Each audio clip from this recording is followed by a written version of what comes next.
Just going to call the meeting to order. Thank you.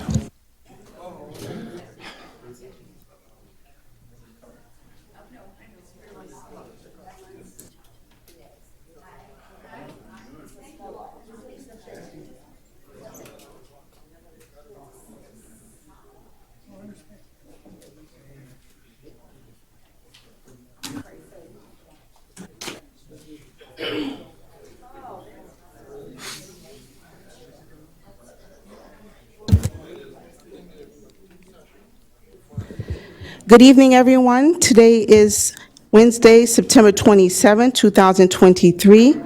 Welcome to our public budget hearing. The time is now 6:15. I'll begin by calling roll. Commissioner Mackenzie Florimon. Here.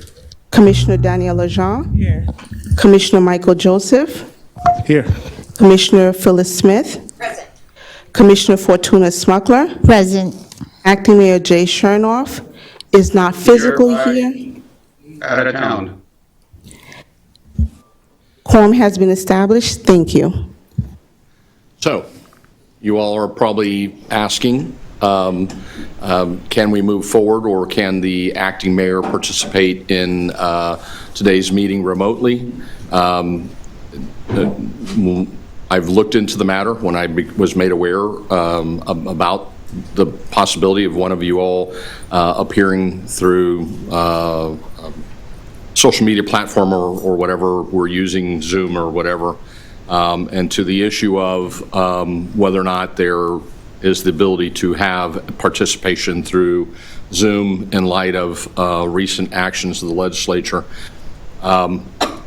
The ability of the entirety of the commission to appear remotely must be pursuant to a declared emergency as authorized by the governor, but individual participation of a commissioner or commissioners is allowed, and I'm going to quote from an Attorney General opinion address this issue.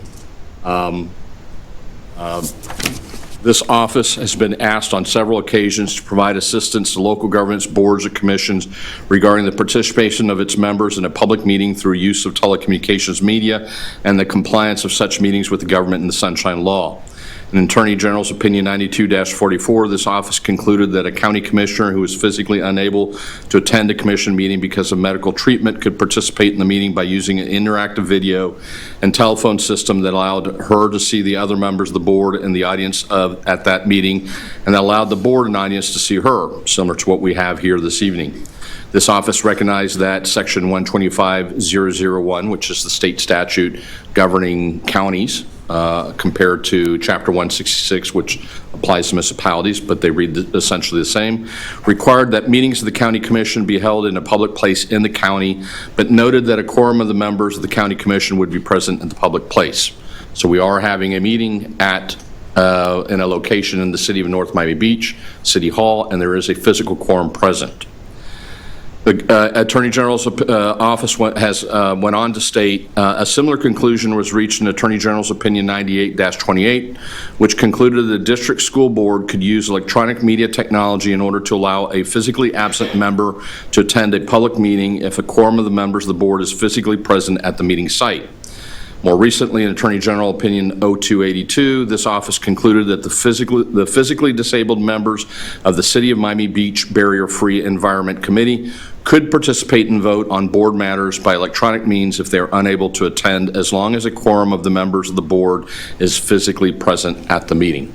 So that is the qualifying criteria.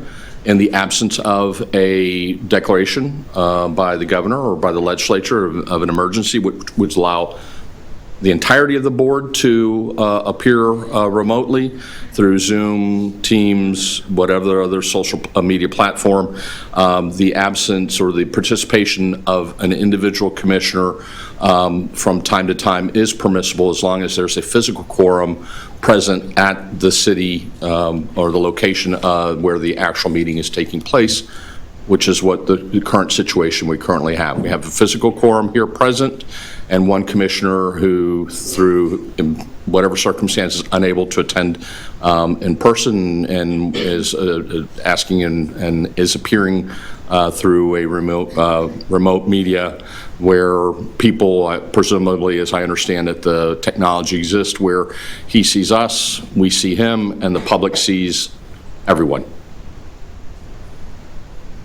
Any questions? I would suggest that that there be a vote to designate one of you to run the meeting physically, here present, as opposed to remotely. I think it would make the meeting run smoother. That's just my suggestion.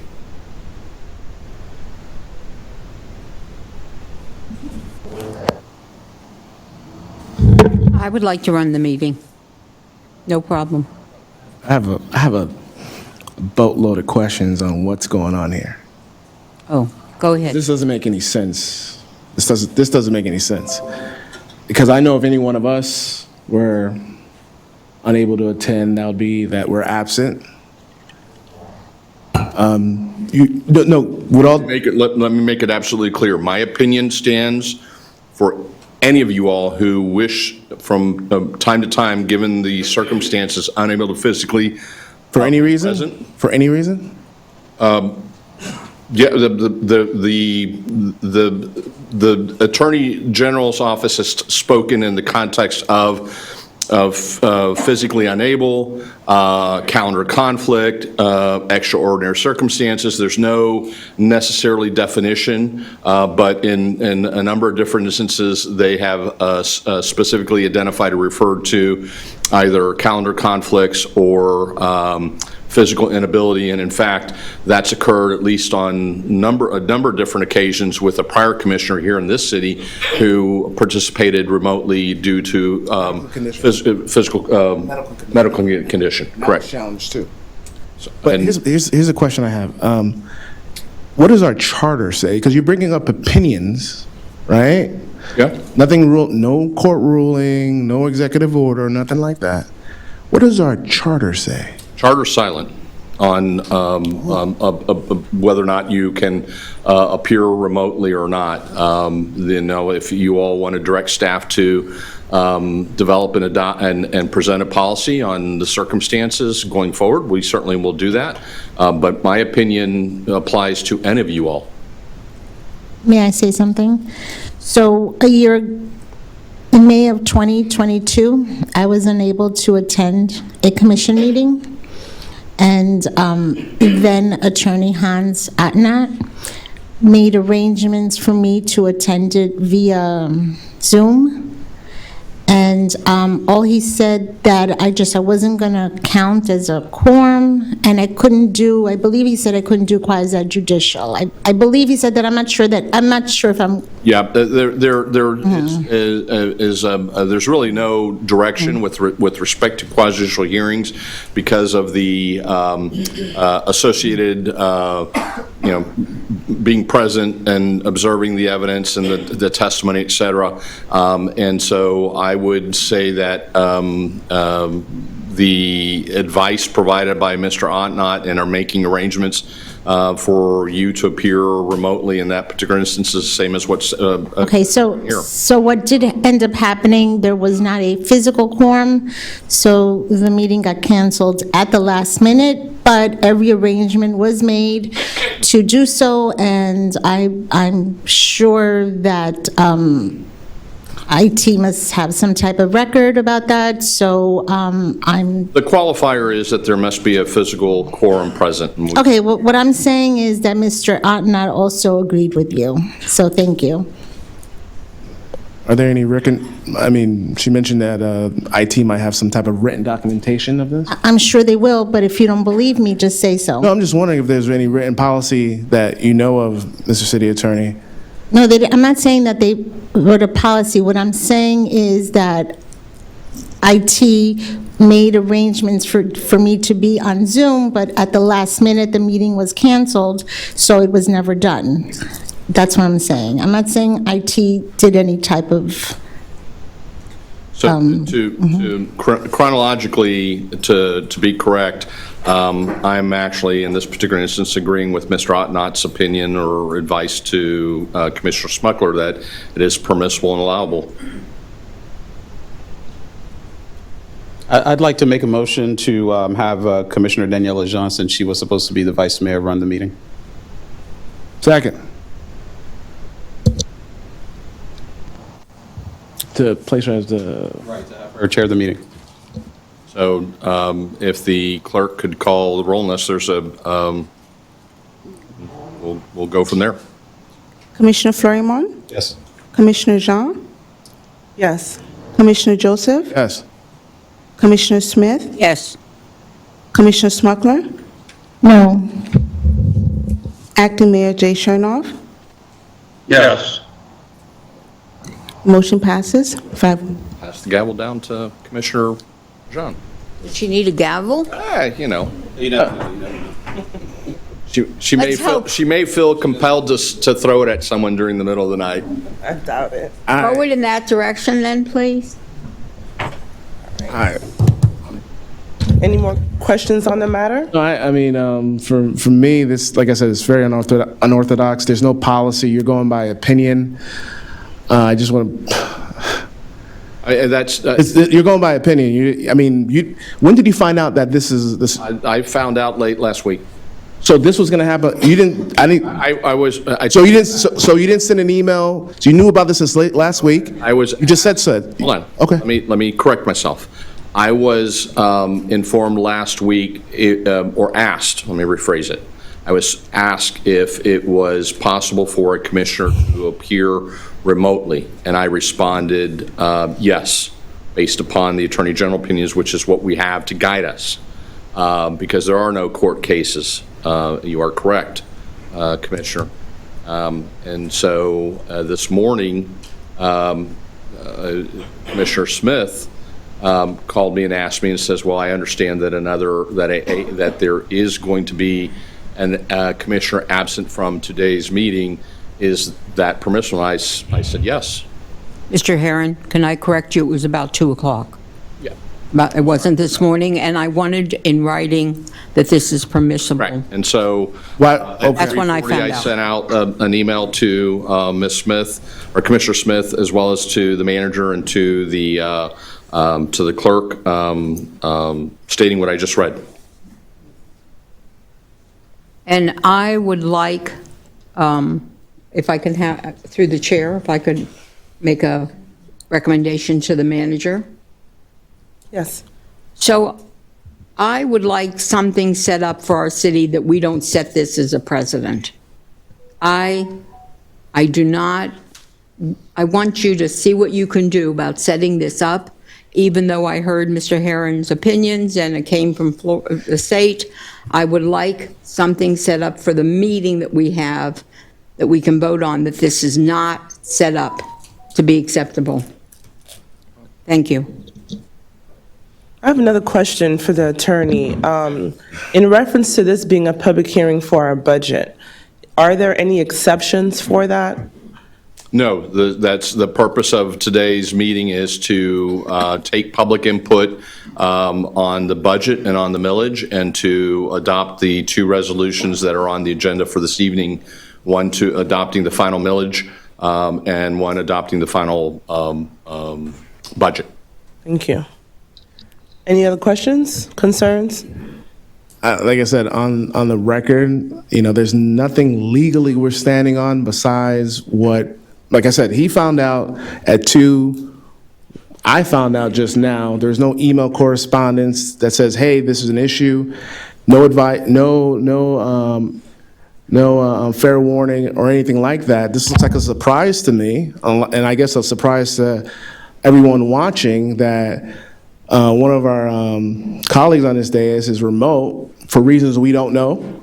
He hasn't said anything on the record on that regard, and now he can vote from wherever he is on a budget of about $60-something million or so that's going to be dealing with, our community's lives moving forward, and this is proper. I just think this is, like, on the record, I think this is not proper. I think there's a lot of legal issues that are being presented in front of us. I was always told that, at least since I've been here, you have to be physically present.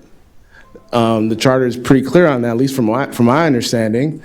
And the only explanation that this city attorney has been able to give us is he's got some, general AG opinions, and based on his assessment, what we're doing is perfectly fine. Then I have another colleague say, hey, you know what, we could do it this one time, but from this point moving forward, we can't do it for any other time. So it's like, why would we start a precedent now when we could just put it in a button? If you want to create that policy later on, that's fine, but we're allowing something that's not legal. You're just going, there's nothing, there's no written documentation, there's no law, there's no executive order, there's nothing from a judge. It's just what you think is going on and what you can pull from AG opinions, nothing from our charter. Because your charter says that you have to have, to be able to have a meeting, there must be a quorum. And that means 5 of you have to be present. That are present, that I can understand. There are 5 of you that are present. It does not talk to or mention or otherwise even remote, no pun intended, remotely discuss or address attendance remotely. Okay, and in fact, you are not setting a precedent here this evening because it's taken place on multiple occasions in the past. As I mentioned, there was a prior commissioner who appeared at a number of different meetings because of physical issues, medical issues that prohibited, that as an accommodation, the city allowed him to appear electronically. And at least with respect to another one of my predecessors, also made a similar accommodation for Commissioner Smuckler within the last year. Although apparently there wasn't a meeting because there wasn't a physical quorum. But And this was after the governor lifted. had removed the declaration of emergency that would otherwise authorize complete remote meetings. There's no- That's the distinction that the Attorney General and the Governor's office has made. It's the only time that you can have a 100% remote meeting is when there's a declaration of emergency issued by the Governor's office.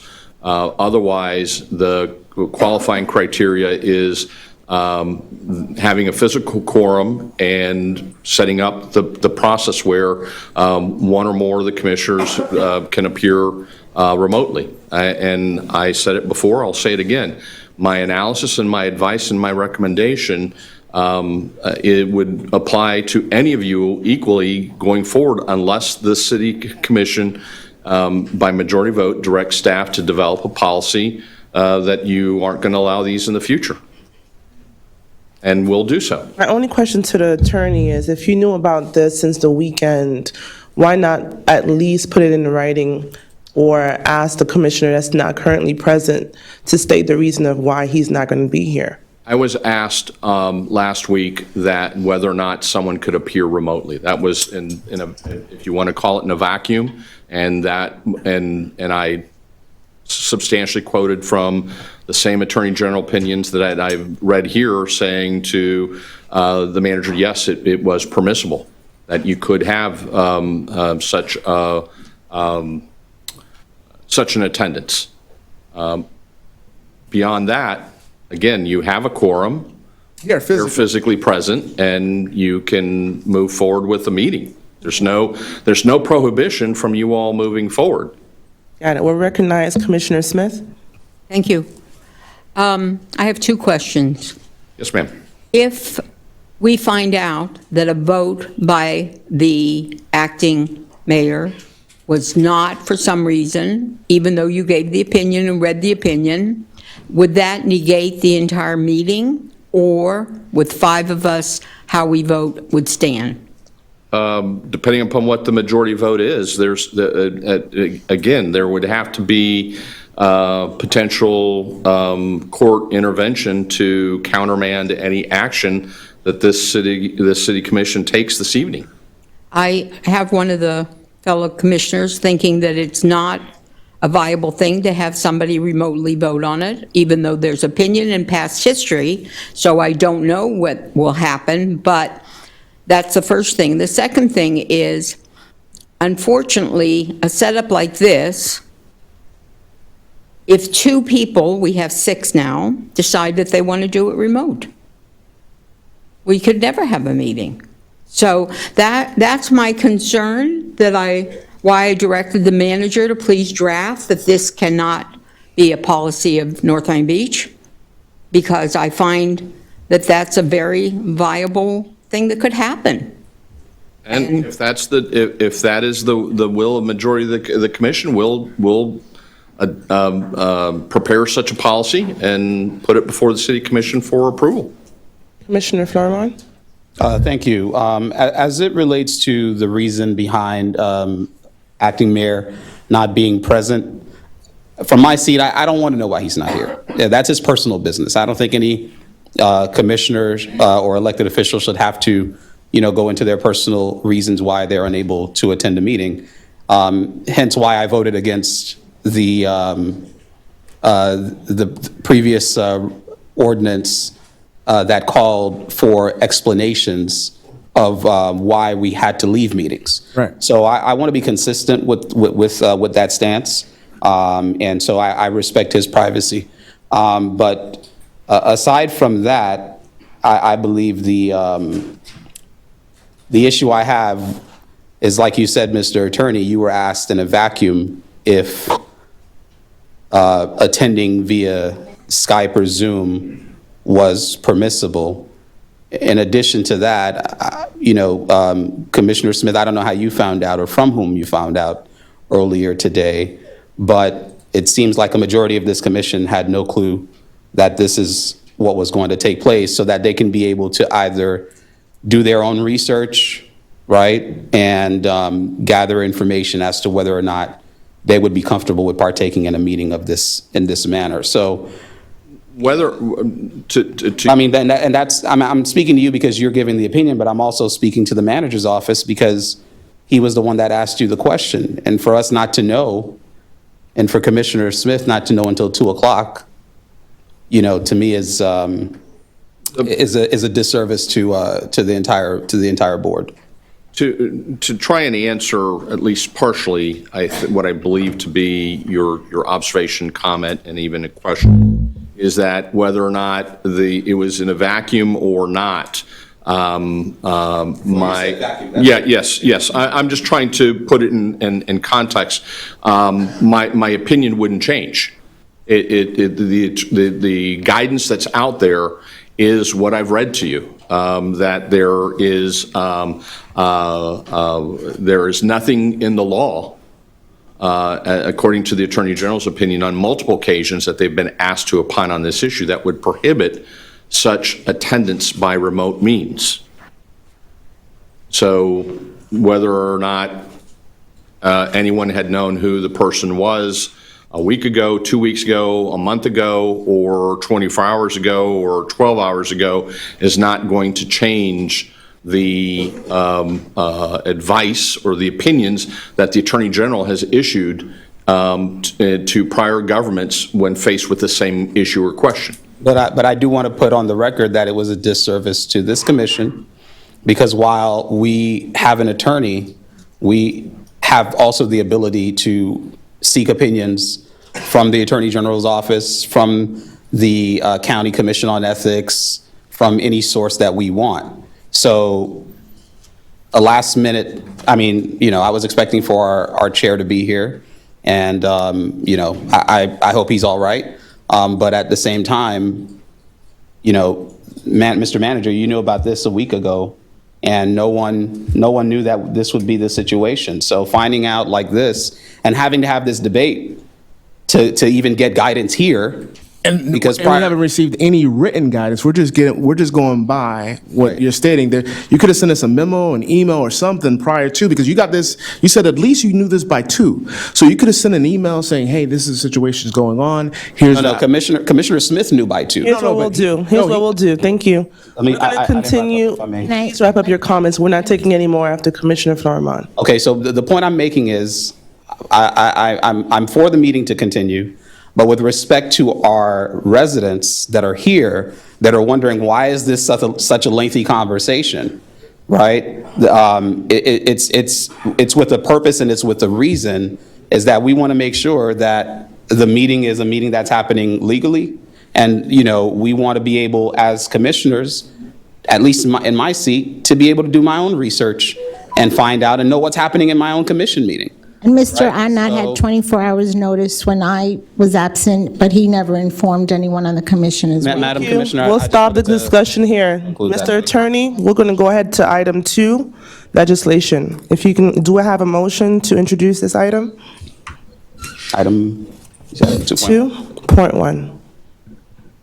Yes, second. Do we have a motion to introduce item 2.1? Commissioner Flourmont, I thought, I just picked up a piece of paper. I didn't make I any thought, motion. it's to introduce the item so we can read the title into the record. This is the millage? Yes. Yes, we're going to Okay. do the same thing that we did last time. I'll make the motion. Is there a Mr. second? Attorney, if you can read it into the record? Is there a I second? I second it. Okay, Commissioner Smuckler seconds it.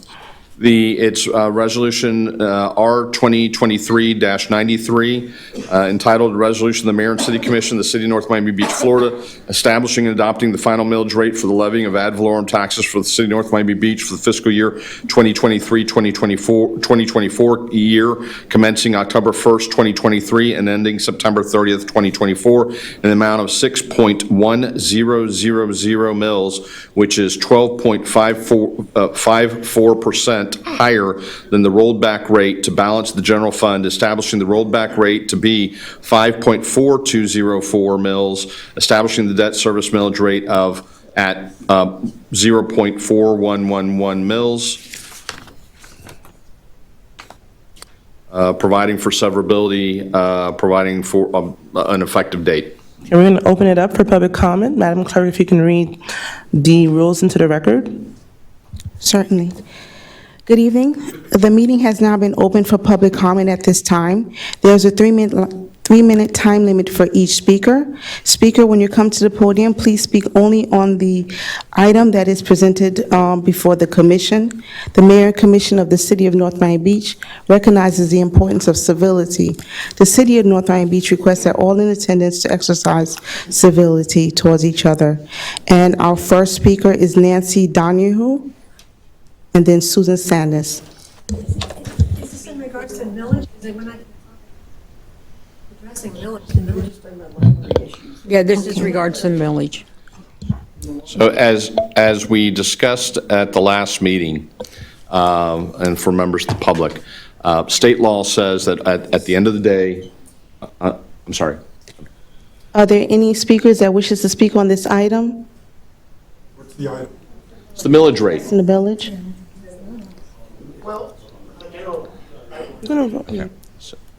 So as the speaker comes forward, so by way of explanation, state law says that we must first adopt the millage rate for formal vote. However, I suspect that the vast majority of people here are here to discuss the budget itself, which upon discussion and ultimately discussion amongst the council may end up with modifications of the charter that then also potentially affect the millage rate and the calculation of the rollback rate that have to be publicly announced in a certain manner. So that is why we are proposing and we're suggesting that unless you know as a body that you're going to go with the 6.1000 mils with the rollback rate as set forth in the proposed resolution, you can certainly vote to adopt the millage rate right now after you accept public comment and move on to the budget. But we can't go back and modify the millage rate if at the end of the discussion on the budget you have or you all approve budget cuts that would then affect the millage rate and the calculation of what the rollback rate is. Thank you. We'll hear the comments. Hello, Commissioners and City Mayor. My name is Luis Olesi. I was here in the previous meeting. In regards to the mileage rate, I would just ask, according to my information, we had the same mileage rate last year. And at that rate, On the Florida State metrics, we were ranking pretty much all across the 19 points or the 18 metrics between the 14 to 19 positions. So first of all, congratulations on the new budget, which in the metrics, in many of those metrics, we made improvements, that's my impression, to move actually in general terms from the 19th position to the first position as far as improvement goes. However, we still remain on the 6.1 mileage, and the population of the city got a drop of 2,000, 3,000 persons.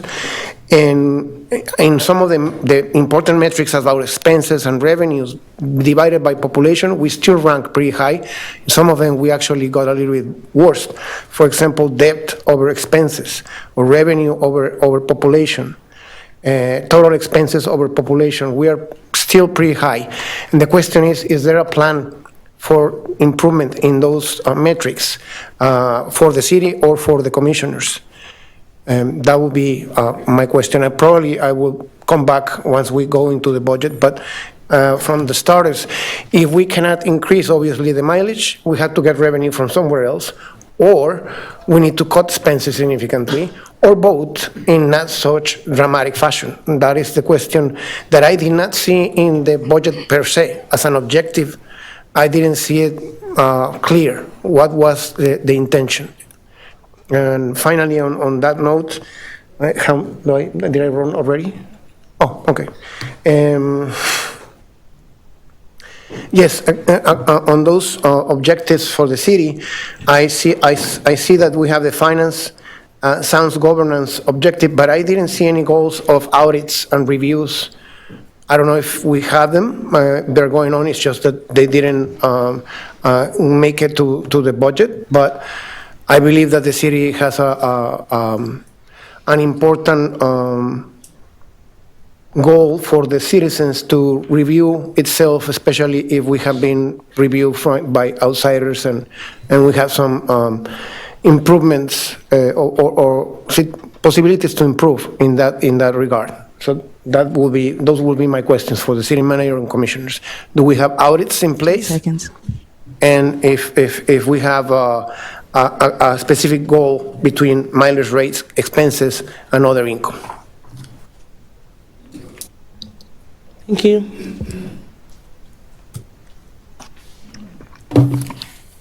Good evening. Bruce Lamberto, North Miami Beach. Although we're keeping the millage rate the same as it was last year, it doesn't mean we're not increasing people's taxes. There's the rollback rate, if we were to push the millage rate to the rollback rate, where there was no net increase in taxes, that would be true. Most people here are going to suffer a 12.5% property tax increase based on the appreciation of their properties, which means we're only about 40% of our households are homestead exempt. That means the other 60% of the properties in the city, renters are really going to get it. Non-homesteaded properties, commercial properties are all going to pay 12.5% more in property taxes this year. And what's bothers me is, and this is no reflection on our new manager because he wasn't here to steer the ship this past year. So we had a lot of revenue come in to the city, new revenue, towers, the harbors, all these new buildings that came onto our property tax rolls, in addition to the huge rise in property tax rates. And we can't seem to manage to give anything back to our residents. We spend a lot of money on all these festivals and fairs and events and new cars and salary increases and people that we never had before employed, and yet we can't give anything back to our residents who are hard pressed by the insurance. Insurance is almost unaffordable for many people now. Property insurance, the taxes are, you know, unfortunately, every house in North Miami Beach is worth $400,000 or $500,000 today. So the property taxes on these houses is $4,000, $5,000, $6,000, $7,000 a year, which squeezes people even more. And again, it's up to you guys that are sitting up here to take care of the residents.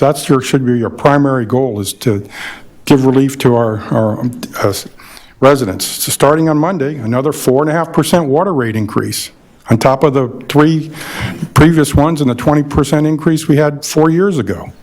So they're getting squeezed even more. And what are we doing for the residents? We're not abating the water rate increases. We're not giving anything back. And all this new revenue that comes in, where does it go? So that's where you guys have to make your decisions based on. It's too late to adjust this mortgage, this millage rate now, but I sure hope things change here in the future. Thank you.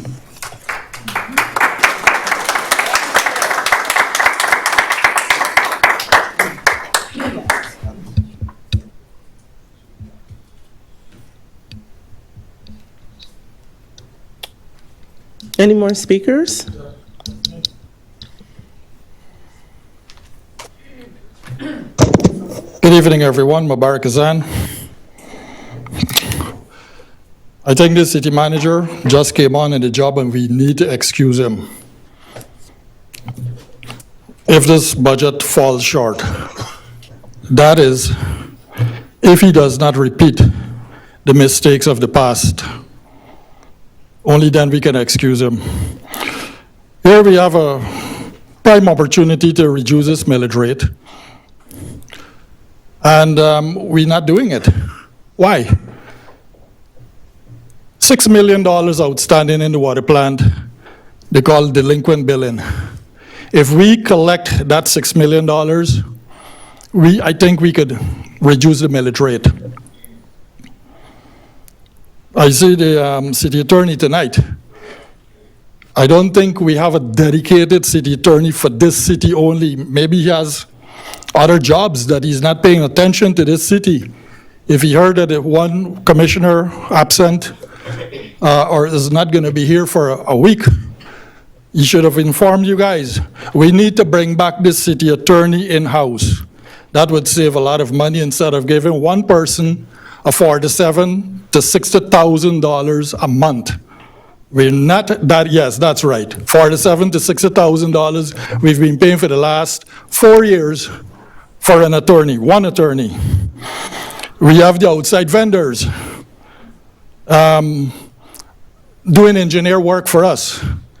We're paying several of those engineers more than double what we pay our city manager. They call it part-time, but it's not part-time. When you look at the amount of hours, it's not part-time. It's full-time, 2,040 hours a year per engineer. We cannot continue like this. We need to hire our own engineers in-house, which we've been doing for several years now. We just can't continue looking at the iceberg like the Titanic captain and run into it. And then, oh, what happened? We have a deficit of $8 million for the police pension. How are we going to take care of that?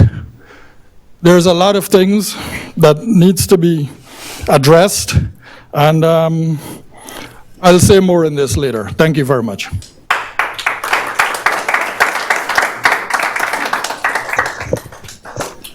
Lynn Sue Reef Club. I would like to address this millage to my fellow North Miami Beach neighbors. You might think that the millage rate only affects homeowners, but it actually affects tenants as well.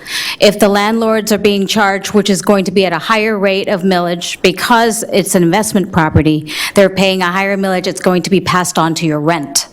So, with that said, I think this is where we come together and make sure that, you know, our city is keeping our expenses under control. Once again, I want to mention events should be cut completely unless we have flagship events, and that's it. Everybody might think that, oh, we have sponsors who are sponsoring these things. We have our staff and our police officers manning these events. That costs money too, right? So with all else said, like, anything that's frivolous, like we have to stop partying, like buckle up, tighten up our budget, make sure that we're spending on necessary things, making sure that every person living in North Miami Beach is not paying out of their eyeballs for these crazy millage rates. Thank you.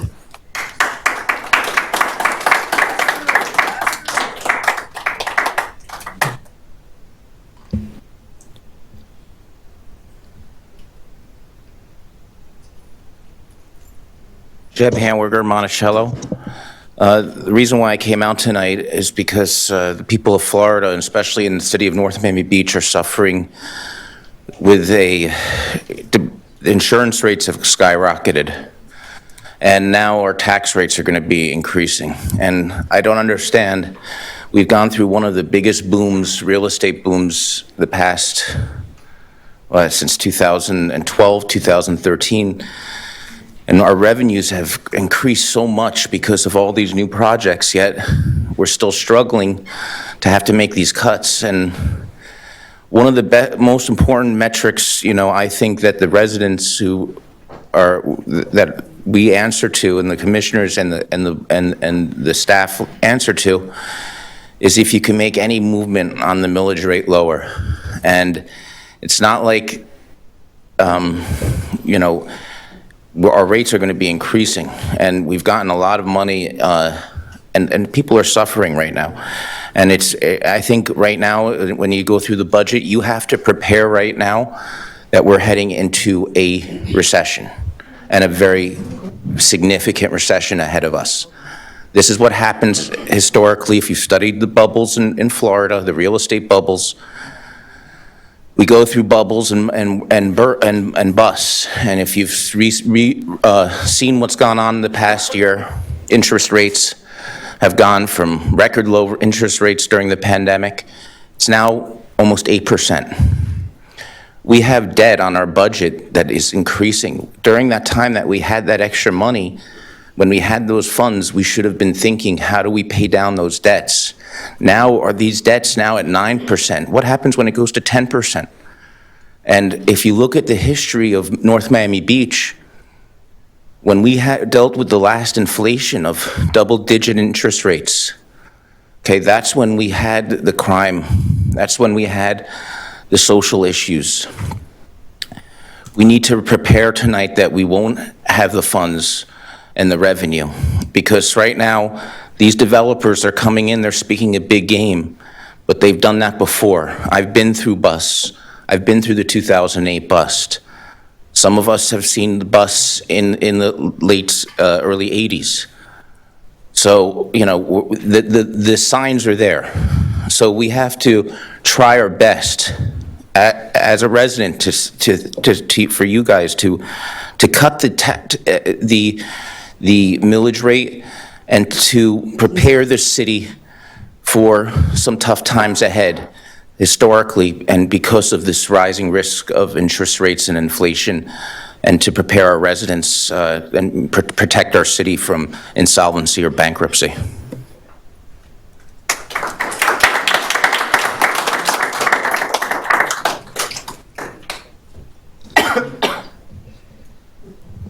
Madam Chair, that was the last speaker. Thank you. Mr. Manager, I don't know if you want to address some of the questions that were asked. Commissioner, yes, we can address with regards to the water rate increase. There is a line item in your ARPA project list that does offset that for NMB residents. The staff does continue to look for ways to identify those who had delinquent water accounts so that we can do that collection. Nothing's been written off as of right now. We just had a recent conversation. I just had a recent conversation with Andrea to see what other research can be done so that we can continue moving that forward. However, those are on an enterprise fund and does not touch the general fund, which affects the millage. So even if those are addressed, it would not affect the general fund or the millage as it goes through. Resident was correct. Although the millage is flat, there is an increase in the property value evaluation, and so any property value that's not homesteaded does see that increase. I think it was 12%, 12%. So that statement is accurate. It's a question about an audit. Yes, thank you. We do have audit for an independent auditor, that we have contractual services in our budget. That's under the finance department budget for accounting and auditing, and that is listed there year over year. We'll also be re-procuring the contract. I believe that should be going out within the next couple of weeks or so for an RFP.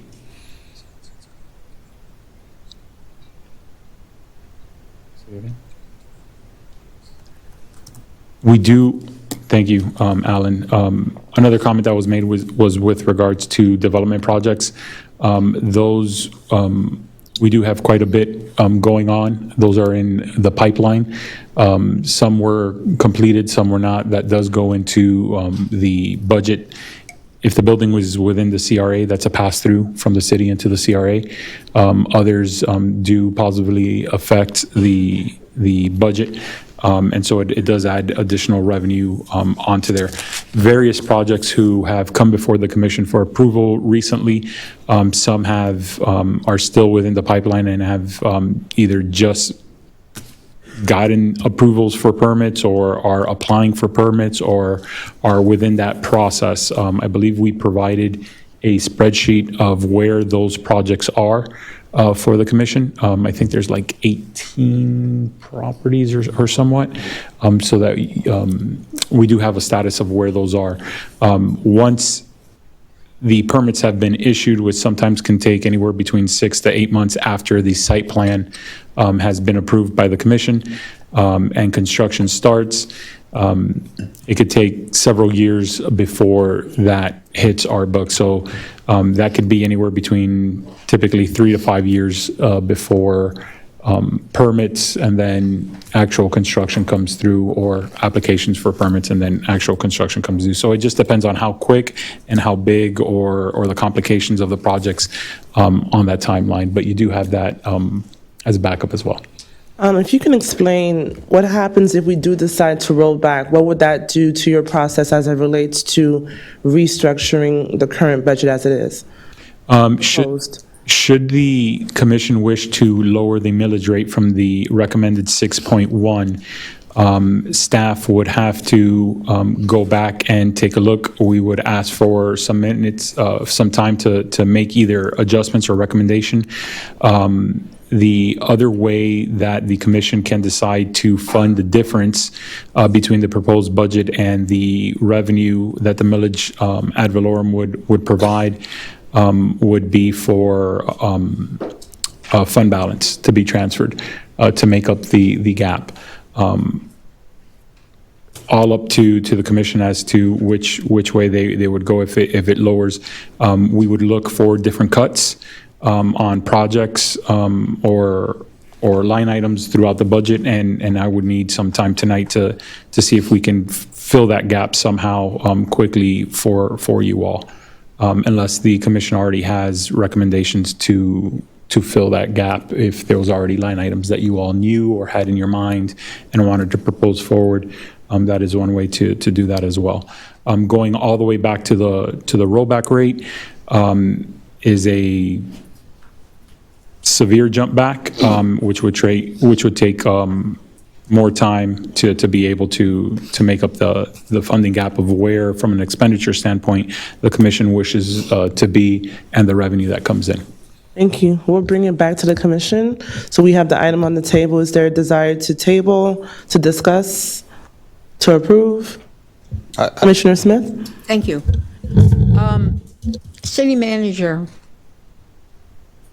if the majority of this board were to vote to roll back that rate, would we have another meeting, say, tomorrow night, so that would give you a chance to adjust the budget? Because that's a significant, even some of my suggestions are significant changes. How can you do that this evening? Madam Commissioner, I'm not sure. I would have to take a look and confer with both the clerk and the attorney. I know that there are statutes that require publication of the meeting, as well as notification of trim notices to everybody being mailed out that dictate when these meetings are, which is why it was voted in July for the 13th and 27th. I'm not sure if a special meeting can be called. I would have to confirm with them to be able to identify that. Well, I will tell you, and I will tell the public, I certainly heard you. I too have been up here begging for rollbacks, but, and here's the big but, this is a real year, as far as I see, of an adjustment of the budget, an adjustment of the way we do the budget, an adjustment of catching up from what was, I don't know whether it was intentional or it just happened that there was an unending amount of spending, and now that has to be caught up. But I know one thing. The deadline to vote on this budget and to pass it is now. The 30th of September has to be passed. And I will tell you that we're all in the same rock and a hard place. Until we can bring the city back to where the city should be with a balanced budget done correctly, that's the big key, I am going to vote for the 6.1. I'm going to keep the millage rate where it is, and I'm going to proceed to try to get this budget passed tonight so that we don't lose the opportunity for perhaps $6 million from the state. And that $6 million means a lot to North Miami Beach right now. Hopefully in 1 year, it'll be a whole different picture, and we'll all be sitting here applauding each other for your input as a public, for your caring as a public, and for us as a council to make sure your input comes to fruition. So I will be voting yes for 6.1 budget. Thank you. Millage rate. Thank you. Thank you, Commissioner Smith. Smuckler? Thank you, Commissioner Jean. And I mentioned this back at the last budget workshop, that if we rolled it back to 5.9000 on an assessed home valued at $400,000, the impact to the homeowner is $70. The impact to the general fund is $902,603. So we could lower it. You could save $70 a year if your home is valued at or about $400,000, but it will hurt our city. $902,000 plus. And this is a chart that was given to me. It's an ad valorem analysis for 2023. It has every rate from the current rate to lowering it to 5.4204. That's it. Thank you. Thank you. Commissioner Flourmont? Great assessment, Commissioner Smuckler. I think that, that's similar to the assessment that last year I was talking about as to how a millage, a change or decrease in the millage rate affects each individual homeowner versus what they can see if those dollars were kept in the city's budget. Now, obviously, the reality is I took a lot of flack for that last year, but this year I see the manager is very clear as to his understanding of those funds being utilized by the municipality. And so we tentatively voted for this millage, and I still support it today, not because I don't want to see a decrease in property taxes, because whether you're a renter or whether you're a homeowner, everyone wants to see a decrease. But these budget meetings that we do publicly is just an iota of what we do privately with our city manager and with staff. And, we definitely have been putting in a lot of work on this budget, and so I support the 6.1. But also, while I do have the floor, I want to make it clear to the people that are here There was never a deficit. There was never a deficit. We keep using this word deficit, deficit, deficit. The reality is that every year, a manager's job is to speak with his department heads. They submit their individual budgets and requests to him. He takes a look at it and compares it to what revenues he expects to come in. And then he does the exercise of either accepting it or trimming it so that it could match the projected revenues. That's the process that's happened here every single year. I've never been here where a manager has come before me and said, "We're sorry, commissioners, we can't present you a balanced budget." That's never happened since I've been here. Every manager has presented a balanced budget because that's their job. That's the biggest job that they have to do once a year, is present a balanced budget. So I can't tell people what to say, but what I can tell you is the facts are that there was never a deficit. We've always paid our bills, always been able to pay our bills up until last year. This year, we're still doing the same thing. We're just changing the strategy, or the manager and his team has offered a new strategy to do our budgets moving forward. Today, I received, and I'm not sure if my colleagues received this email from our former chief financial officer that said that we have always received awards for our budget from GFOA, which sets the standards for budgeting and for policies and procedures relating to the budget. So we've always received awards, we've always been looked at with a fine-tooth comb, and we've always come out on the other side an award-winning city when it comes to our budget. So, you know, Mr. Manager, with all due respect, I mean, I know you guys kind of started a train about a deficit that seems to has taken a life form of its own. And, you know, even yesterday when you came to the pension meeting, you used the word again, deficit. And, you know, with all due respect, we have a great relationship, but I'm going to keep on disagreeing because that's just not the case. All right. So I'm going to support the 6.1. I think we should vote on it and then go into our budget conversation. But I wanted to make that clear to our residents that North Miami Beach is a city that is moving forward, fiscally and financially responsible, and we never had a deficit. Thank you. Thank you. Commissioner Joseph, do you have a comment, or Vice Mayor Chernoff? No comments? I got a comment. What?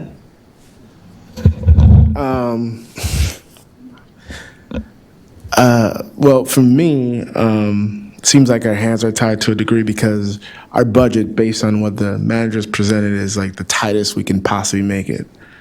And by unwinding what presumably he's wound up would make it more draconian than it already is. And when I say draconian, I mean restrictive, reducing not just the services that we currently get, but the quality of our service.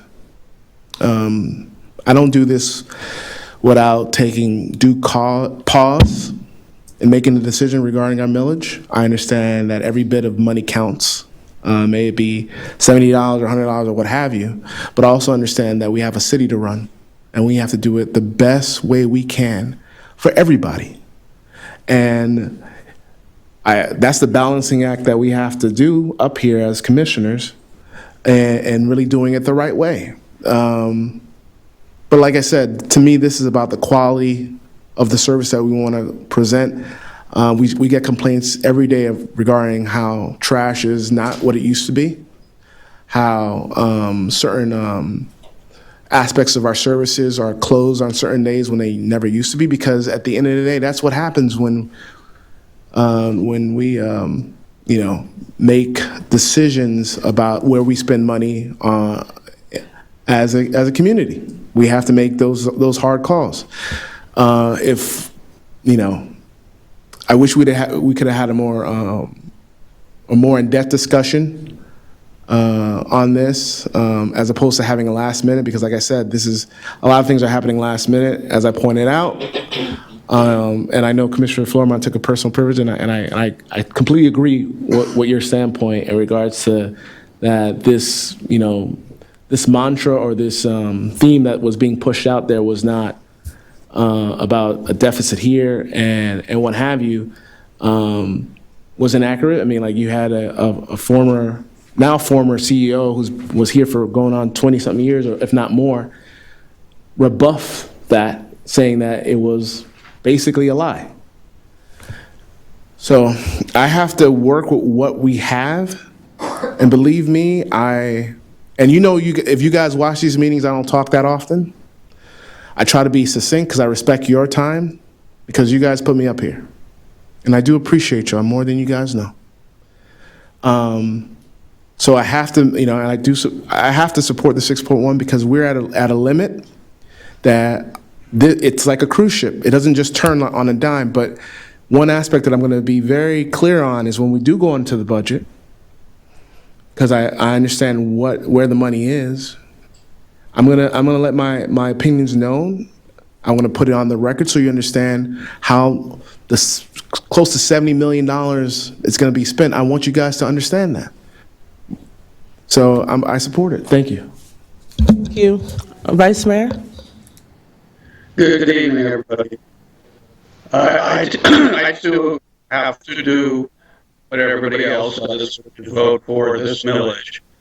And I want to say that it's based on the original document that the manager provided to us, which showed that the income was less than the expenses. Excuse me, did I say that right? There wasn't enough to cover the expenses, which is known as a deficit. And that's what we were all given at the beginning of this budget process, and why we gave the permission to the manager to work with the same number and not reduce like we all wanted to do. So I will be voting for it also. Thank you. Thank you. So we have an item on the table. Do we have a motion for approve?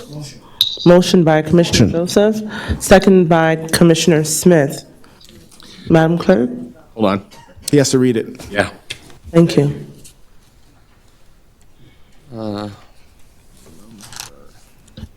So, with the permission of the commission, the complete title of the I'm sorry, went right by it.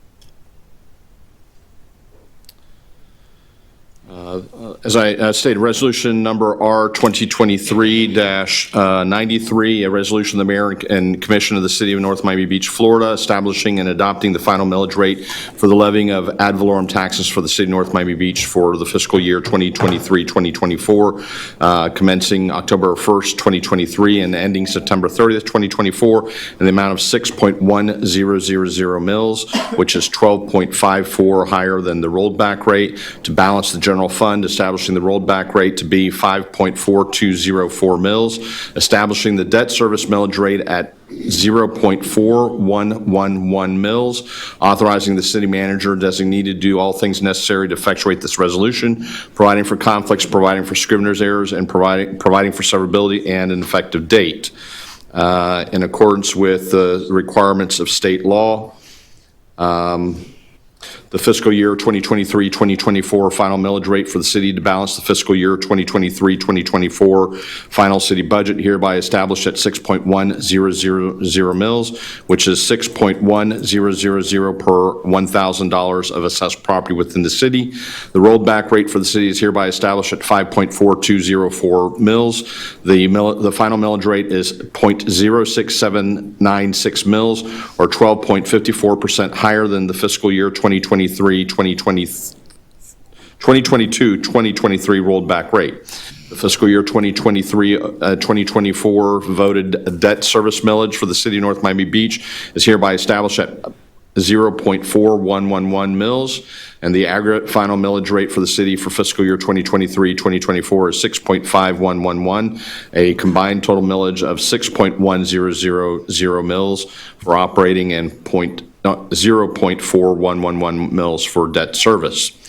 In making the motion, I'm assuming that the reason for the increase in the rollback rate is to fund the budget as proposed, because that is a requirement that we state that for the record under state law as part of your motion, that you're adopting this millage rate in order to be able to fund the proposed budget at the higher rate as being proposed by the city manager. Thank you. Take that in the form of motion. I had a question about that. You said that it's our intention, right? That's the intention of voting on the millage rate. Yes, it says. But it doesn't. The first substantive issue discussed shall be the percentage increase in millage rate over the rolled back rate necessary to fund the budget, if any, and the specific purpose for which ad valorem tax revenues are being increased. So you're increasing your millage rate in order to have sufficient revenue to pay for the expenditures that are in the proposed final budget. Use the word increase. You are increasing the millage rate over the rolled back rate from last year. But the millage rate itself, Mr. Manager?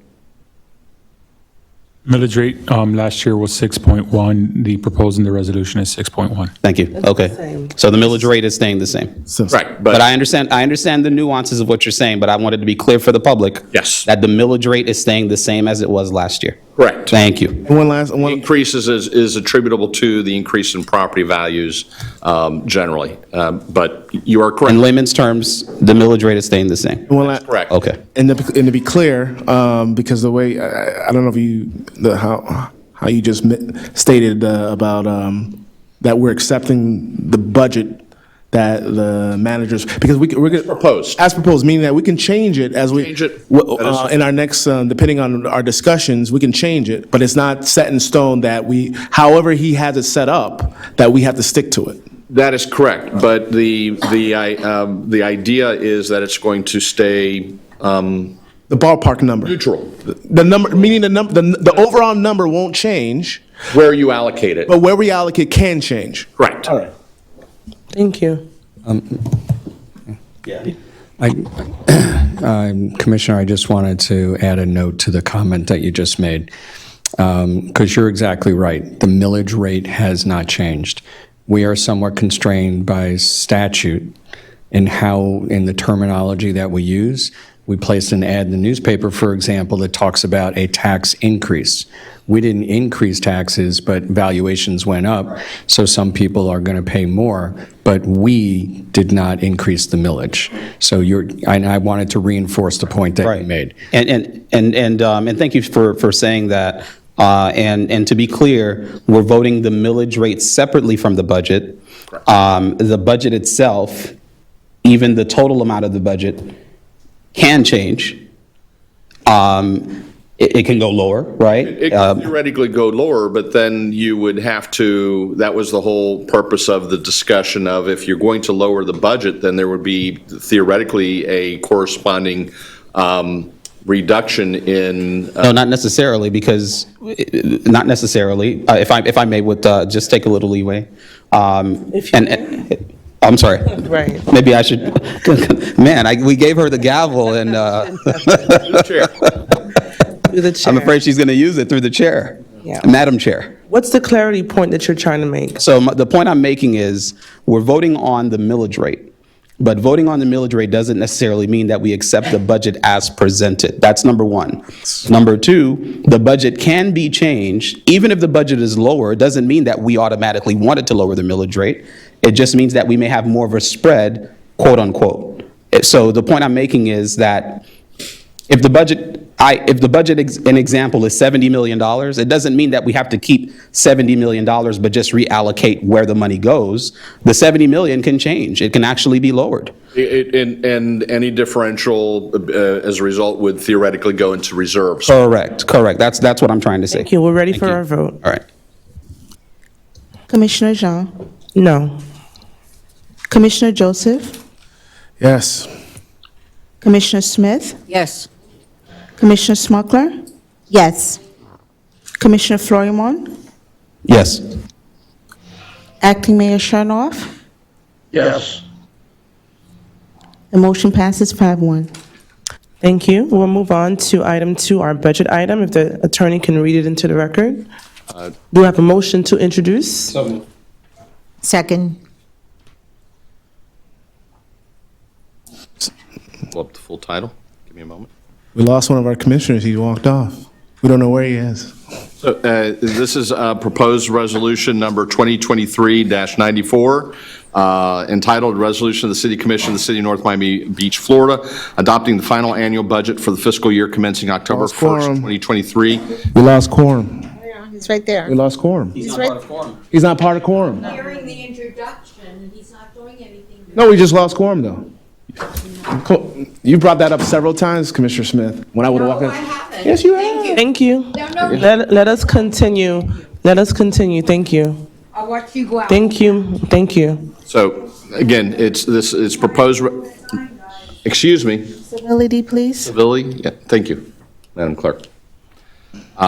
This is resolution number R 2023-94, entitled A Resolution of the Commission of the City of North Miami Beach, Florida, adopting the final annual budget for the fiscal year commencing October 1st, 2023, and ending September 30th, 2024, authorizing the expenditure of funds appropriated in the final budget, acknowledging the levy and collection of taxes on real and personal property and other revenues necessary to meet the expenditures provided in the final budget, providing for the authorization to reappropriate capital outline items and encumber purchases in the 2022-2023 fiscal year to the 2023-2024 fiscal year, providing for transmittal by the city clerk, confirming additional powers and conditions, authorizing encumbrance and carry forward, providing for implementation, and providing for an effective date.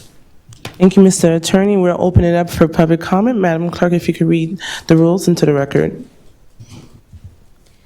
Good evening, everyone. The meeting is now open for public comment at this time. There is a 3-minute time limit for each speaker. Speakers during this time, please speak only on the subject matter that is presented to the commissioners. The mayor and commissioner of the City of North Miami Beach recognizes the importance of civility. The City of North Miami Beach requests that all in attendance to exercise civility towards each other. And our first speaker is Nancy Donahue, and then Susan Sandness.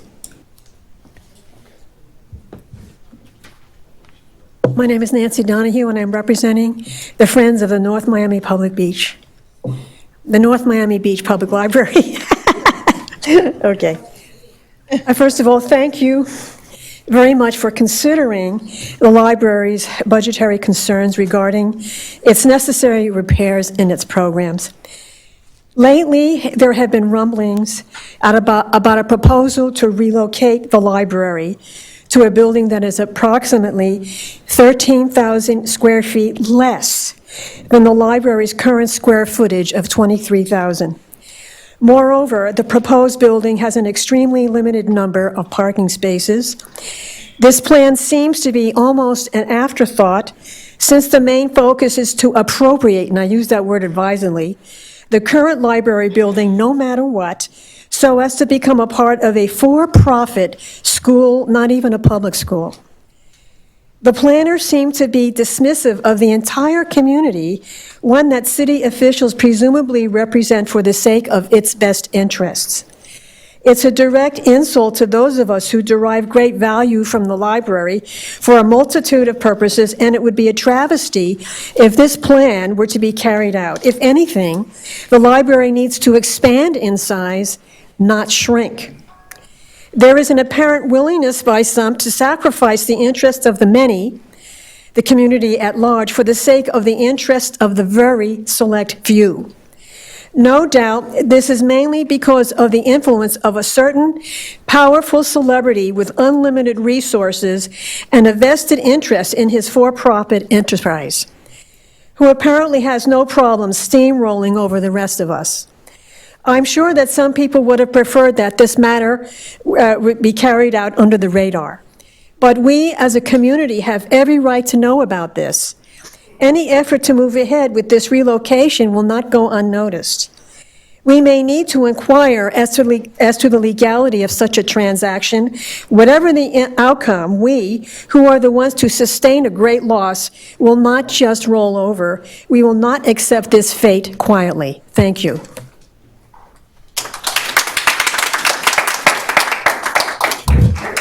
Point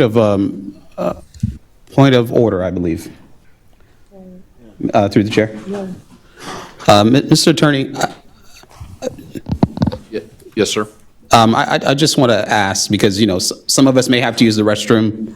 I know that, we already opined on the situation with Skype, and it seems like acting mayor is not on Skype anymore.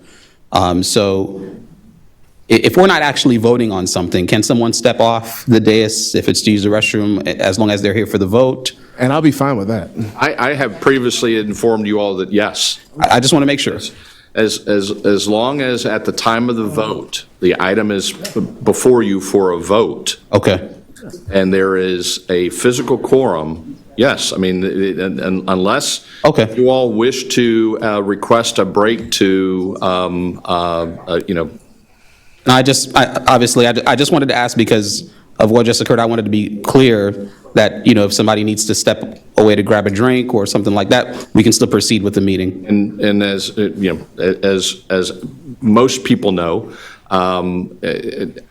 the entire floor during the meetings, there's audio, as well as, at least in the room next door, video of what's taking place. If one of you were to step out for a personal reason or other reason, you can hear and you can what's taking place while you are temporarily. As long as we've come to vote, okay. Meaning that we don't have to have a physical presence while we're just, even though. That is correct. Until the vote. Until the vote, but it doesn't mean that If it's for a. judicial, we do have to be here. Well, for quasi-judicial, because you're obviously considering the evidence that's before you. That is correct. That would be the exception to the general rule. It's also, amongst yourselves to police and maintain, that you're not that none of you individually or collectively are abusing the privilege and, walking off for 15, 20 minutes at a time. I understand the need to get up, get something to drink, use the facilities from time to time, and you don't want to interrupt. The person who has that need doesn't wish to interrupt the flow of the meeting, and it's perfectly fine. In my opinion, I'm advising you that you can do that, and that does not break the quorum requirement. Thank you. Thank you. So you Madam Chair, I want to be clear. When my picture is not here, I am still listening also. Thank you. Next speaker. Your Commissioner Smith. Susan Sanders, and then Melissa Winchester. No, that's not what he said. That's not what he said. Yes. Sound like kids, bro. He said we can go to the. Thank you for hearing our comments. Lower the microphone. Oops, sorry. I forget. I never get any taller. You do get more beautiful every time we see you. Charm are you? Oh, well, I'll hang around here all the time. All right. Thank you for hearing us. Nancy mentioned the possibility of legal concerns. I would like to mention political ramifications to begin with. There is no transparency in this process. Please state your name. Oh, I'm sorry. Respectfully. Susan Sandus, North Miami Beach Library Friends Group,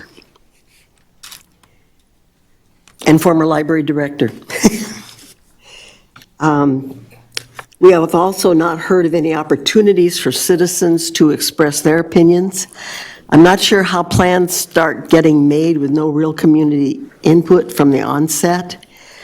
But you are much more familiar with the process. I'll leave it to your imagination. The idea of turning the library building over to a private organization is not news, folks.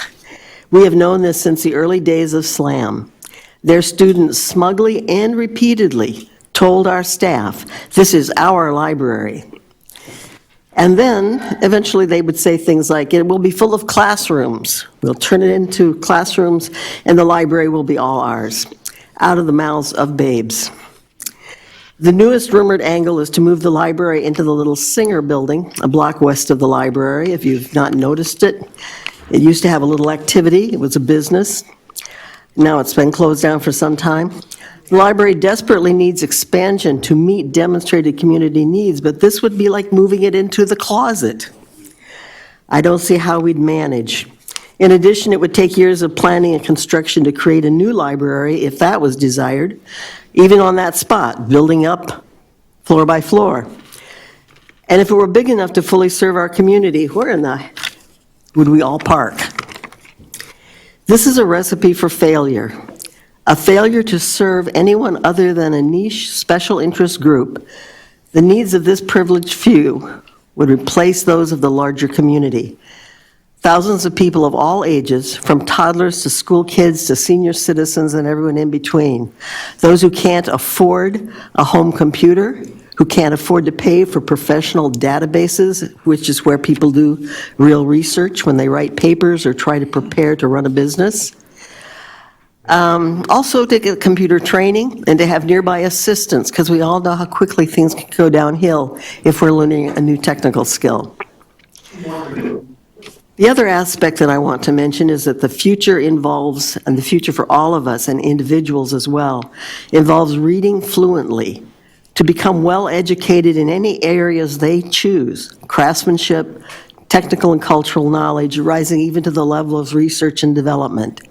I'm sure you're all aware of the high percentage of successful business people who read widely, setting aside time daily to keep up with their field and everything in our society that has any impact on their business and their relationship with their clients. For many children and students of all ages, a lack of reading fluency is often as if a critical area of the brain is missing in action. It is a handicap that many people never get beyond. Please don't shoehorn your public library into a plan that doesn't suit its purpose. Thank you.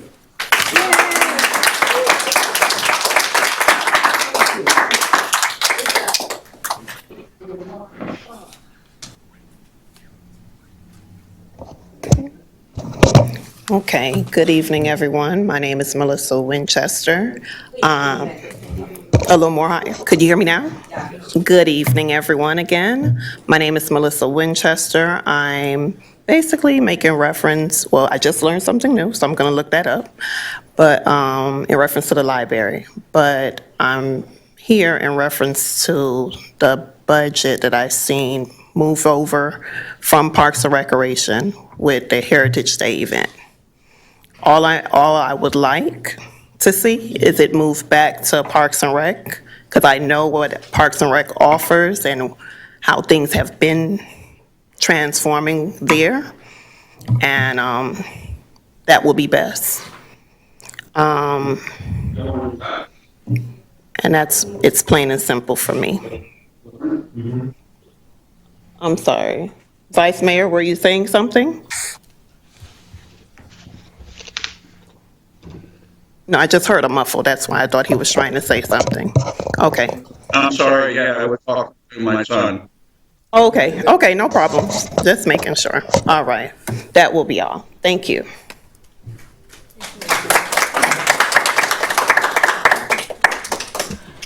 Luis Zolezi and Lorenzo Hall. Okay. Mr. Hall?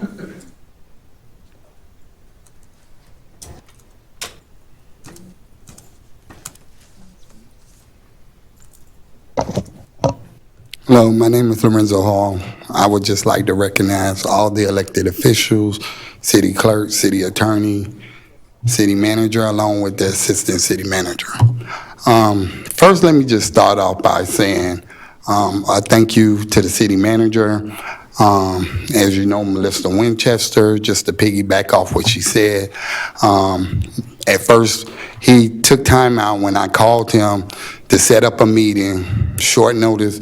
He took time out of his busy schedule to actually to sit down and explain the whole Heritage Day with the budget. Because at first, I was up under the impression that it was actually taken out the budget. But he explained to me that the funding was still there. It was just moved.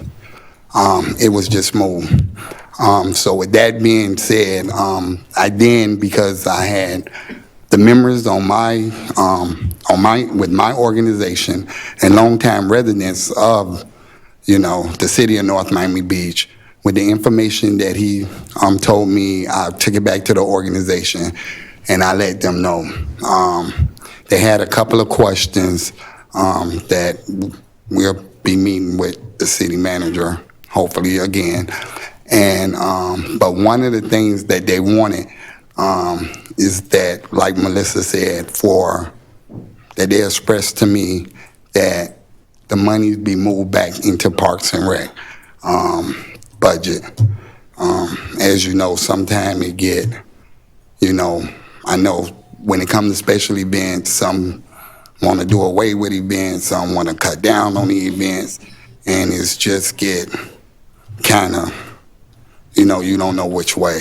So just figure with the stability that, once it's set sound in the budget, that we can proceed with the planning of the event.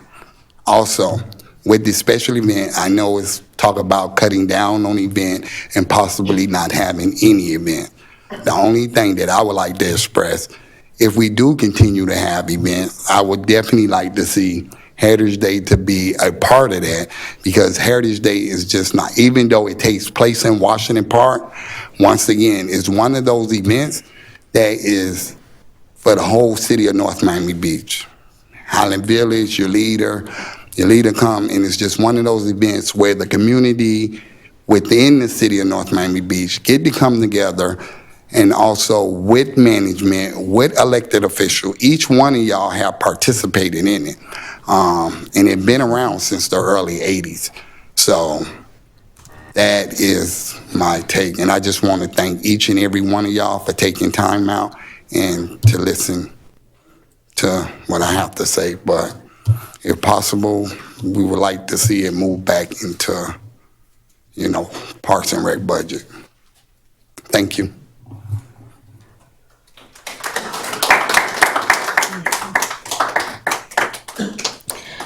Bernadette Cunningham, and then Felicia Douglas.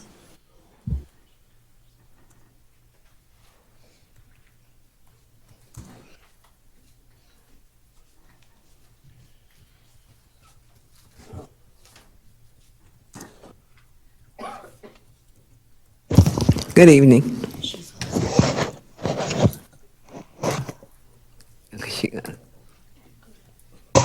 I'm here to represent the Curly House Hope Relief. May I? Yes. Will you please state your name for the record? Oh, I'm sorry. My name is Bernadette, last name Cunningham. I'm here to represent the Curly House Hope Release initiative that has been serving numerous countywide recipients for more than 2 decades.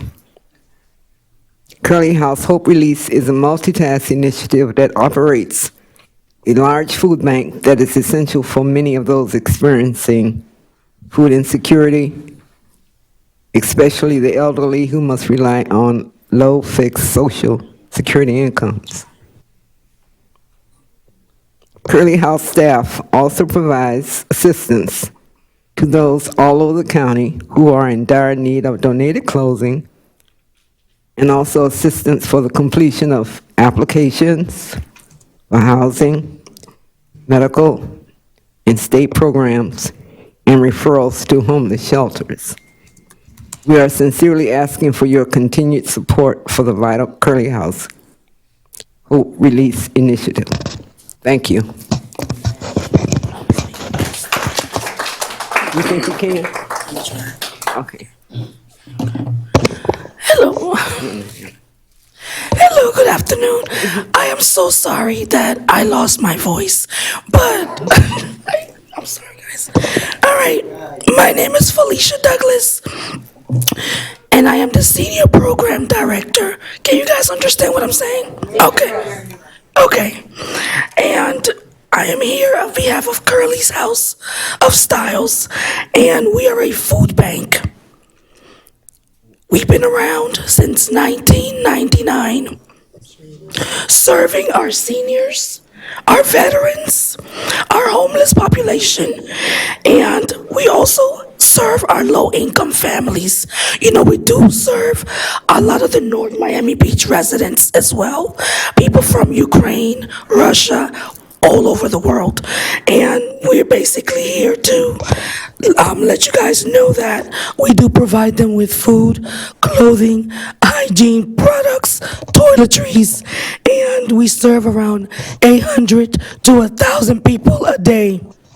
Okay, so I just want to let you guys know that we're not just providing them with food, but we do give them real fruits and vegetables, not just the hard chicken. We give them steaks, pork chops, fish all around. We're like a worldwide center.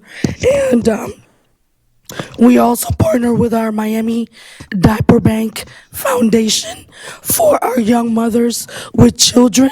So we do provide them with a lot of diapers, baby food, baby clothing, and baby essentials as well. So we are basically asking for your help so we can be able to expand our senior program and be able to help this community.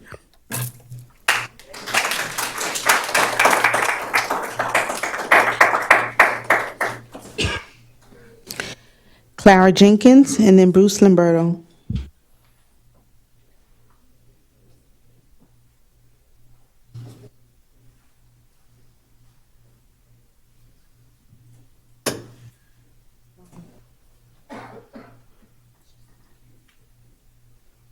Good afternoon, the commission. My name is Clara Mae Jenkins. I work with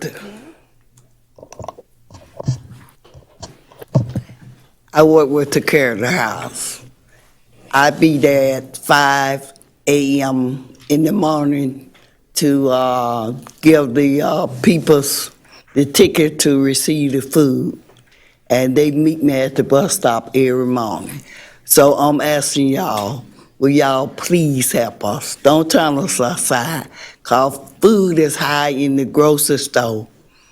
And half of the seniors that receive food stamp, they don't get too much. So I'm asking y'all, if it's the Lord will, please help us.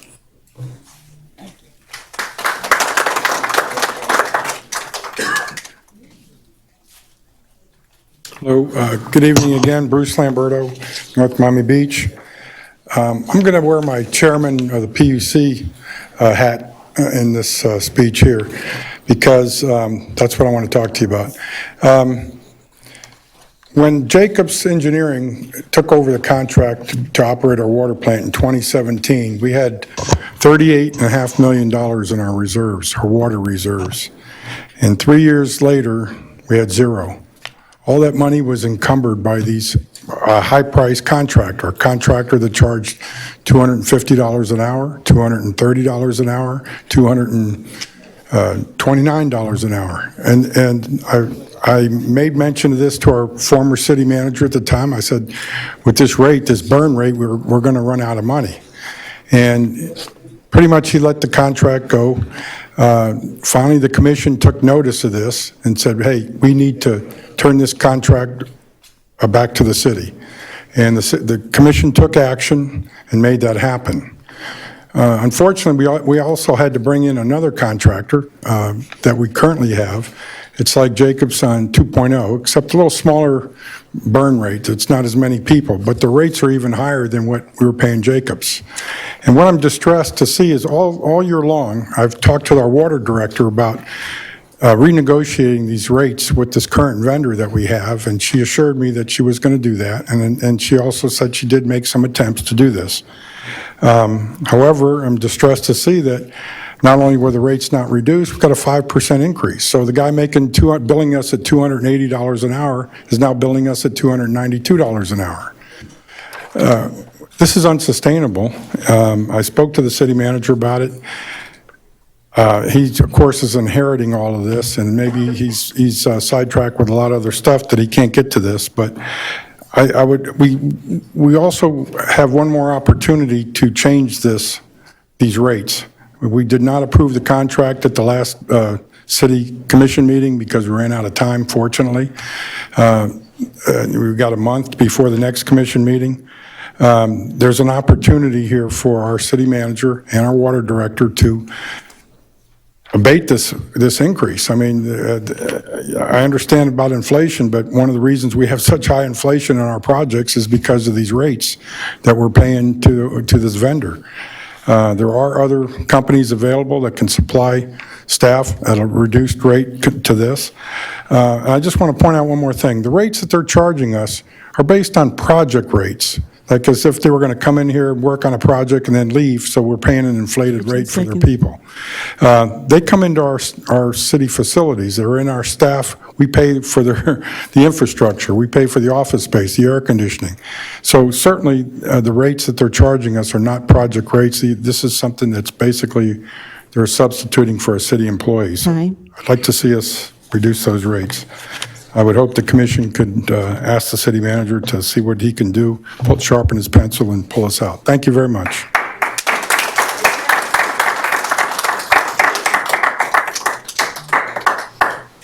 Kelly Gonzalez.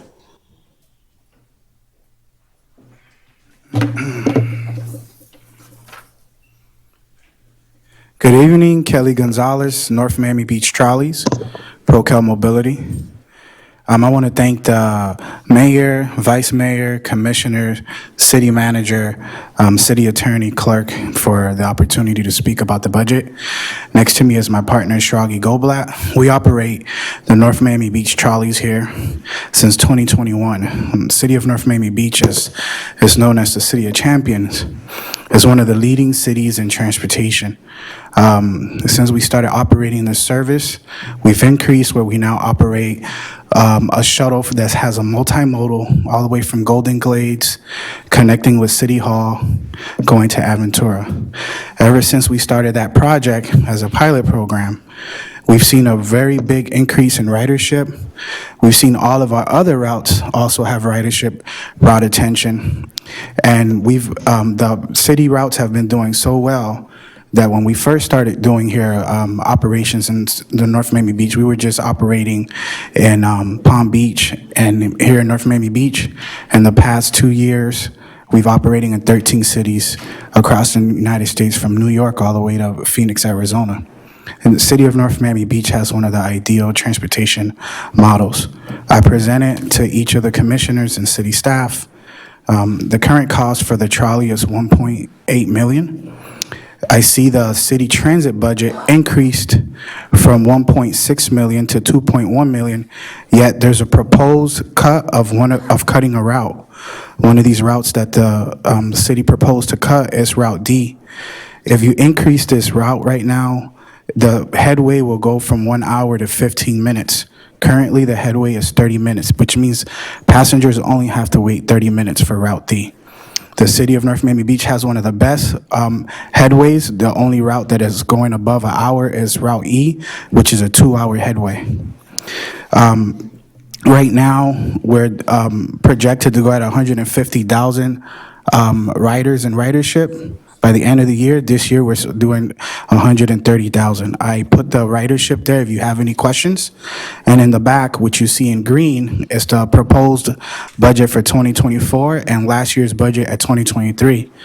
So with the budget going just for transit from 1.6 million to 2.1 million, I'm asking the city just to review it and letting you know that you have enough funding there, and this funding comes from the surtax, from the penny tax from Miami-Dade. It doesn't come from the general funds.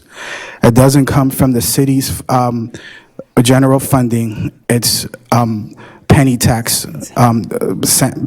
dollars. So I just wanted to know you got enough funding to keep the service as it is, and I know there's some residents and passengers that are here today. They didn't get a chance to sign up for public comment, but they're here for public comment as well. Thank you so much for the opportunity.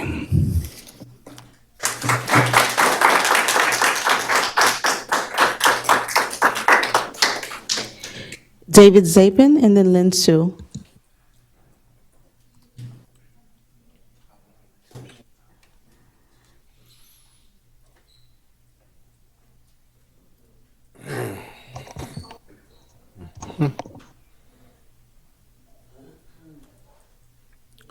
David Zapin, founder of 30K for Back Pay, Inc., a nonprofit.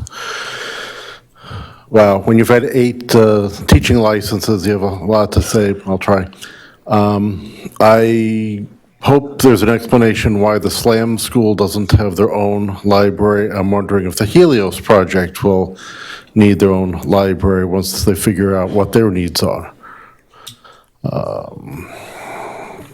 As a school librarian, I have some experience at this. But I'm hoping that at some point a decision will be made to gather money from all these huge companies that are parked right outside the city limits, because they're very good at taking money out of our community with only a few jobs, bringing them in. Or otherwise, we might have to pass, I don't know, an extra 1%, let's call it an Amazon tax for all the stuff that gets, shipped here, but with almost no local jobs to show for it. We wouldn't even be the first. We may have to come up with a way to pay for a basic income, sometimes called a UBI, ideally $15,000, because too many of us, are either working insane hours per week or in substandard conditions. Airbnb, how many of us don't have an actual bed or bureau worth their name, right? How many of us are making under 30 an hour, under 20 an hour, under $10 an hour, factoring in transportation, sometimes to Miami Beach or Hollywood? That's not capitalism when it's that low. So I hope everybody enjoyed I hope everyone enjoyed the postcards I sent out. Happy holidays, blessed autumn. And remember, there's the Hoopla app for downloading books, especially during the holidays when the library will be shut down more often. Maybe download books from the Gutenberg Project as books become more scarce, physical and even virtual. So you want to be ready when I return my time. Thank you.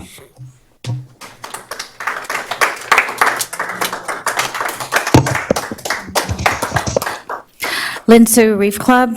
Today I am fulfilling a request that was made by a resident who is a very strong advocate in our city. Her name is Irene Pillinger, and this is a response to an email that was sent by Commissioner Michael Joseph, and it says, "Dear Michael Joseph, the email you sent out today is full of inaccuracies and misleads the public. It is obvious to the residents that you enjoy painting yourself as our savior, but in fact, you are a disruptor and not in a good way. Unfortunately, I'm not able to attend the meeting and to respond in person. Under the previous manager, monies were spent with no accountability, and now that you have to face the music, you are turning the picture on its head. Michael Joseph's myth number 1. No one is defunding the police, but you sure like to get those buzzwords in. The police were not able to fill positions in the past, could not be due to the toxic atmosphere in the city hall. Perhaps the liaison that was put in place by Duke Sori at a huge salary to spy on the police department, instead of fostering a strong relationship between the police chief and the city manager. Once hired, the number of police officers will be higher than in recent years." Michael Joseph's myth number 2. The Washington Park project is moving along and is not being eliminated or reduced. Once again, you fan the flames of division. Please don't mention events. They must all be canceled and evaluated to ensure their value to the city. My side note is we went from 6 events per year to 30 events per year, just to put things in perspective for our residents. Now back to the email. Nothing like Commissioner Jean adding the last-minute jazz festival to the calendar. For what? We have a world-class jazz festival annually right next door in Miami Gardens, and guess what? It's not free. Michael Joseph's myth number 3. The city manager, Mario Diaz, spent a great deal of time with each commissioner before being hired. If I remember correctly, the majority, if not all commissioners, voted to hire... I'm sorry. I apologize for interrupting you. And we have I'm sorry. We do have rule of civility that does state that, speakers are not supposed to identify and criticize individuals by name. It's supposed to be to the commission of the city as a whole. I understand that, and certainly appreciate Ms. Sue appearing here and speaking on behalf or attempting. I think it would be more appropriate that if this individual has something specific to say to individual commissioners or to address individual commissioners, that correspondence or notes or whatever be printed out and made part of the record, but to engage and to identify individual commissioners by name is not appropriate under the rules of civility that we operate under. Thank you for that clarity. We'll go to the next speaker. Thank you. Thank you.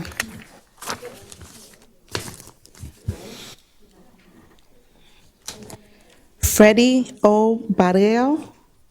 I'm sorry if I mispronounced it. Yes? Clerk, can you...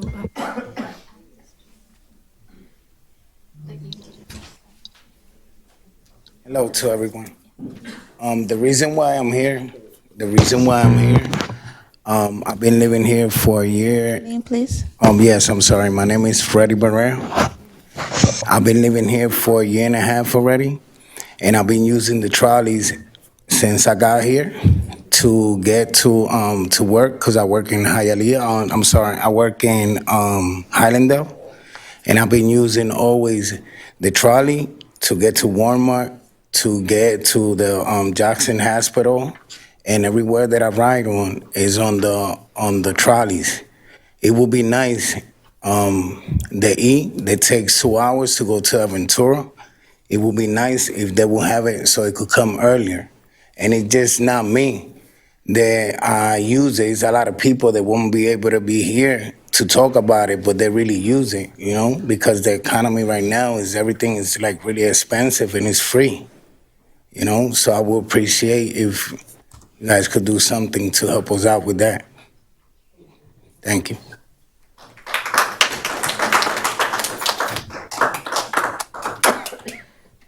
Tana West, and then Yerson Santana.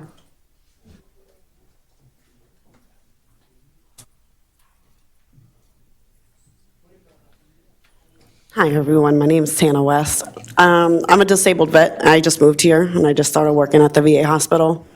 And the trolley helps out because I just moved here, and I definitely didn't know how expensive it was going to be being here. So the trolley helps out a lot. It gets me where I need to get, even though it drops me off at Jackson. It's just a short walk to go to the VA. So it'd be great even if his trolley, could expand and have more trolleys to help more people out like me, because like I said, I just moved here, didn't realize how expensive it was. So I think it's a good thing for the community itself, and it would help a lot of people, even people, lower income families too. So a lot of people may not even know about the trolleys and know that it's free. So I think it would help out the community. Thank you.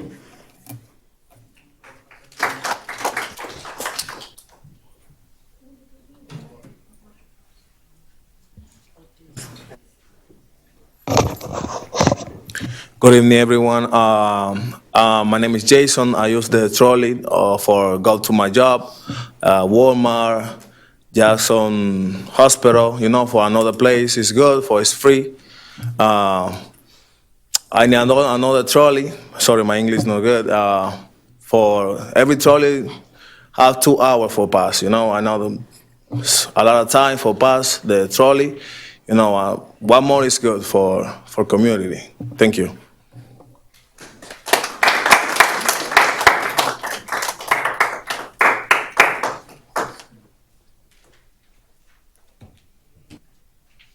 Buenas noches, no hablo inglés, pues estoy nuevo aquí y vengo a decirle que yo... ¿Su nombre? Alex Sánchez, disculpe, mi nombre es Alex Sánchez y bueno, yo uso el para ir al mall, para ir al Walmart y me sirve como herramienta para ir al trabajo porque me deja cerca del trabajo, entonces necesito usar ese medio de transporte para poderme mover aquí en North Miami. Alex, permiso, si te puede quedar. Mr. Chairman, I don't know if you want to try or go ahead.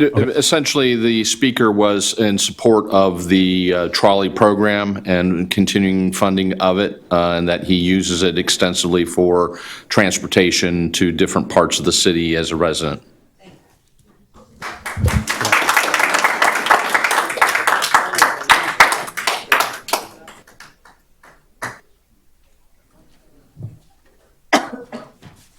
Hola, mi nombre es José González y tampoco hablo español.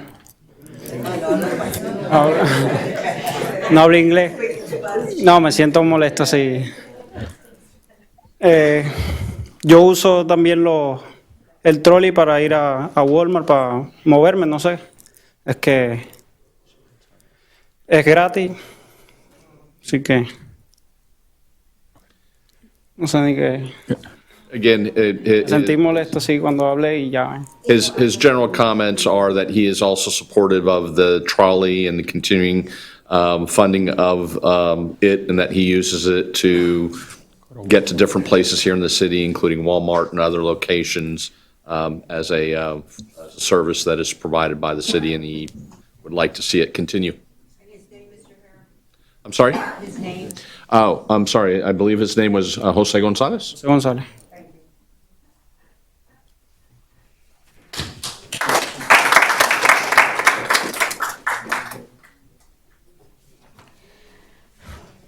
Dennis Miquelino.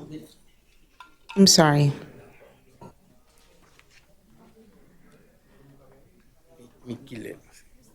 Miquileno, sí. Buenas noches, mi nombre es Denny Miquileno. Uso el trolley, pienso que es un medio muy útil para salir de sitios que no llega ningún bus. Es un medio para salir, por ejemplo, no solamente a Walmart, sino para trasladarte a otro sitio que no llega ningún otro bus. Entonces, para mí pienso que eso es importante, salidas, que hay gente que veo caminando, porque si no lo agarras, ¿cómo llegas a un sitio para trasladarte a otro si agarras 2 o 3 buses para llegar a un sitio? Entonces es un medio muy importante para... Gracias.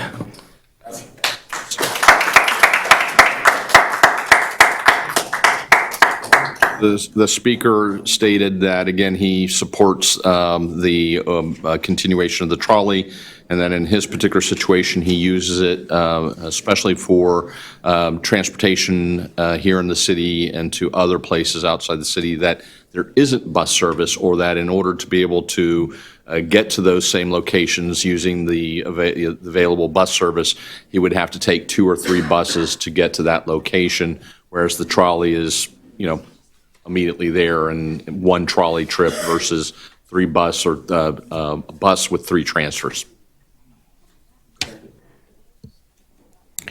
Vivian Calvet, and then Lizbeth Ortiz.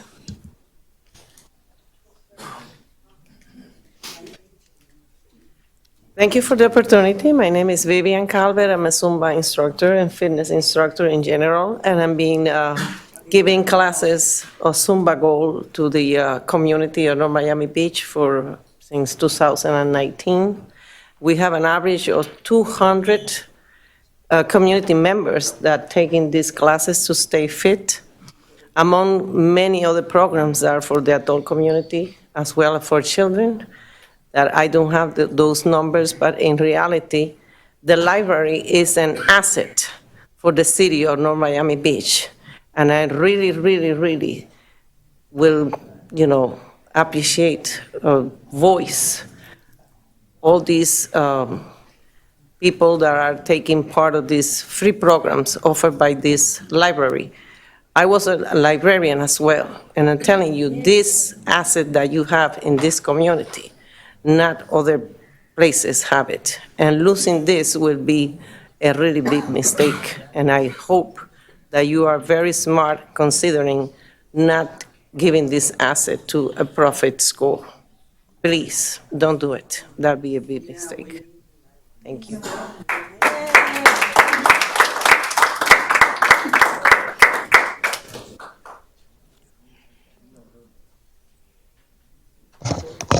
Hello, my name is Lisbeth Ortiz, and I'm in this area for 23 years. I managed a building, 20 units, 10 years ago, and I represent in part the commercial size in 170 West Dixie Highway. We have a couple of concerns.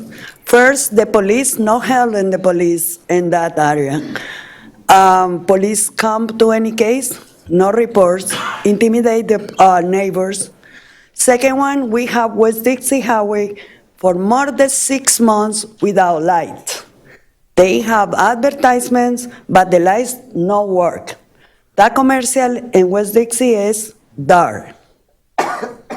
Third one, I like to let her know, I don't know who's in charge of this. I running a lot about all this neighborhood, and it's a lot of bad things. Reynolds Park is disaster, it's closed, nasty, everything is gone. If you go around the bridge next to the city, hooks around. Bridge one day gonna fail, nobody care. Bridge next to Walmart, mess too. I got a lot of pictures that I wanna send somebody to look around what happened in North Miami Beach. Thank you.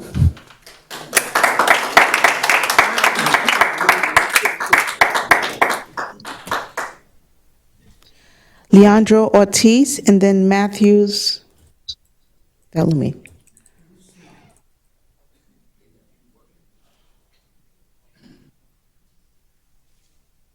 Buenas noches.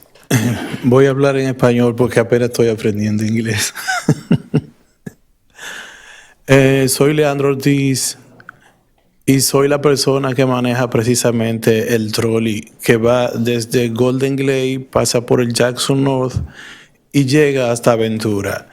Y todas las quejas que ustedes han escuchado esta noche, todas esas quejas las recibo yo. Y después de recibirla, ¿no?, la llevo a la oficina para que tomen en cuenta que las personas que se mueven en el trolley se están quejando que dura mucho para llegar de un lugar a otro porque la distancia es muy larga. Entonces, yo le he explicado a mi jefe, Kelly, que es necesario poner otro trolley para que cuando uno esté en un destino, el otro esté en el otro extremo, que cuando uno sale de un lugar, el otro también sale del mismo lugar y en el camino se encuentran y el servicio mejorará muchísimo. Es cuanto, gracias.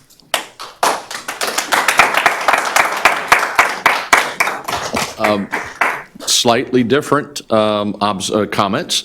He is the trolley driver. And he stated that he hears the complaints that have been mentioned or talked about by some of the other speakers, particularly as it relates to the number of routes and the continuity. Also, that it's a good thing that they are using these routes. That he takes that information to his boss, who sends it up the chain of command, and that there is a need and a desire to expand the trolley service to additional routes if that's, of course, the desire and direction of the City Commission. El Jefe. Yeah, yes, that he goes to El Jefe or Patron and to share his concerns and the complaints that he gets from the users of the trolley. He hears them, he gets them from them, and he shares them, and that there is in his opinion, a real need to expand the service. Patron, not to be confused with Patron. Just want to make sure. Yeah. Just want to make sure. Yes. All right. That comes later.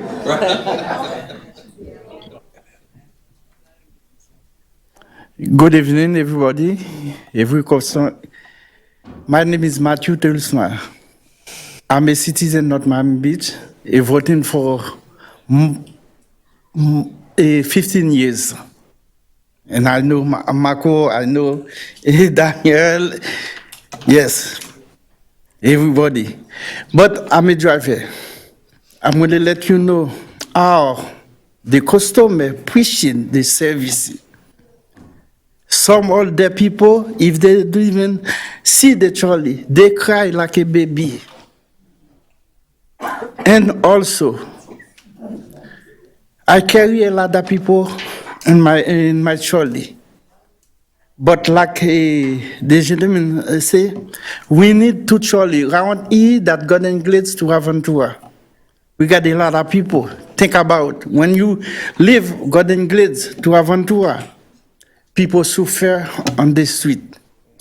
That's why I'm going to let you know we need a two trolley for that.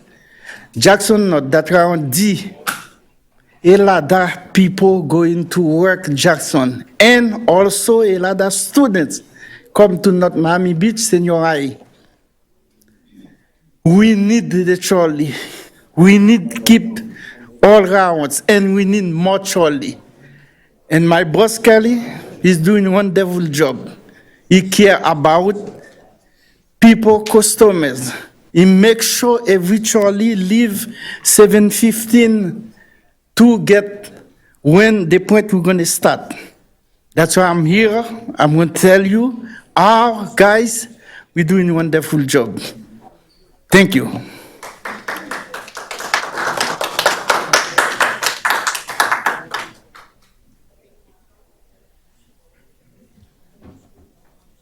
Madam Chair, that was the last signed speaker. Oh.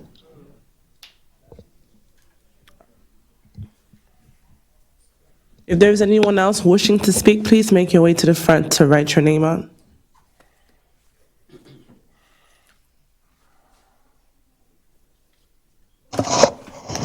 Good evening, everyone. Mubarak Azan again. I looked at that trolley and there's like a half a dozen or 8 people came. Nobody came for the freebie except the paid representative. However, I heard the city manager talk about projects going to be on for years. I always refer to the Jefferson Plaza, the old Kmart site. In less than 2 years, all these buildings, most of them went up. We need to take a page out of that and follow their footsteps closely when we are doing projects. And Mr. Commissioner Fleuryman, you don't want us to use the word deficit.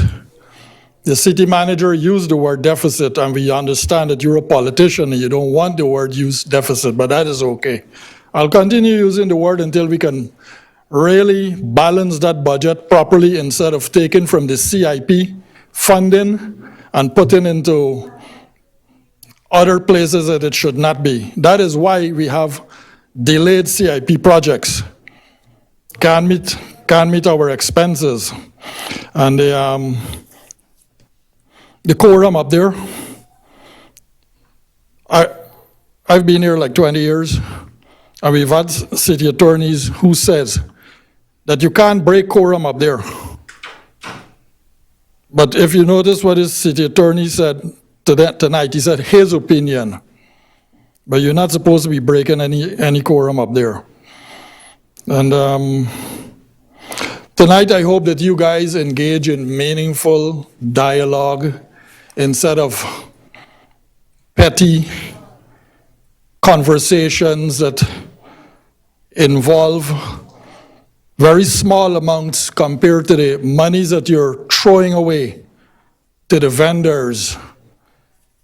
They're like, have this here like a feast and ripping us apart. And the city manager raised the 280 to 292 an hour. So that change happened under him.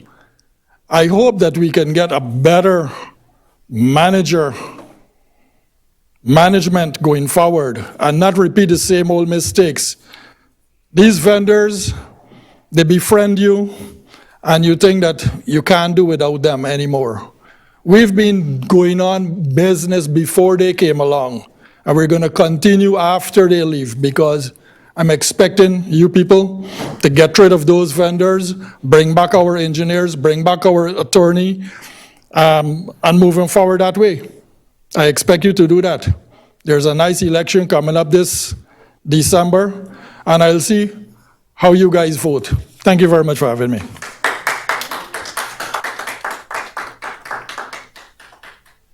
Thank you. Jeb Hanwiger, Monticello. I've gone through the budget, and there was a concern at the first budget meeting. One of the union reps spoke out that there's this huge, we have too many administrative people getting too many high salaries.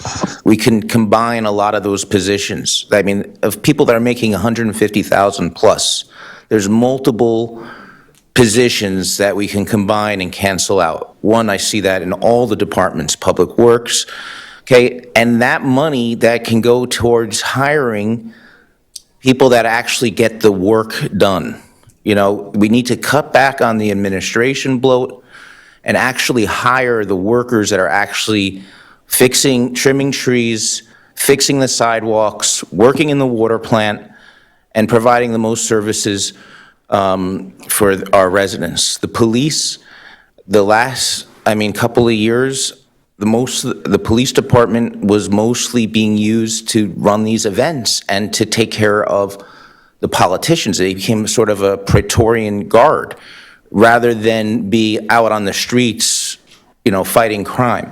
We need to make sure, instead of hiring more police officers, making sure that all that administrative bloat within the police department is cut out, and we have actual police officers on the street patrolling all of our neighborhoods. Also, Parks and Recreation. We have, we could cut so much of the administrative bloat, and we can hire more people to work in Parks and Recreation, more lifeguards, so that we're paying them $15 an hour. That's not a lot of money, but we need to keep those pools open. We need to hire those lifeguards. We need to hire those public works people. We need to keep the trolley going, especially around dismissal time at North Miami Beach Senior High. That's when those trolleys are being used by those kids to get to aftercare programs, to get to the victory pool, to go swimming, hopefully. So we need to think about the benefit for the majority of residents, and we need to look at all the administrative waste and the multiple positions. Like, the only department I saw where, that went down in salaries was the city clerk's office. But the city attorney's office is still going up a lot. The city manager's office is a lot. Public Works is way too high for administrative, and we need to focus on using that money to hire the real workers that we see fixing our sidewalks, fixing our roads, and taking care of business.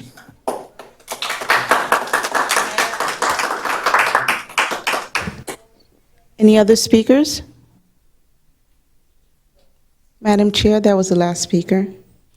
Before we come to the commission for comments, I wanted to ask the manager to address some of the concerns that were brought forth during the public comments. For example, the library, the Heritage Day, the water reserves, the trolley. If you can address some of those issues before we get into your presentation.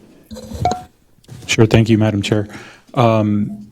The city does not have a project, nor plans, nor anything to present with regards to relocating the library.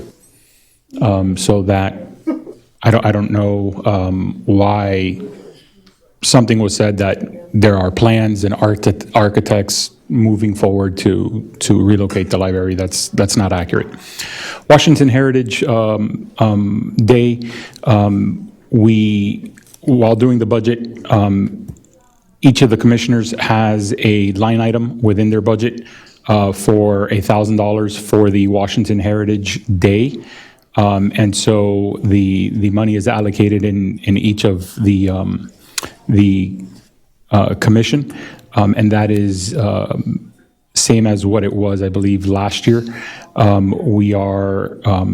was also an additional line item under Parks, and so we consolidated those efforts within each of the individual commission seats, but we'll be glad to move it under Parks if that is the request that is there. With regards to... I have a question about that. I think in the past, each commissioner had $1,000 to use discretionary within Washington Park as they saw fit, but the Heritage Day was a separate line item in general that was under parks. That was my understanding of it. It was listed as Washington Park Heritage Day, but we can make that change. No, from my understanding, because I remember when this prior budgets, because of the last budget, it had Heritage Day was put as a line item in the Parks and Rec budget, separate and apart from any of our contingency amounts. What it looks like you're doing is, I guess we do have our own individual contingency amounts, and you're just specifically allocating in our specific budgets, even though in the past it had its own line budget, separate and apart. So, sir, as I just mentioned, yes, there was a line item. That's a change that I guess a couple of the voters' council have brought up. That why would that change happen?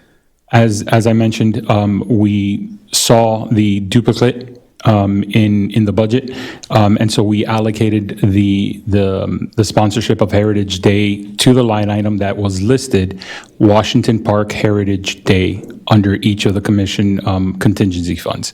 Again, we will be more than happy to move that if that is the will of the commission. That it's not a problem. You can continue with the rest of the items. Sure. I know, David, you wanted to touch it. Commissioners, I'll address some of the trolley questions and issues that came up. We are, just to be clear, we are not reducing the number of routes, but D1, the D1 route has 2 buses, which, as Kelly had mentioned, gives you about a 30-minute headway. By reducing the frequency and reducing by 1 bus, we are now matching the headway of the other routes, A, B, C, and D. So for our residents, we are those buses and routes will still exist, so we aren't changing the stops. But again, we will be reducing the frequency by the removal of one of those trolleys. The decision to do so was to be able to save almost $600,000 out of our general fund budget. Route E, as a pilot, was, Commissioner, I'm sorry, you had a question? To the chair, when you say save, those monies are CITT funds. But that's where I was going. No, because they can only be used. Correct. For those types of initiatives, right? Correct. So when you say save, can you tell me how? Yeah, I was about to go there. I'm sorry, Commissioner, I was about to go there.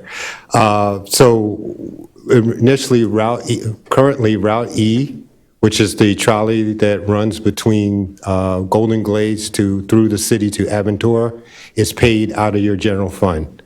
So in order to save that route and move it into CITT, it now replaces one of those D routes. So funding-wise and budget-wise, rather, you still have, instead of 6 funding budgets, you now still have 5. So by replacing that D2, you're now able to remove Route E and continue with Route E, but you're now funding it out of CITT. Additionally, freebie is being paid out of our general fund as well. So that is also moving into our proposed under the budget to move into CITT. So those 2 items, the Route E and freebie, total about $600,000.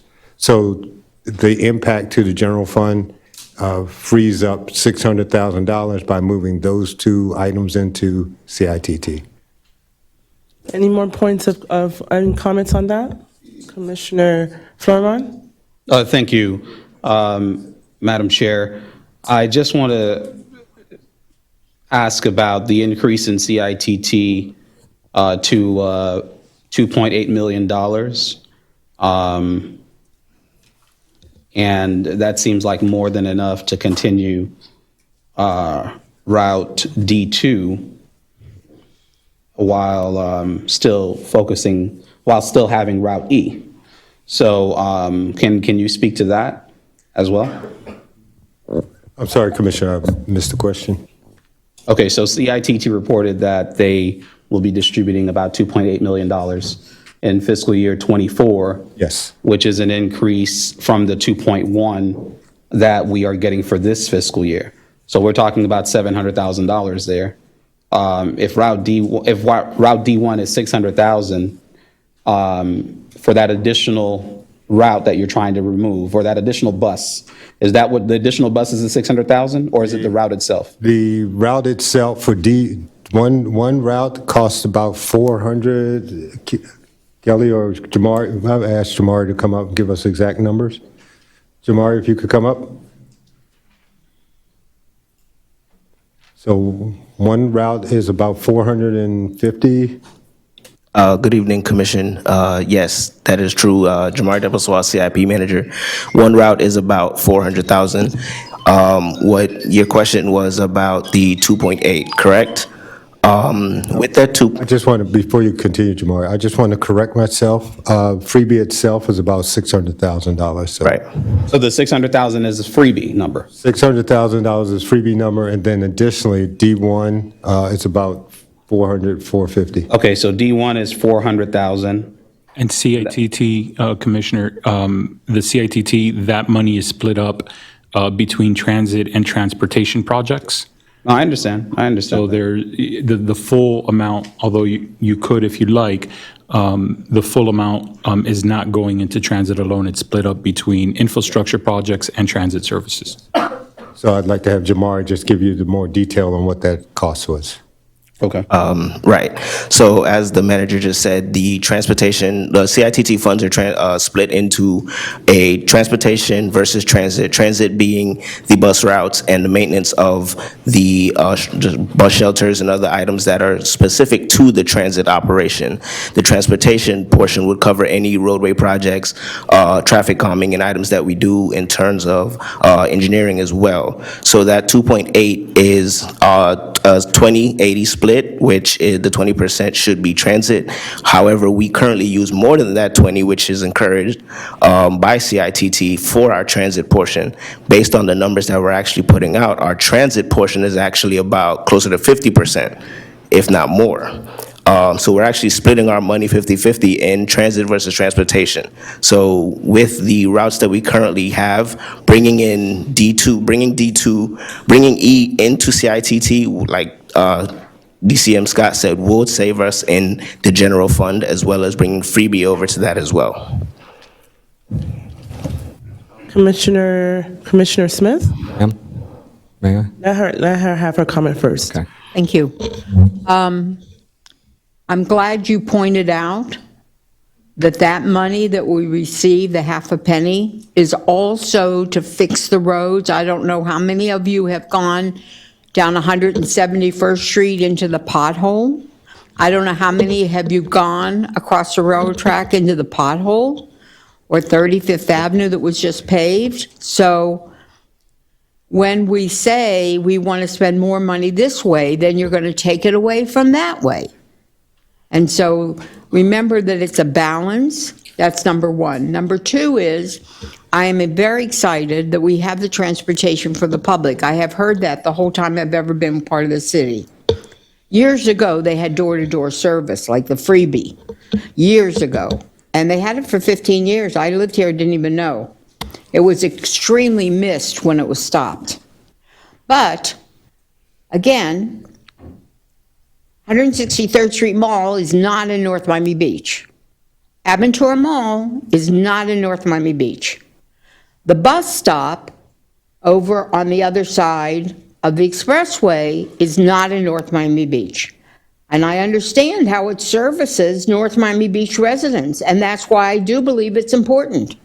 But I also believe we should be calling the Aventura Mall, and we should be calling the 163rd Street Mall, that we are bringing their employees to them and let them help participate in the cost of what it cost. Not just Aventura Mall, but here we have Brightline. And we could have an additional stop and let Brightline, or let the Tri-Rail, let them participate, that we're bringing on the taxpayers' dime to their city. So that would be my recommendation on it. And what is understandable, because I have taken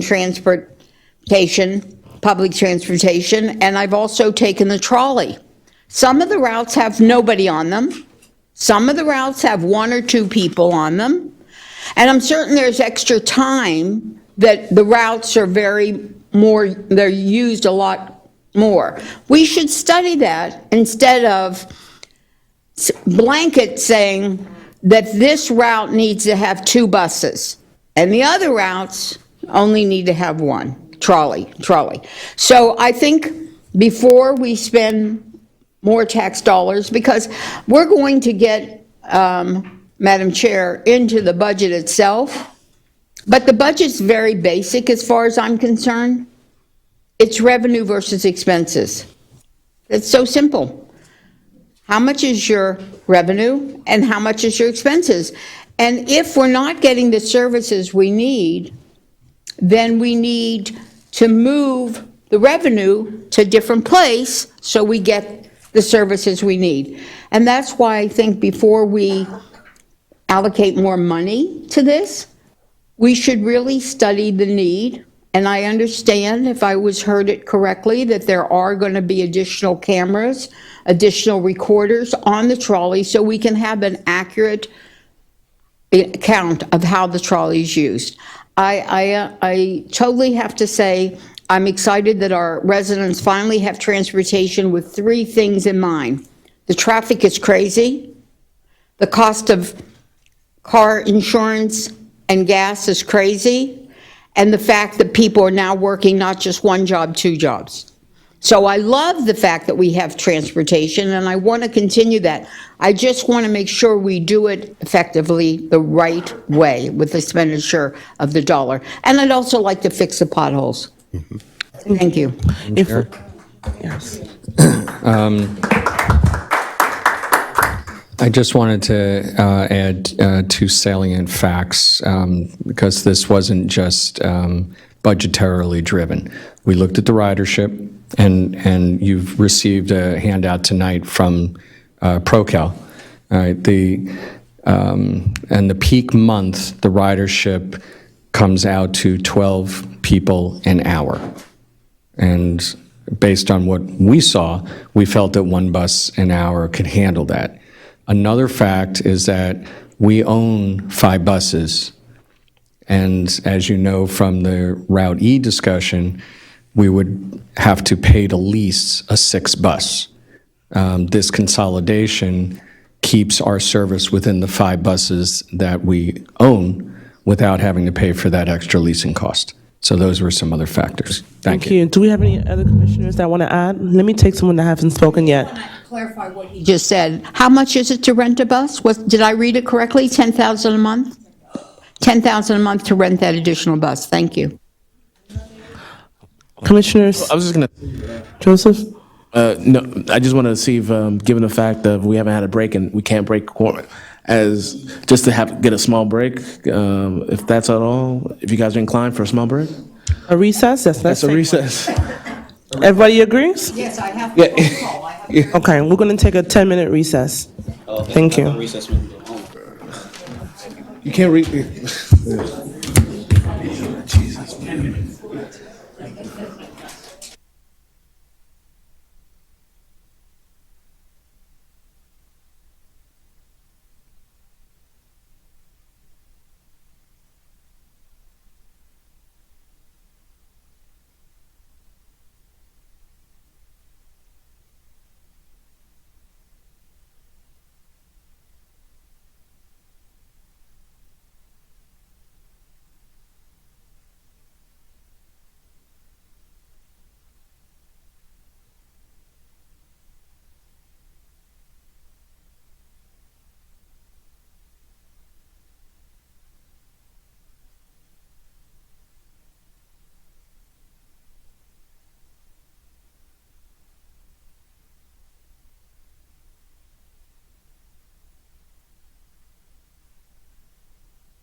Are we ready to begin?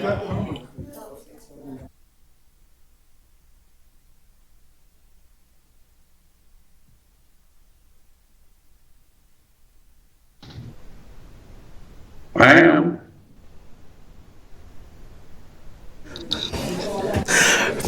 Jay's ready. Jay says he's ready.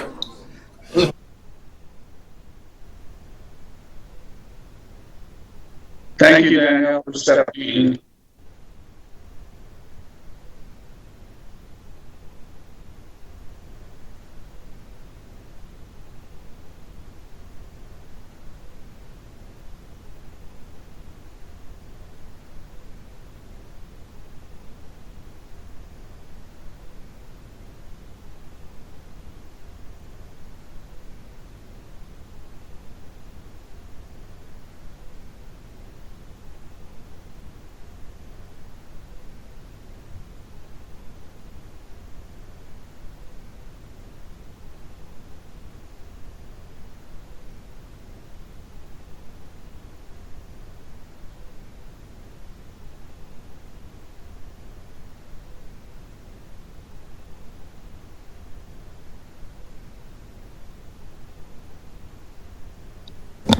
All right, we're ready to resume?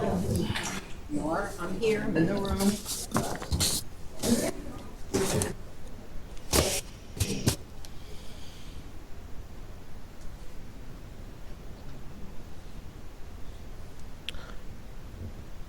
All right, so we were continuing the conversation. I don't know if we want to take it from, if anyone else wanted to add anything on the conversation that we were on, or are we moving to the manager's presentation? Commissioner Smuckler? All right, thank you for acknowledging me.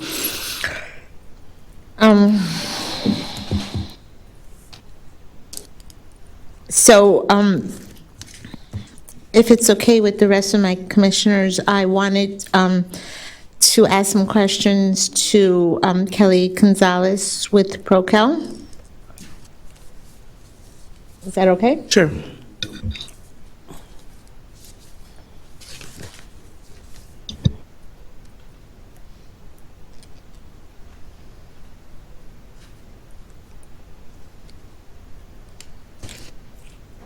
Sorry.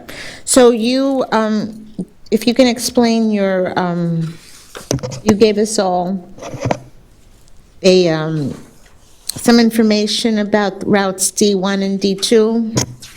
And if you can just like briefly for like just no more than 3 minutes, because I don't want to take everybody's time up, if you can just talk about this quickly. Okay.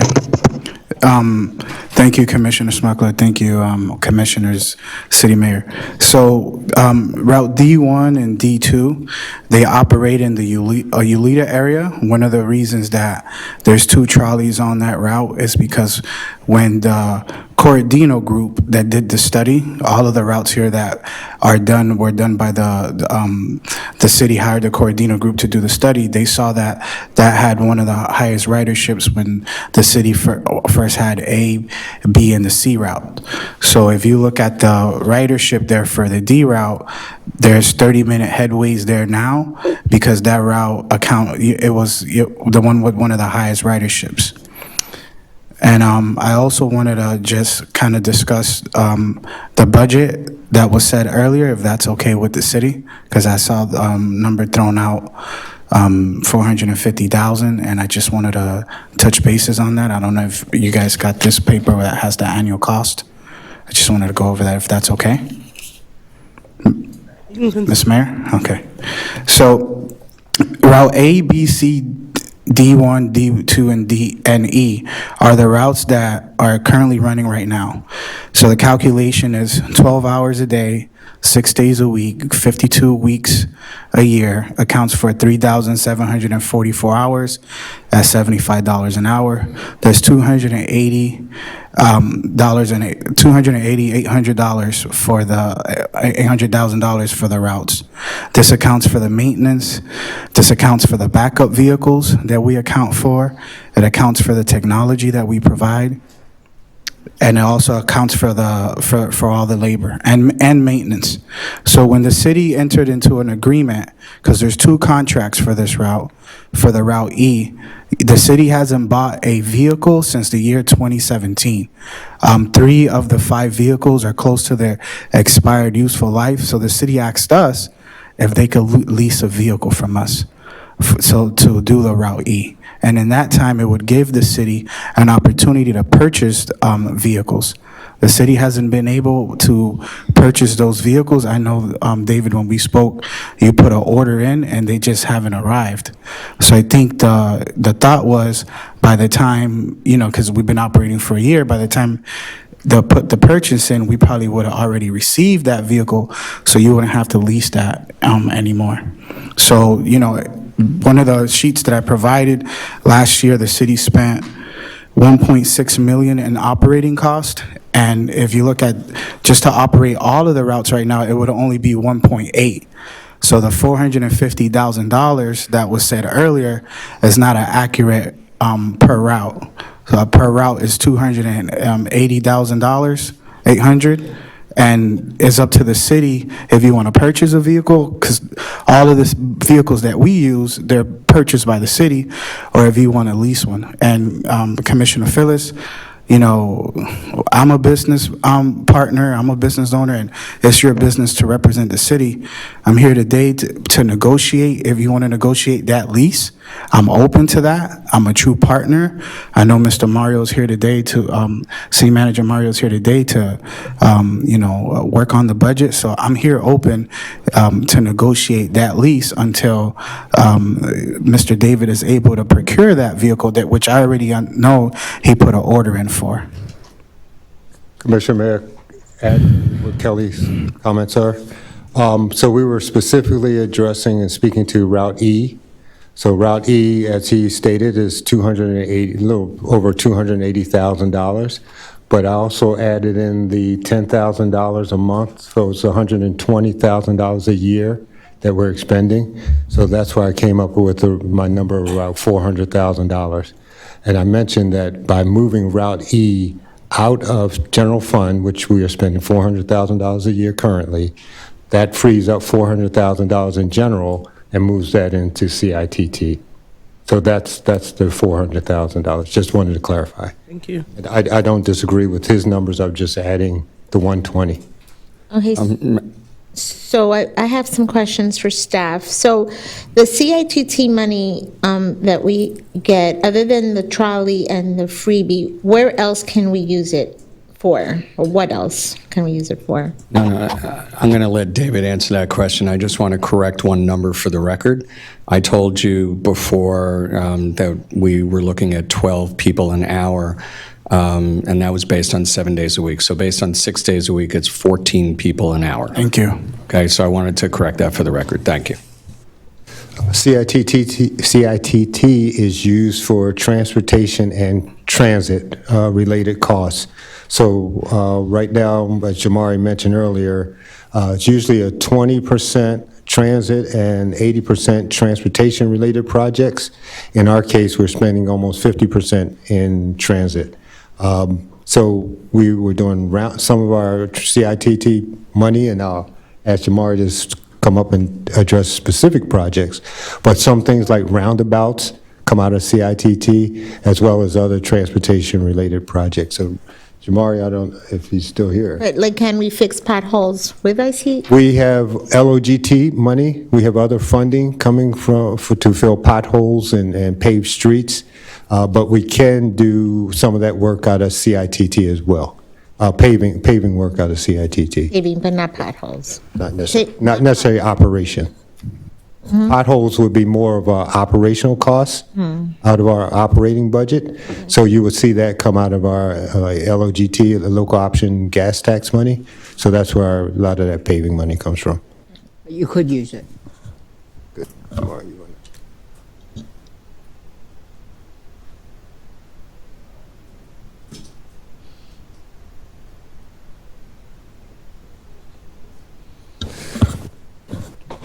Ricardo, we're losing a mic over here. Just jump to this one. Yeah.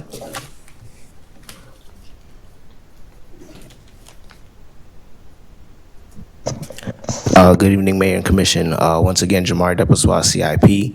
Our CITT funds, as David said, is that 2080 split that we talked about. You can use it for resurfacing of roads, any traffic calming projects, the engineering that goes into these projects. If you need a design, you can use also the money wouldn't be directly for a pothole, as he said, that is the operating cost because it's a maintenance item. It's not a capital overlay, but in the course of doing an entire street, you would take on those potholes that would be on that street. So it's not only just that one location, it could be the whole street. So that is roundabouts, or any traffic calming that we wanted to do.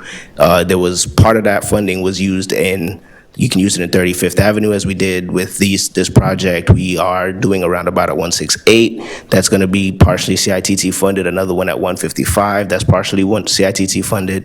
So these are the major projects that we're doing from CITT funds. If I could just add a couple of points. We also, from CITT, do sidewalk and ADA upgrades. We do, and these are specifically in the '24 budget. We're installing a new crosswalk at 15th, installing new bus shelters, and it's supporting two specific projects at 157th and 26th Avenue. And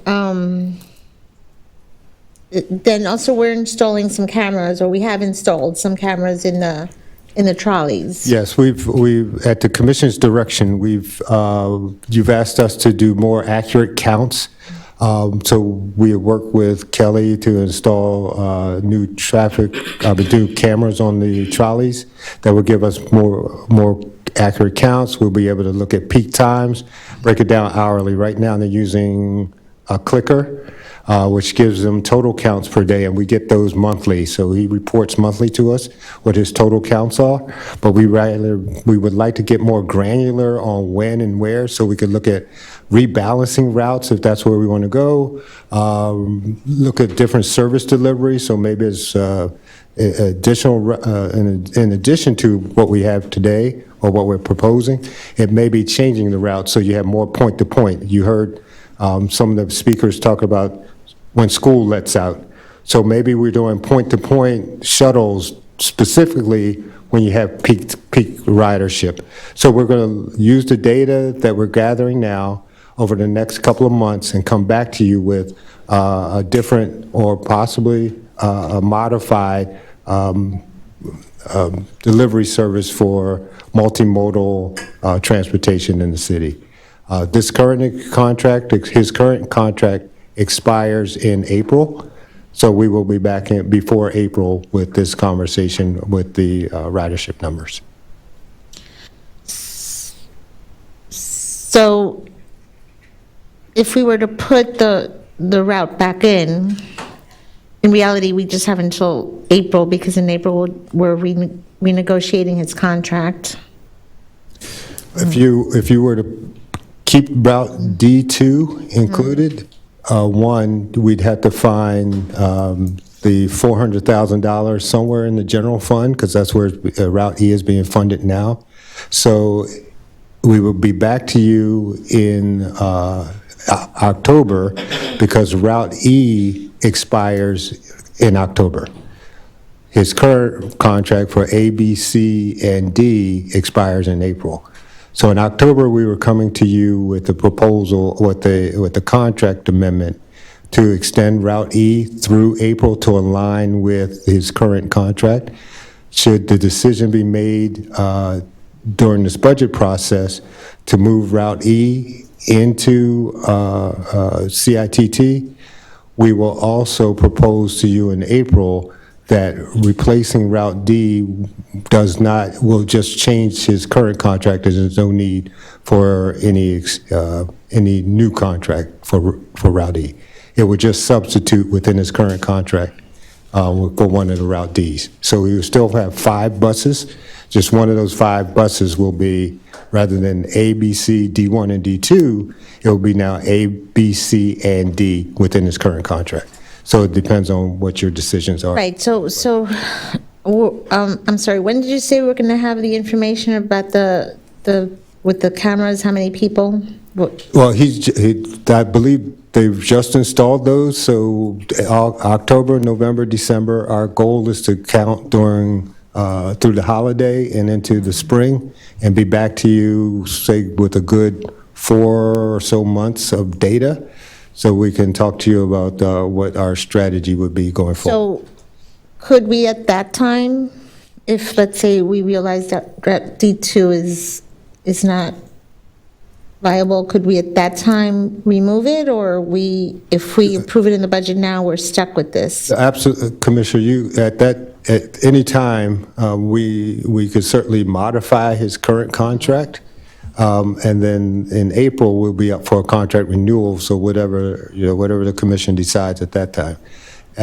Right now, we're just making this recommendation so that we are able to free up the $400,000 for all the other general fund items that the commission are considering today. All right, thank you. Anyone else? Commissioner Smith. Thank you. Could I ask you, who's in charge of those 2 bridges on 15th Avenue, West 60 Highway? Is that our responsibility? Commissioner, I'd have to check into that, I'm not sure. That's a big one. Yep, I'll check into it. And if it's our responsibility, could the money from CIT be used for that, for repair? I'll have to check into that, Commissioner. Because I will tell you something. It's usually transportation and traffic related, so I'll have to confirm that. But that should be a priority right now. That should be a priority because safety for our residents is the most important thing. Commissioner Smith, do you mind if they come back to you with the information? Pardon me? Do you mind if they come back to you with that information for the? Well, I want it to be on the table because we're voting now to spend money in a different way if we're going to do this, $400,000, and if it's our responsibility, I do not want to vote for this now. I want to keep it the way you did it without it being here. We can always go back. I'm sure they'll want to start again, or nobody's going to turn away from business. But I would like to know about that. That's a priority. I can get that information. And the other thing I would like to just address real quick is the fact that I'll bet you there's a lot of other routes that would wish that at some times of the day they had 2 buses and they didn't have as long a wait. So it's very difficult to say, well, this needs to be done or that doesn't need to be done. I recognize, and I thank you so much, Kelly, because really when the gentleman says, I will negotiate. But my last question in reference to this is, remember, we pulled the trolley vote. And we pulled it because on one place, you had a 7-month contract at $75 an hour, and at the other place, you had a year contract for $10,000, and for 5 months, we'd be paying for a bus and a trolley and not using it. So what we really want to do is make sure that all that's coordinated, number one. And number two, we also, I do not want to take any money out of the general fund to do this, because we're going to come up, hopefully, and discuss events and discuss some other issues like police.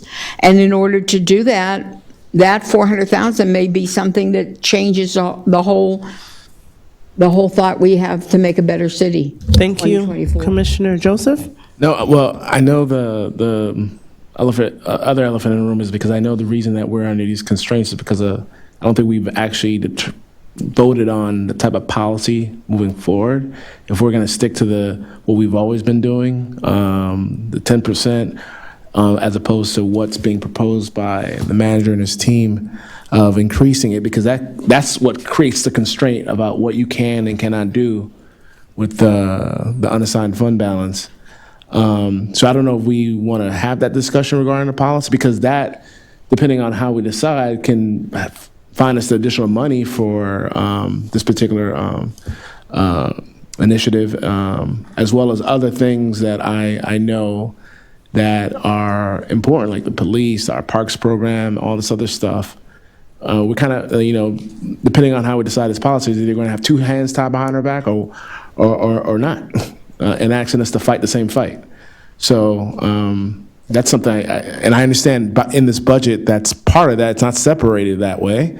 I guess it's embedded in it that we would be voting on it and increasing our like setting a policy or precedent. So I don't know if we want to have that discussion or not. Thank you. The greater question is, there was a promise of a policy being presented to us. When is that policy ready to be presented to us?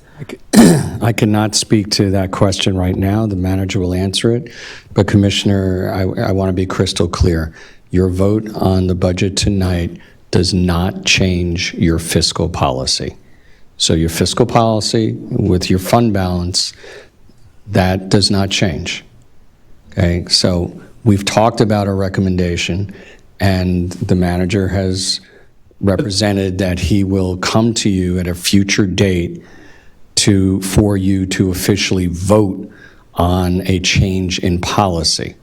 Okay, and that's between the 10%, the current 10% versus the 3 months that's being recommended for unassigned fund balance. None of that has an impact on the dollars and cents in this budget. Let me interrupt you there. From what I'm assuming his question was going to be, or his rebuttal is this budget not based on your particular new policy or the range? Is it not? No. So the 28% that we have right now in unassigned fund balance does not affect the rest of this budget that we're approving tonight? I mean, it's there, right? Commissioner, it affects it in a way that my recommendation is not to use any of the 28% to fund the difference between revenue and expenditure. So that's, in essence, it's the same concept, that you're hoping that we don't use the 28%, but the 28% is in essence available if we should need to make adjustments. As stated in the past public hearing and in the workshops, that is a option that is definitely available to the commission to decide on how they want to. So the greater question is this: if you're using this new policy or new hopes of percentage to present to us a balanced budget tonight, why not give us the opportunity to actually approve that policy prior to you using this newfound methodology for a current budget? The proposed budget that you have meets the current policy that the city has. It is actually more conservative than what the city policy dictates. Obviously. Last year, it was the unassigned fund balance was higher than what the policy dictates as well. So the practice continues. The difference is not using any carryover or unassigned fund balance for to fund the gap between expenditures and revenue. And so that is my recommendation as your city manager. But as I stated, you can make the decision to change that and to fund any type of expenditure through that, or make changes from department to one area. It is my proposed budget of what I felt was going to be putting the city in a stronger financial position. Thank you so much. Any last comments, Commissioner Florimon? So many numbers flying around. What is the unassigned number? What is the unassigned total right now? I believe I need the 19.5. And it's because you all did a budget amendment at the last commission in order to pay for the various legal service invoices. 19.5. 5. And it's at 28. Is it still at 28%, or was it at 28% before? It was at 28% before. Do you guys know where it's at now, or what the difference in the number was before and now, as far as the total? We can do that math for you.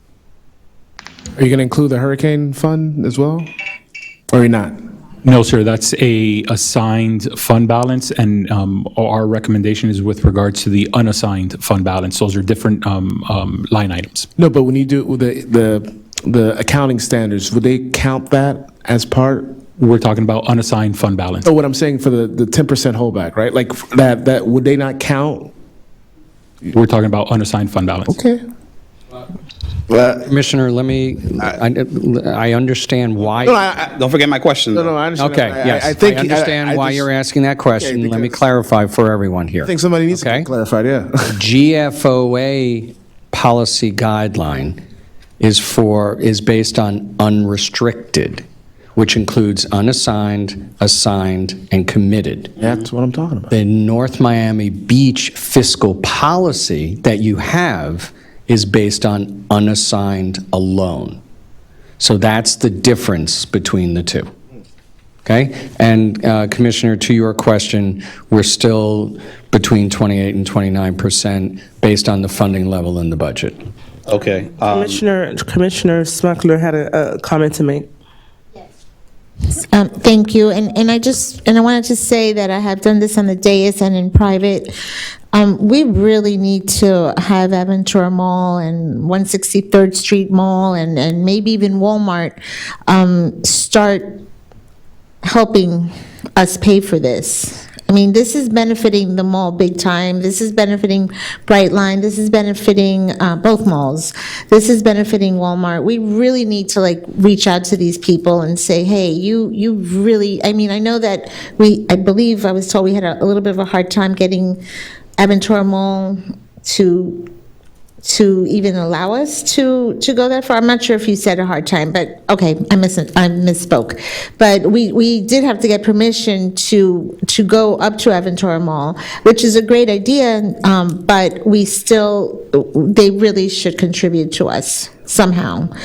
And I don't know if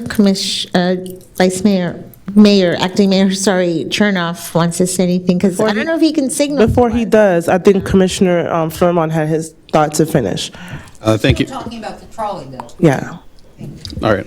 So I support keeping the trolley as is until the next conversation comes up. I mean, I support it for the whole fiscal year, but obviously there will be a conversation in April as far as the ridership and those things. We can have that at that time. But in my seat, I support leaving the services as is.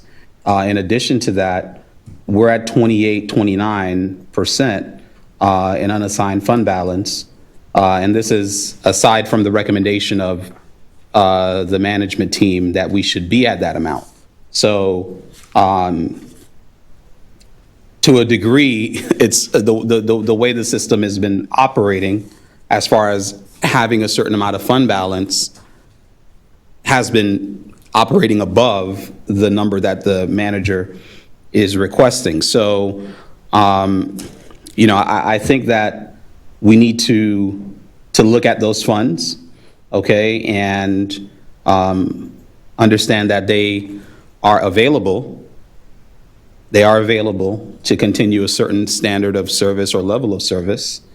That's number one. Number two, 90% of the capital improvement projects that were in this current fiscal year's budget have been moved into the American Rescue Plan. I mean, obviously, most of them, I believe, are one-time projects, but those have been moved over. And so at some point, we're going to take a look at those capital improvement projects and make a decision on which ones that we want or which ones that we want to proceed with. And that can also be an area where we look at finding some dollars to mitigate some of what we're discussing right now. But I fully support the trolley. And if we get reports saying otherwise, we'll have that conversation at that time. But for now, I want us to continue providing the level of service currently. Thank you. All right, we're going to wrap up this conversation. Here's what I wanted to say. Is there any desire to take action on this particular item? If I could, through the chair, I'd like to make a suggestion that we discuss the entire budget, because there's some other changes, and maybe at the end of the day, somebody will change their thought, because it's $400,000 we're talking about that he's willing to negotiate. Okay, so he goes to $8 an hour, or whatever, $5 an hour, it's still going to be sizable. So let's go to the budget. I have some things I want added to the budget. I have discussions I want the panel to make about events, and then we can have a better picture of what we're doing. Thank you for that input. All right, we're going to, anyone wants to make any motions? So we'll continue. Thank you so much. Madam Clerk, I asked for an email to be read into the record. Yes. Thank you.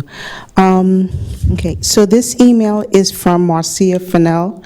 the former Chief Financial Officer, and it reads, "The city has participated in the GFOA Distinguished Budget Presentation Award Program for 6 consecutive years and has received the award every year. In order to receive the award, our budget is reviewed by a panel of 3 independent reviewers assigned by GFOA. Several criteria of a budget are mandatory, including the assignment of monies in the fund balance, and failure to satisfy any of the mandatory criteria preclude an organization from receiving the award. My goal is to set the record straight regarding the misleading information provided to the residents of the city of North Miami Beach.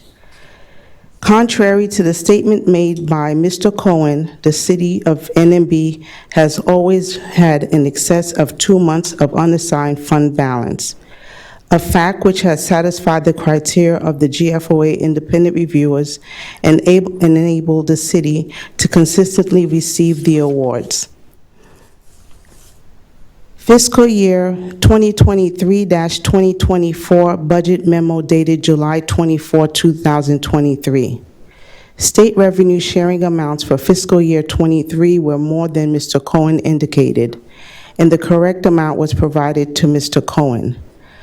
The final amounts for the next year's budget would not have been available until August.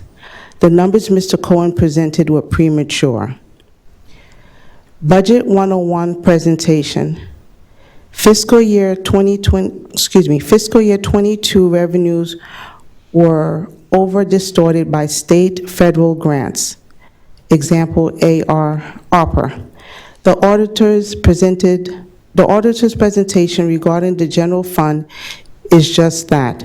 Grants and ARPA are accounted for in a separate fund and not in the general fund as stated. Fiscal year 22 expenditures were low due to extraordinary employee vacancies. The real answer should have been that the expenditures were lower than expected due to various operating and capital accounts, not employee vacancies. Any excess funds could not be attributed to salaries and related expenditures. Those accounts show a negative variance of $510,023. The fiscal year 22 adopted budget was $38,851,544, and actuals were $39,361,567. The revised fiscal year 23 budget for capital outlay of $12,619,139.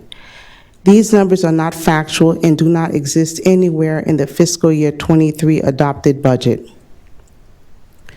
September 13, 2023 budget hearing. Exclusion of carry forward from the calculation. Calculation of carry forward is based on the city's current fund balance policy. General fund unassigned fund balance for prior years less the appropriation of prior years' balances is used for the next fiscal year's budget. Funds for trolley moved from general fund. Funds for the trolley have always been an item of the CITT fund, not the general fund. Funding is received from the county and is specific for transit and transportation purposes. The funds moved from general fund were allocated for the freebie program, which was created in fiscal year 22 by the prior administration. Exceptional number of vacant positions. Response to commission. The fiscal year 22 addition of $4.9 million to the unassigned fund balance is primarily due to the state revenue sharing taxes and intergovernmental revenues, not because of any exceptional number of vacant positions. The positive total balance of $11 million is due from the savings. Additionally, due to savings from unspent capital outlays, the city realized a savings of $14 million, not because of an exceptional number of vacant positions. See fiscal year 22 ACFA, page 84, general fund budget to actual. Excuse me, I'm sorry to interrupt, but I thought we had a policy that we weren't reading emails from people into, like when someone sent an email that we weren't reading them. After COVID, during COVID, we were reading emails, but I thought we stopped because I think now we're setting a precedent that everybody who wants to send an email. My recollection. To read it. I'm sorry. My recollection of that was when we were receiving public comment from, people who wanted to speak. I'm just following. Please continue. So this isn't a public No, this is a comment? direction by the chair. So this isn't a public comment? It's an email that was sent to us. It's not considered a public comment? I just want clarification because then I don't want to set a precedence. That's it. Understood. No, this is not, public comment is closed, so this is not public comment. Okay. I'm following direction. All right, so anybody who sends an email now, we'll read it? Is that how it is? I'm following orders. This Okay, is I'm directed just from the chair. telling everybody that they can send emails now that we'll read them. Madam Chair, Yes? I'd like a word on this. I'd like the clerk to continue. Misleading statements made regarding the fund balance trend. In fiscal year '20, upon the direction of our auditors, changes in the general fund unassigned fund balances between fiscal year '19 and fiscal year '20, and also in the fiscal year 2021 general fund CIP budget that the appropriation supports. See attached email from auditor and then the CFO. Previous administration had made queries regarding the change, which the then CFO responded. See fiscal year '22 ACFR, page 121, fund balances of governmental funds. As to queries regarding fiscal year '23 benchmarking, please note the following. Our independent auditors, Caballero, Fearman, and Yerna and Garcia LLP, are required to measure and comply with the State of Florida Auditors General Local Government Entity Financial Conditions Assessment Indicators. See attached fiscal year '22 ACFR, page 149 through 150. Management letter in accordance with the rules of the Auditor General and attached Auditors General procedures. Each year, the state of Florida publishes financial condition assessment and procedures that include 5 years of data, financial indicators calculations, and benchmark with similar governments. In fiscal year '23, the city ranked at or above in 4 of 5 fund balance indicators. See attached fiscal year adopted budget, page 34 through 35. As stated initially, the City of North Miami Beach has consistently received the Distinguished Award endorsed by GFOA and their independent reviewers regarding the fund balance. The former CFO and I have consistently maintained the integrity of the city, and we stand by the quality of the budget that we're presented for the City of North Miami Beach. That is the end of the email. I wasn't able Madam to. Chair, now I would like to speak. You have not been recognized. We'll go into the manager's presentation. Madam Chair, Robert's Rules of Order gives every member of the body the ability and the authority to speak on any matter before. Thank you, Mr. Attorney. We'll do that after the That's fine. I'm just saying presentation. that- We'll give everybody a chance to speak after the presentation. That's fine. No, Madam Chair. Sorry about that, but you brought together a letter that was undocumented. Sir, Mr. Vice Mayor, we're gonna allow you to talk. We're gonna allow you to talk. If you would, save your comments till after the presentation. I thought she's done. Presentation, the manager's presentation. Wait, could I understand what's going on, please? I have to understand. First place, I appreciate that you're... I need to understand. Why is he having a Yeah, presentation? there is a presentation for the actual overall budget that he wants to present to the commission. But we have to address what we just heard. I would like to save that moment for after his presentation. Okay. I need to say that I need a copy of that, please, because I only understood 10%. It's been sent to everyone.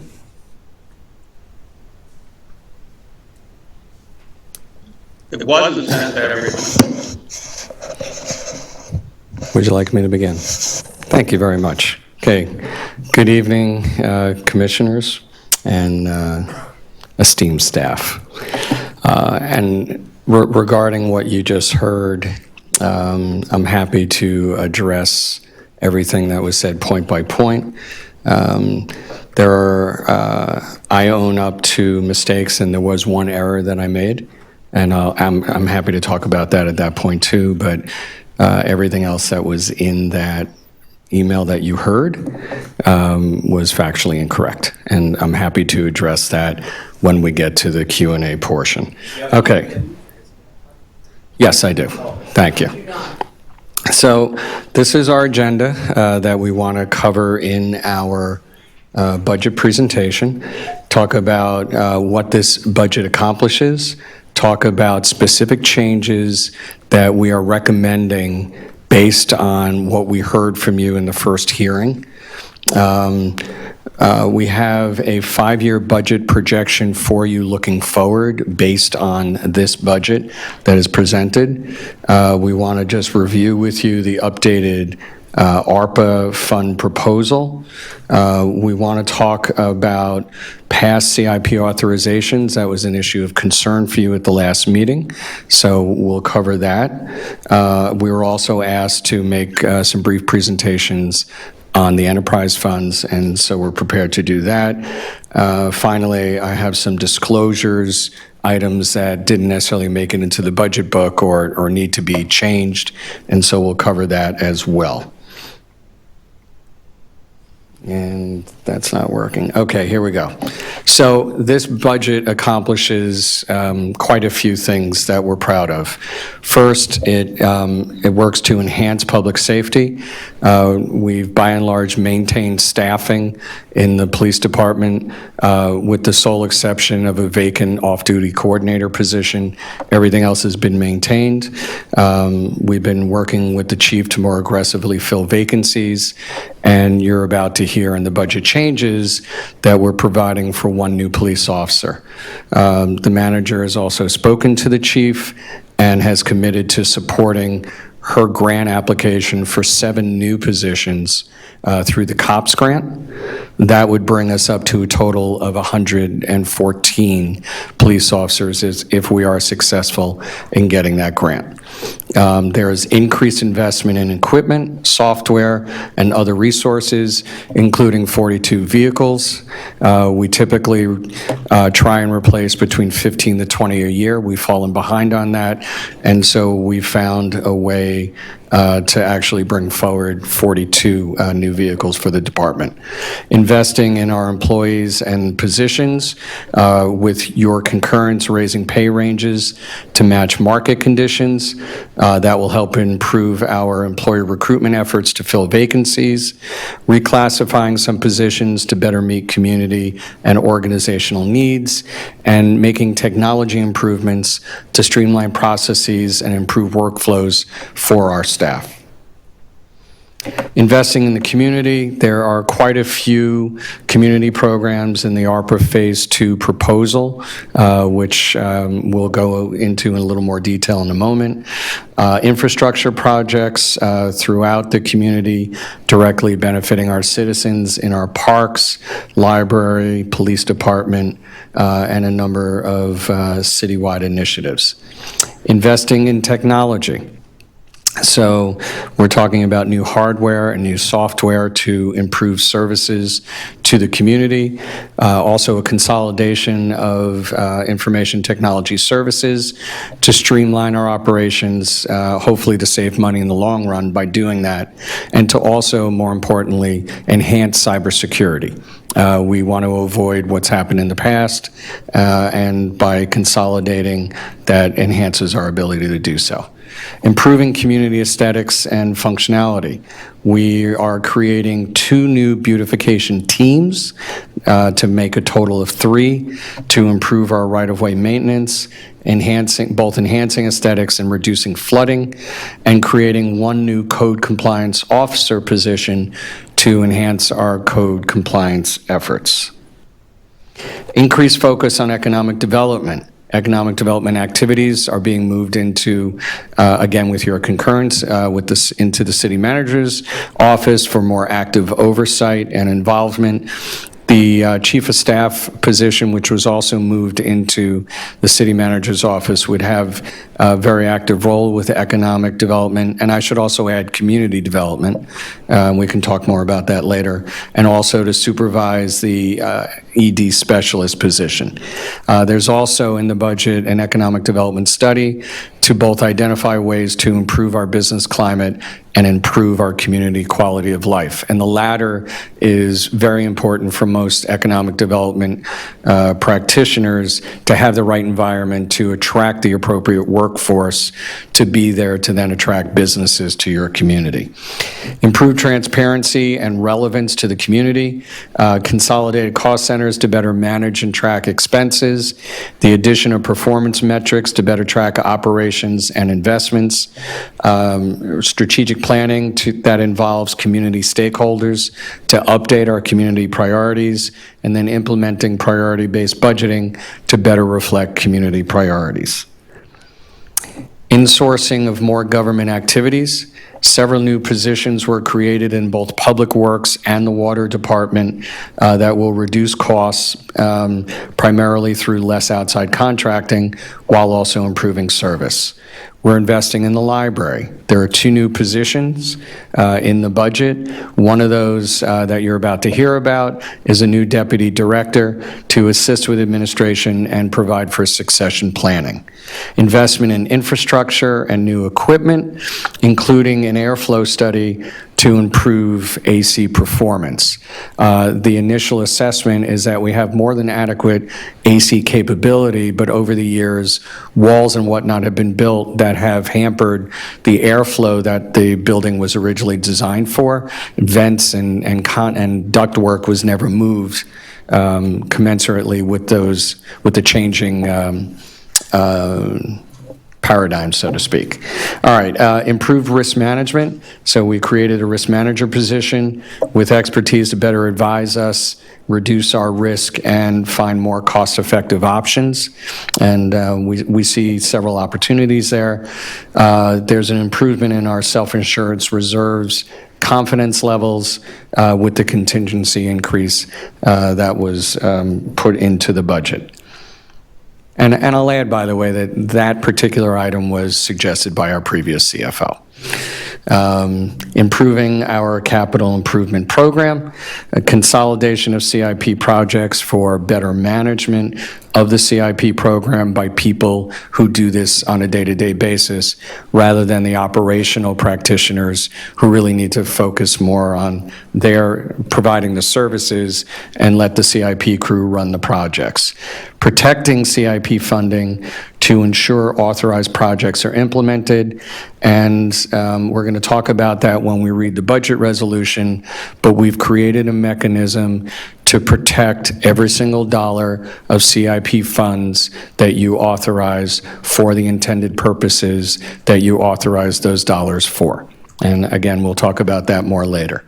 A vulnerability study to determine needed investments to improve community resilience. That probably goes without saying, but as climate change continues with its impacts, it's important for our community to be able to continue operating and respond appropriately.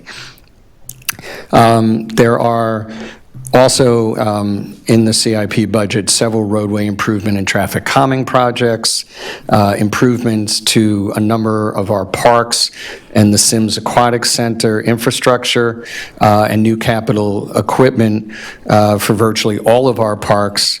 And there's also a new splash pad for Highland Village in the budget. Okay, so let's talk about the budget changes that we're recommending to you. So we're recommending a deputy library director with an April hire. We spoke to Adina about that, and she feels that April is the earliest that she would be able to actually hire somebody. She does not have anyone in mind. She would have to go out and do a recruitment. Police, one additional officer with a January hire. That's consistent with the other 4 positions and consistent with the chief's hiring schedule as well. An increase also of $12,000 for youth soccer program. That would be offset by a reduction in FPL streetlight funding. I took another look at that line and realized that it was overfunded based on our actual cost experience this year and looking at last year's as well. And so we were able to free up those monies. The city clerk has indicated that she can move forward with voter registration efforts with using $5,000 of the $12,000 originally allocated for Rock the Vote. So we'll capture $7,000 of that.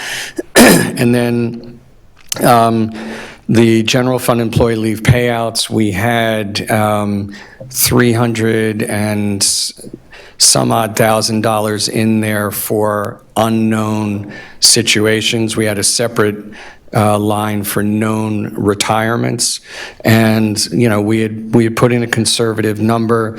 We would prefer to leave it there, but we couldn't find any place else in the budget to pull any money, and so that's where we're recommending the remainder of the money come from to offset the 3 changes on top. Okay, general fund budget projections. So you have these projections are based on the following assumptions, that basically your all of your cost centers would increase by 5% a year, except for your transfers, and that's 7.5%, because the transfers is primarily composed of 2 things, CRA and self-insurance. And as you know, insurance has been increasing at a much higher rate, and we're talking about property insurance right now. Remember, health insurance for next year is only going up 3%, but our property insurance, just like most of the property owners sitting in this room, have experienced significantly higher property insurance bills. For revenues, we took the average of the ad valorem increases over the past 5 years, and that was 11%. So we put that in without any increase in the other revenues. We figure if ad valorem goes down, it would be balanced by potential increases in other revenues. With that, you see moving forward that next year, based on all the increases that we have, we would start off the budget season with a deficit of $250,000, which we feel is very manageable number. The highest number during the preceding 4 years is $634,000. That's a far cry from the millions of dollars that we were looking at this year. So what we've done is create a much more sustainable budget situation. But the only way we've been able to do that, in part, is by creating a CIP fund, and the manager will be talking to you about a workshop in the near future to discuss how to sustainably fund such a fund. Sorry to be redundant there, but to finance such a fund moving forward in the future. The unassigned fund balance, as we answered Commissioner Florimond earlier, is currently at 19.5. We're leaving it at that level and not putting additional money in. The way we have this set up, any additional monies would go back into the CIP to help us catch up on projects that were authorized, but the funding went away, and I'll be talking about that in a moment. So the $8 million or $8.4 million in next year's budget is composed of what we know to be money remaining from this year's budget, encumbered and non-encumbered capital projects. It includes the capital items for the local option gas tax, and it includes what we're anticipating for a surplus at the end of the year. Our acting finance director has run the numbers twice now, and we're looking at around 2.2 million. All of that is added together to come up with that 8.4 million that we would be rolling over into the CIP fund for 2024. Of that, 5.4 are for projects from this year that you've already authorized, and we're protecting that funding and those projects by carrying them forward, and the money follows with them.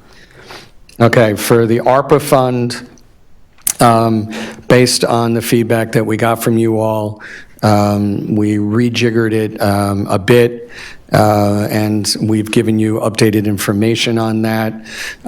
There's more investment in programs that directly impact our residents, property owners, home rehab, mortgage and rent assistance, business assistance, workforce training, and scholarships all went up markedly, as did we added monies for We Care to Share and something else that escapes me at the moment. But other than that, the majority of this, as was pointed out at the last hearing, comes from what would have been CIP items in the operating budget. If those CIP items were in the operating budget, we wouldn't be presenting a balanced budget to you. So this is how we're bridging the gap, and we're looking in future years to find a sustainable way to fund the CIP fund. So as I said, you've received this information. I'm putting it up here as well. And this presentation will be available to the public after, so they'll be able to go through the slides and see the dollar amounts that we're showing here. And I'll note, by the way, that there are some items that you'll see in both Phase 2 and Phase 1.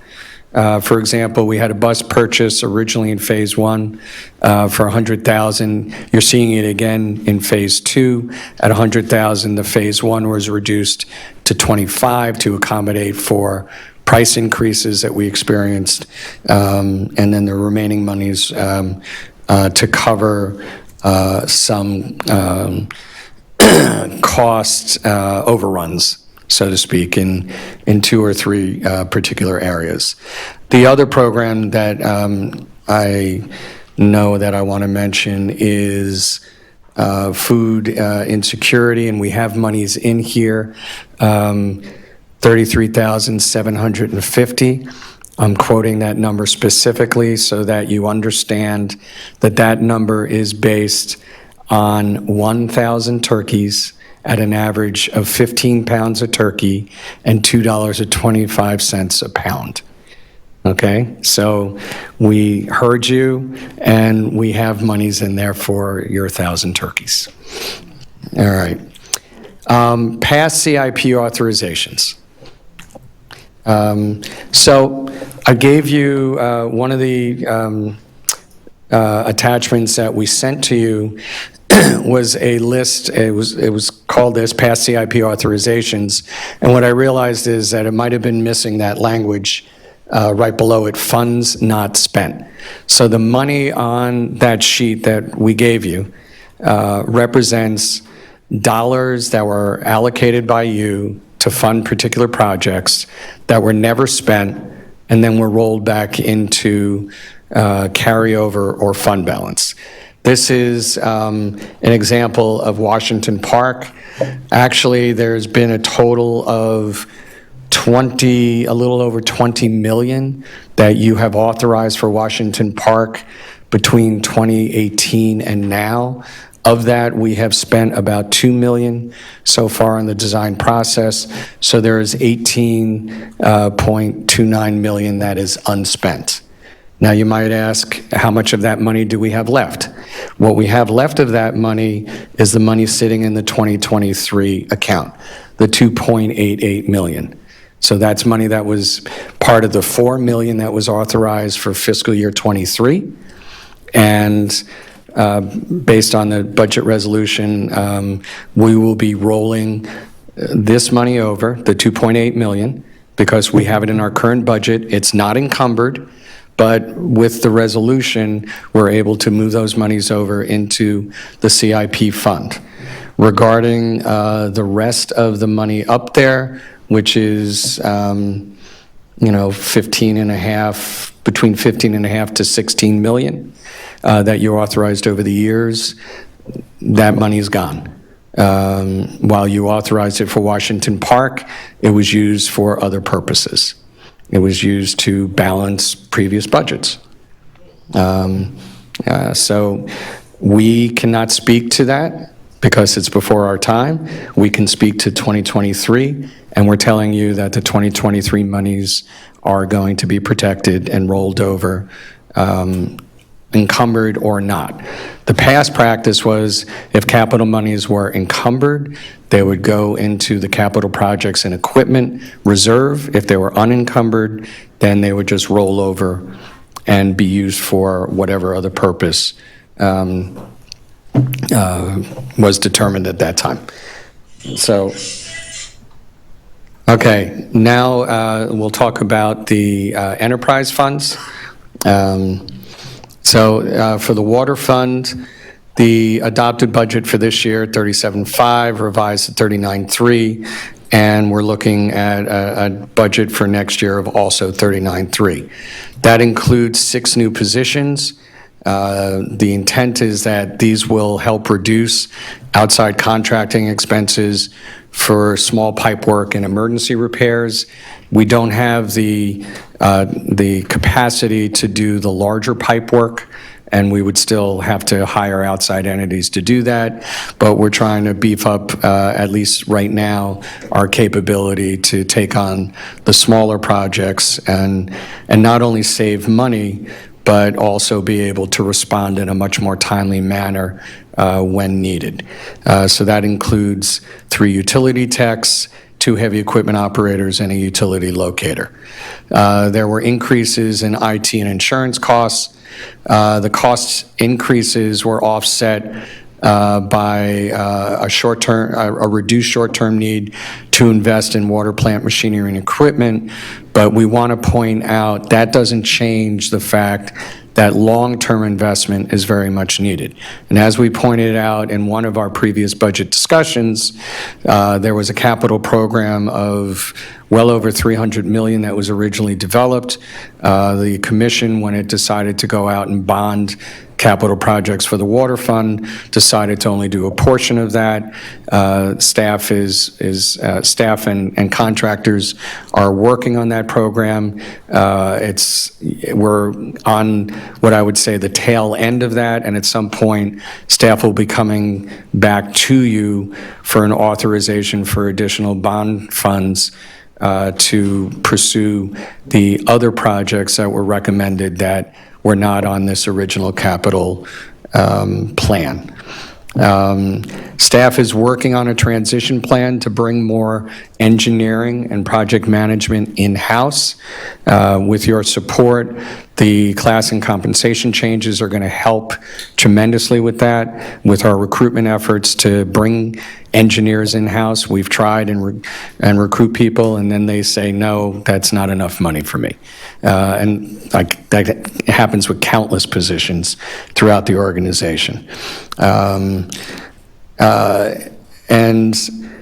Staff is recommending or has discussed and recommending that impact and other fees should be reevaluated to see where appropriate we can bring in some more funding outside of water fees for the operations.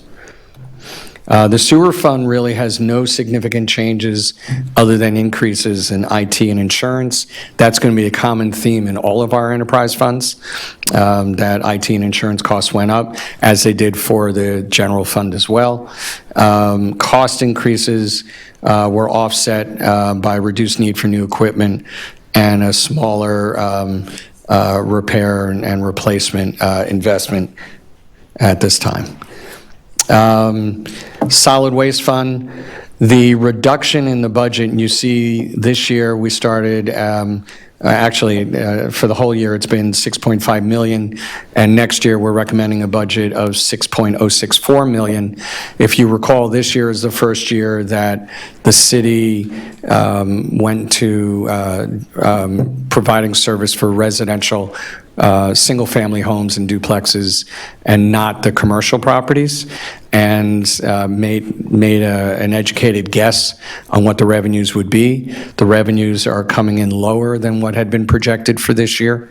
And so the revenues for next year were what we'll call right-sized, and they were reduced to reflect the experience that we have with revenues coming in. And so we had to reduce expenditures commensurately with that revenue reduction. And we were able to do so almost entirely by a reduction in the contribution to contingency. Well, that's about it on that. We can answer questions later. Stormwater Fund.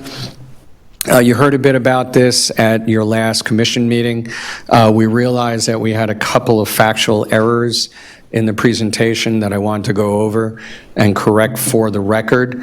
So we had told you that this year's adopted budget had labor cost of maybe $260,000. It's actually $333,000 for 6 FTE. And we told you that it would go to 11 FTE for a cost of $894,000. The 11 FTE is actually 20 FTE for the same $894,000. So the dollar amount doesn't change for the stormwater budget proposal. We just wanted to make sure that you had the correct backup information. So we're not asking for any change in the rate increase that was proposed. It just changed some of the underlying dollars.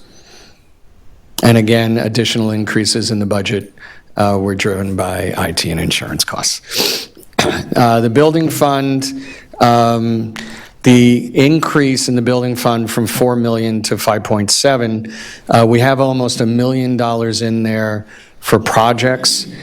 We have 600,000 for a digitization project. We're taking all of the, if you've ever been over to the building department, you'll know that virtually every hallway in that area of the building has stacks of boxes in it. And we're going to digitize all those records for better preservation of those records and also to free up space. And that will allow us to bring in additional people just when we need them as development activity starts to pick up for the city. And then, of course, the same insurance and IT cost increases. Disclosures. The water, sewer, and customer service funds were 3 funds that did not have appropriate funding added to them to accommodate for potential employee COLA and merit increases. So we want to disclose that. The director plans on covering that shortfall by deferring hiring for vacancies until December of this year, rather than October. And the 2 months of vacancies will pay for the shortfall in water. Sewer, we actually have a fund balance and we have more than enough money there to cover it. And in customer service, we have 1 vacancy that we might keep open a bit longer in order to cover that. The water budget is additionally, we realized that there was something that should have been added, so it's $175,000 in the negative. And again, IT and insurance is part of the reason why. The original plan was to temporarily loan money from sewer, but the shortfall will also likely be covered by deferring hiring in water until January. So the December delay actually generates more than we need to cover the initial shortfall, and that extra money with the extra month is enough to cover the 175 additional shortfall that I'm sharing with you. Water, that's apparently I doubled up on that. So tonight, as part of the budget, you're passing the CRA budget as well. One note is you approved a $118,642 for land acquisition, and that money is currently sitting in the operating supplies line of the CRA budget. Staff is asking for your acknowledgement that that money is authorized to be moved to the appropriate, Juan, Commissioner Joseph needs your attention. Thank you very much, Juan. Lands had to be moved. Sharon, is it the capital account that they had to? Yes. And we just want you to be aware of that, and we're considering your approval of the CRA budget to include approval of staff moving the monies. And then below that, you see a chart. Some changes were made at the last CRA board meeting. Just for the record, because it's not what's published in our budget, salaries and benefits are now $313,000. Operating expenses, $1.180 million. Capital outlays, $4.5 million. Debt service, it says 5. Okay. Transfers, $297,000. Non-operating expenses, $3.669 million. And total $9.979 million. So we wanted to, again, get that in for, get that on the record. You said $313,000 for this, the employee benefit, the employee. It's $313,243, correct. And that's what you all voted to approve at the CRA board meeting. That's for staff, right? That is correct, yes. Okay. And that, by the way, that includes all, Commissioner, that includes all salary and benefits. Okay. That's because we outsource it, right? I can't answer, I'm not qualified to answer questions on the CRA. I apologize. The manager might be able to. Further disclosures, beautification impact funding for new equipment was incorrectly attributed to the Parks Impact Fund, and that will be changed to attribute it to the Beautification Impact Fund. Debt service was rounded, and when we sent our budget up to the state for their review, the only thing that they flagged was the fact that the debt had been rounded, and they said it needed to be exact. So our debt service amount budget and our total budget, as a result, will increase by $53, and we need to disclose that to you. Staff will be coming to the commission in the new fiscal year to request approval for a budget amendment to move funding in solid waste from contractual services to projects to fund the insourcing study in new vehicles. The contractual line, based on our experience, we realized is over budget, and so we have capacity within the budget to move these monies around, but we'll come back for a budget amendment to ask you to do that. Also, we'll ask you at the same time for a budget amendment to move monies to cover some traffic calming and related local option gas tax projects. In summary, as we talked about earlier, staff is proud of this budget, which addresses many community needs and priorities by enhancing public safety, investing in our employees and their positions, investing in the community at large, investing in technology, improving community aesthetics and functionality, improving our capital improvement program, increasing our focus on economic development, improving our risk management, insourcing of more government activities, more investment in the library, and improved in transparency and relevance to the community regarding community priorities. And with that, we are happy to take questions. Thank you. We'll go down the road, but is there a chance that you can refute some of those statements from that email? Sure. Absolutely. You mentioned there was an error that you would speak to. He spoke to it? You're going to open that up, Madam Chair. I'm the first one to see, Absolutely. All right. Okay, in regards to that email, it was sent to probably 3 of you, not three of us. Oh, just Which again- just for correction purposes, I'm looking at the email now. We all were included on the email. I never received it. You didn't check your email. I did. I do check my email. The email was sent to us today at 5:12 p.m. At 5:12, I was here. I'm just saying, just to clarify the I'm point just that it was saying. sent to everyone. But if you would allow, would you allow him to refute the comments? I would like to still refute comments based on, this is coming from an employee who left, who funded all of your projects in the last 2 years without any question, any of that, and then has the audacity to say that somebody else is wrong. So please do not take this as gospel, take it as gospel, not fact, because if she had the balls to come before us and present it, then that would be a different story. Respectfully, just for the sake of professional Pretty courtesy. sexist. Just for the sake of professional courtesy, what we want is to have a healthy discussion on the items. It was presented to all of us at 5:12, and the administration is willing to refute the points. So if you would allow them to do so, I think that would be great. Thank you. Okay, so I'll try and go through these succinctly, because the hour is getting late already. The first item, state revenue sharing amounts, that the numbers I presented were premature. The numbers I presented were the numbers that we had at that time. And we presented them to you and to staff, and then we updated those numbers and disclosed to you when we were notified that the numbers went up.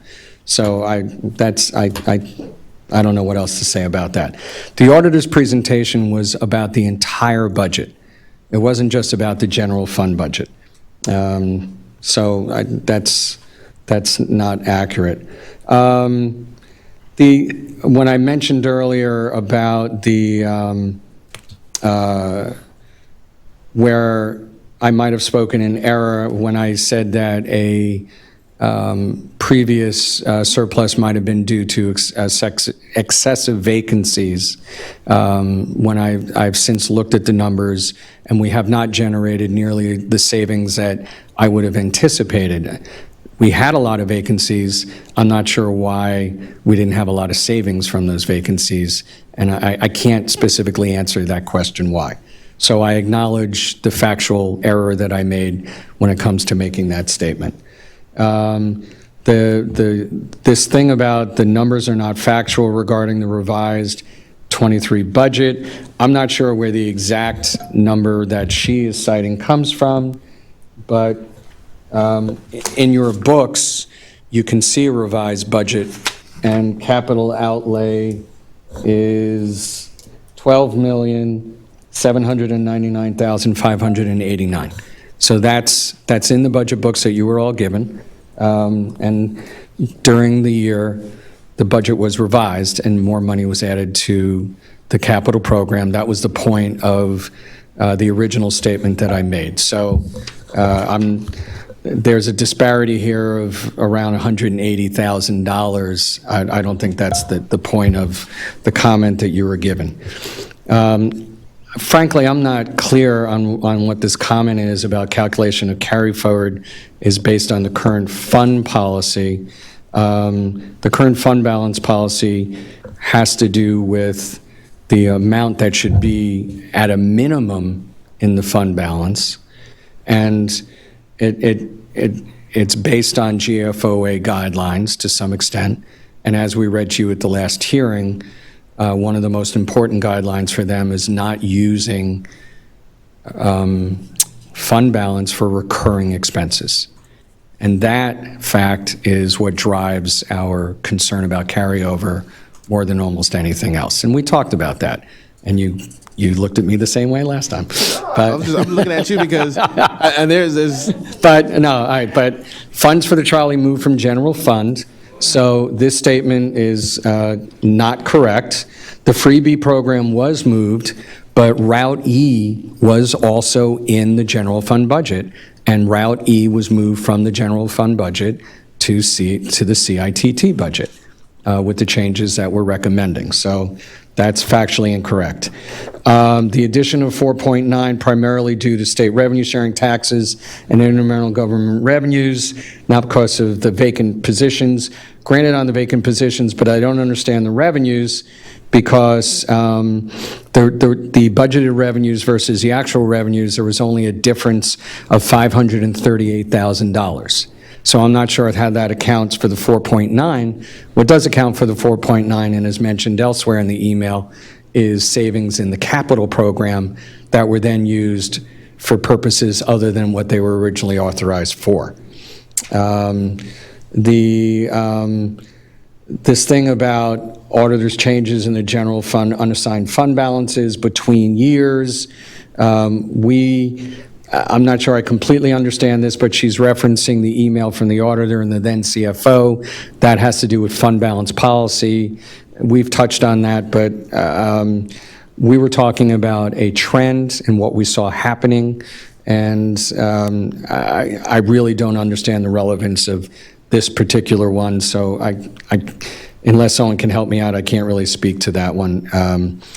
The auditors relying on the state of Florida Auditor General's assessment indicators, I agree with that. And as a matter of fact, one of you at the last meeting brought those indicators up. I can't remember who. That's the benchmark indicators that are in your budget book. And when your fund balance is going down, as it was for at least 2 years, maybe 3.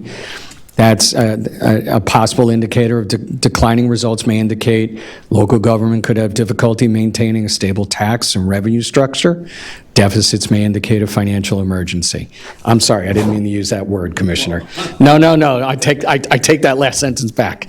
Okay, but percentages decreasing over time may indicate unstructured budgets that could lead to future budgetary problems for the local government, even if the current fund balance is positive. So this warning trend language is coming from the same state of Florida Auditor General assessments, tools. So we were recognizing issues with the budget moving forward that the warning trends also highlight to you if you are in that position. I think it's great that we've received a Distinguished Budget Presentation Award, and that award is based on, to some degree, adherence to GOFA guidelines, but it's also based on the information that you're putting into your budget book. And that's why the word presentation is in the title. It's a budget presentation, distinguished award on how you're being transparent and providing information to the community. And we did a very good job with that. We acknowledge that. Budget books in the past have been great. We just haven't agreed with how certain things are executed, and we've provided you a different way of looking at things. I'm happy to go into detail on anything. I promise you a relatively succinct response. We'll go to the commission. I'm going to ask if Acting Mayor Chernoff has anything to add or comments to make on the budget. To that, no, I'm fine.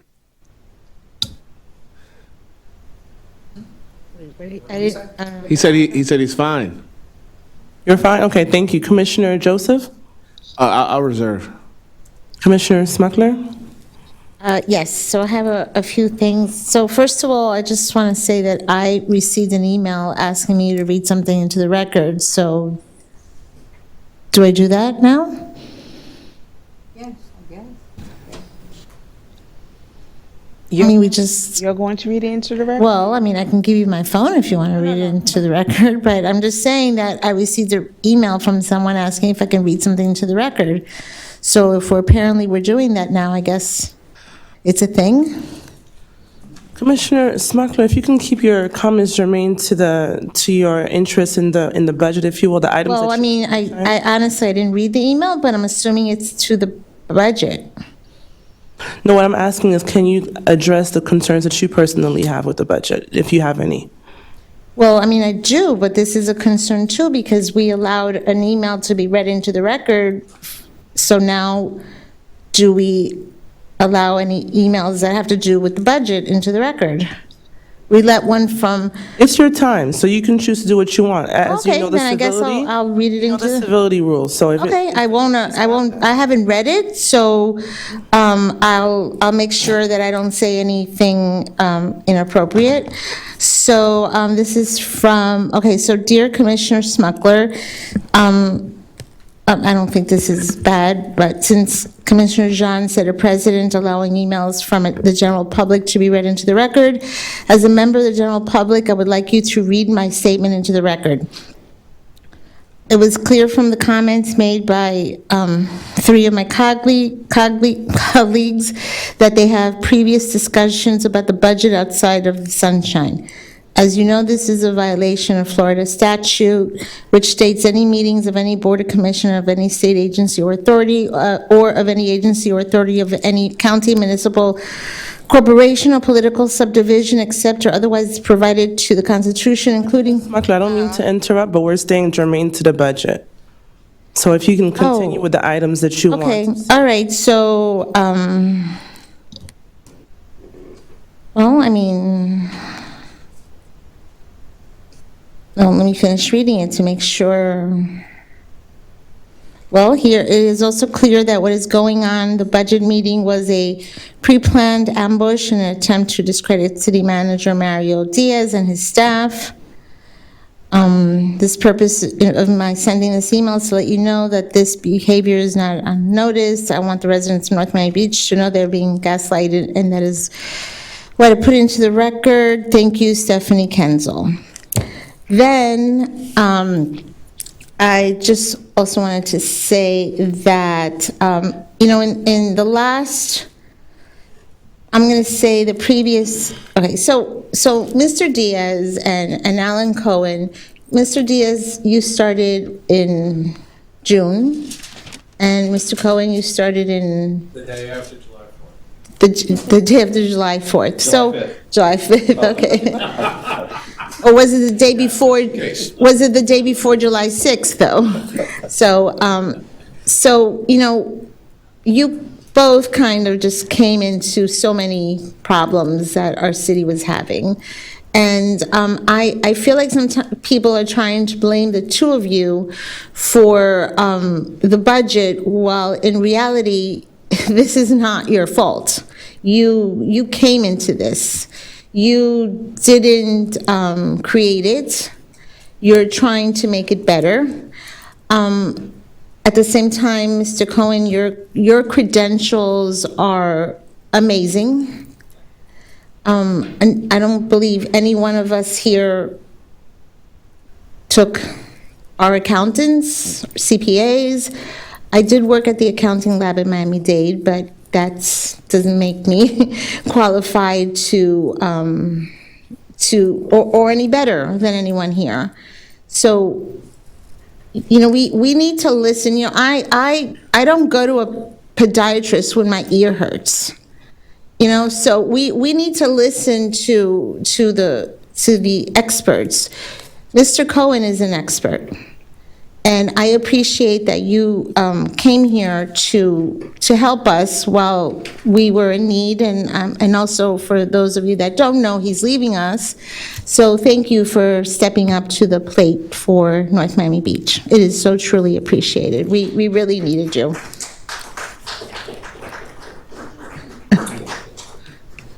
So it's really nice that employees are doing that. So it is shown how much you were needed and appreciated. You know, a lot has happened in the last few years. The last few years, there's so many changes, so many different managers, so many different employees, and everybody had like a different opinion about how things should be done. But I also feel that, and I want to say something. I really believe that in the previous 2 years that I never said on here and try to criticize the manager for what he was doing, the previous manager, for what he was doing wrong. I always try to to be a team player. And I feel that certain commissioners here are intentionally trying to find wrong in what is going on in this budget, but there was so many wrong going on in the previous 2 years, but yet none of you spoke up those last 2 years. You just let it go. Let's go with the flow. Let's do what the manager wants. Whatever he wants, we're gonna do. We're not gonna criticize him. But you are just trying to nitpick and criticize. And you know what? That doesn't make you look good. You might think you're all this and all that, but no, it actually makes you look petty. It makes you look, it makes you look like what you're doing, that you're intentionally trying to find wrong in the manager. So you know what? Be a little bit more like I was, and I tried to be a team player the last 2 years, and I never came here and tried to criticize the previous manager like some of you are doing. And you should really be ashamed of yourself. You should try to be team players, and maybe when you start being team players, you'll start getting respect. And I also want to say lastly that I am so sorry that we had an employee who appears to have become a disgruntled ex-employee and has lowered her standards by doing certain things, and I'm very disappointed in you. And that's it for now. I reserve my right to speak again. Thank you so much. Commissioner Smith? Thank you. Okay, I'm going to get back to the budget. Thank you. And I will say, Mr. Cohen, I didn't know you would be leaving. I'll be very sad. Your demurrer has been a real plus, especially when we have such difficult tasks. So I'd like to ask the manager a few things about the budget. Number one, what kind of money do you have in their communication so that when you call anybody, somebody picks up the phone, or they return a call, or you can leave a message? What kind of money is in the budget to correct the communication? That's number one. I'm going to go over my list before you answer me, because if we're going to try to get a vote before midnight, everybody wants to speak, and if you have to have corrections, I will tell you quite frankly, if we don't pass the budget today or tomorrow or the next day, we are going to jeopardize $6 million, which I feel, whether you feel we need it, we don't need it, $6 million goes a long way for the residents. So that's number one. Number two, I'd like to put in the budget for a headhunter. I would like to hire somebody professionally to hire people for the water plant. That was my surprise, Mr. Manager. That was my surprise I was going to tell you tonight. I got that water plant back 3 years ago. It took me 2 years to make that water plant be run by our employees. 3 years later, it's half our employees and half not. And the numbers are something we can't afford. Right, wrong, or in between, we cannot afford them. So obviously we're having a problem.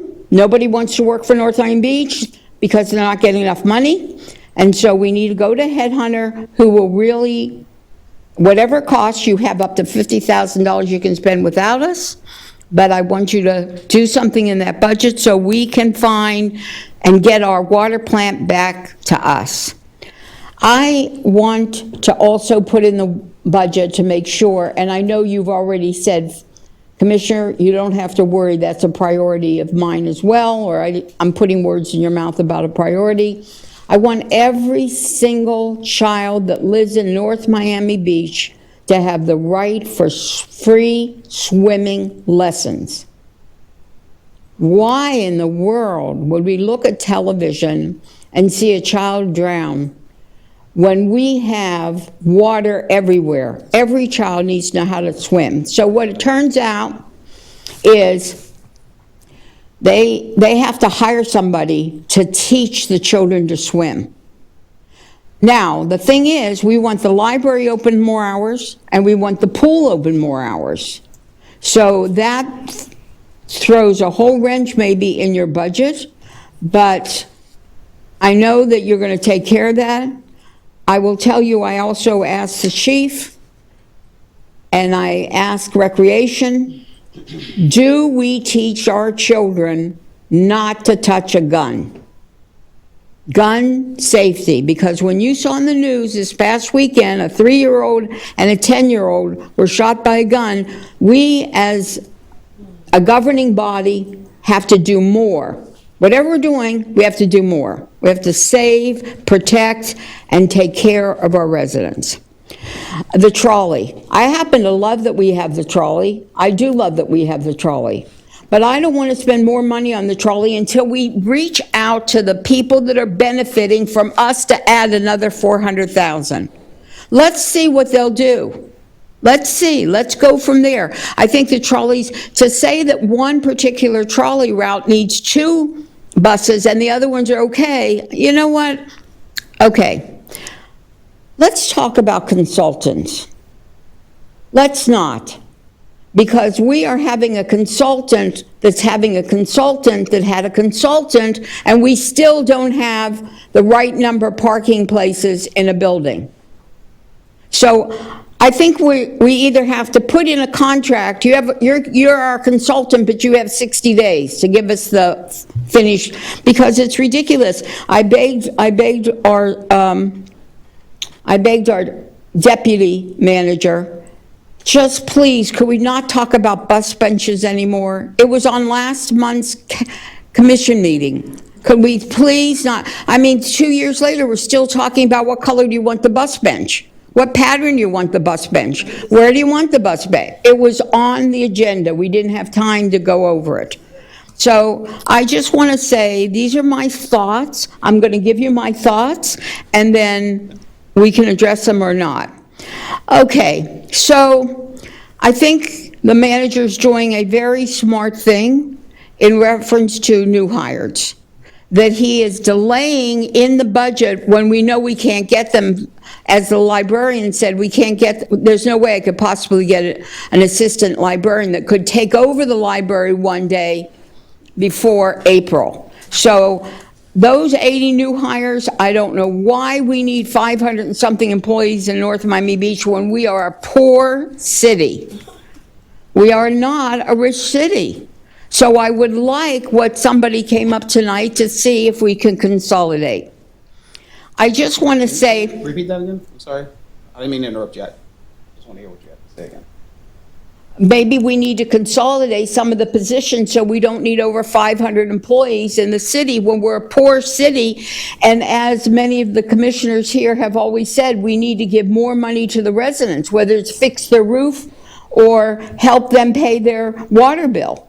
But we can't do that if we have that many. It's something that absolutely is not my field, but I feel very strongly that we have to stay within the means of your revenue in, your expenses out, and we have to stay within the means. I want to also ask you to go to universities and get these programs going for help to be a partnership with us, because they will need the experience and we need the bodies. So I just want you to go to the universities. I will tell you the splash pad, which and as I told the assistant manager, the splash pad plan that I was asking for was something I saw in that wretched heat we had all summer for an area that really is below poverty, many of the people there. But I want you to know, I found out from Trish, 15 years ago, she wrote letters for a splash pad. So I want to thank the clerk for signing up voters today. I know that he mentioned that you went down a great deal of money, but they did. I asked them if they signed people up at the seniors, and they signed up quite a few. So thank you for the table, and thank you very much for being every place from now till next year, where we can start to make sure everybody signs up and votes. And the last thing I want to say, is, everybody try to be calm. This is a liquid document. It flows in, it flows out. We could have things happen that were unexpected. We could have things happen that were unexpected good. We could have things happen that are unexpected bad.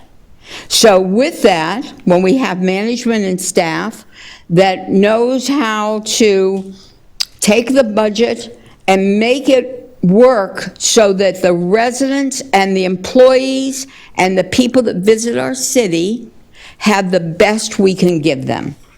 And that is what I want to do with the budget.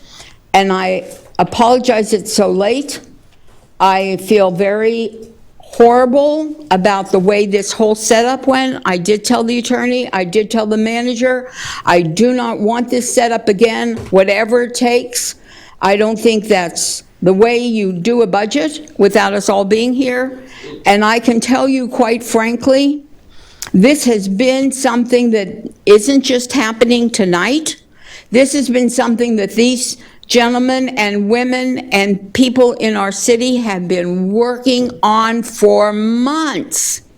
So my correction is only going to be to hire a headhunter and to stop with the consultants and to make sure every kid learns how to swim in our city. I think those things there will be the beginning of, and communication is something that maybe just the system has to have somebody from IT go and fix every phone that we have in the city and every phone we have in the water plant.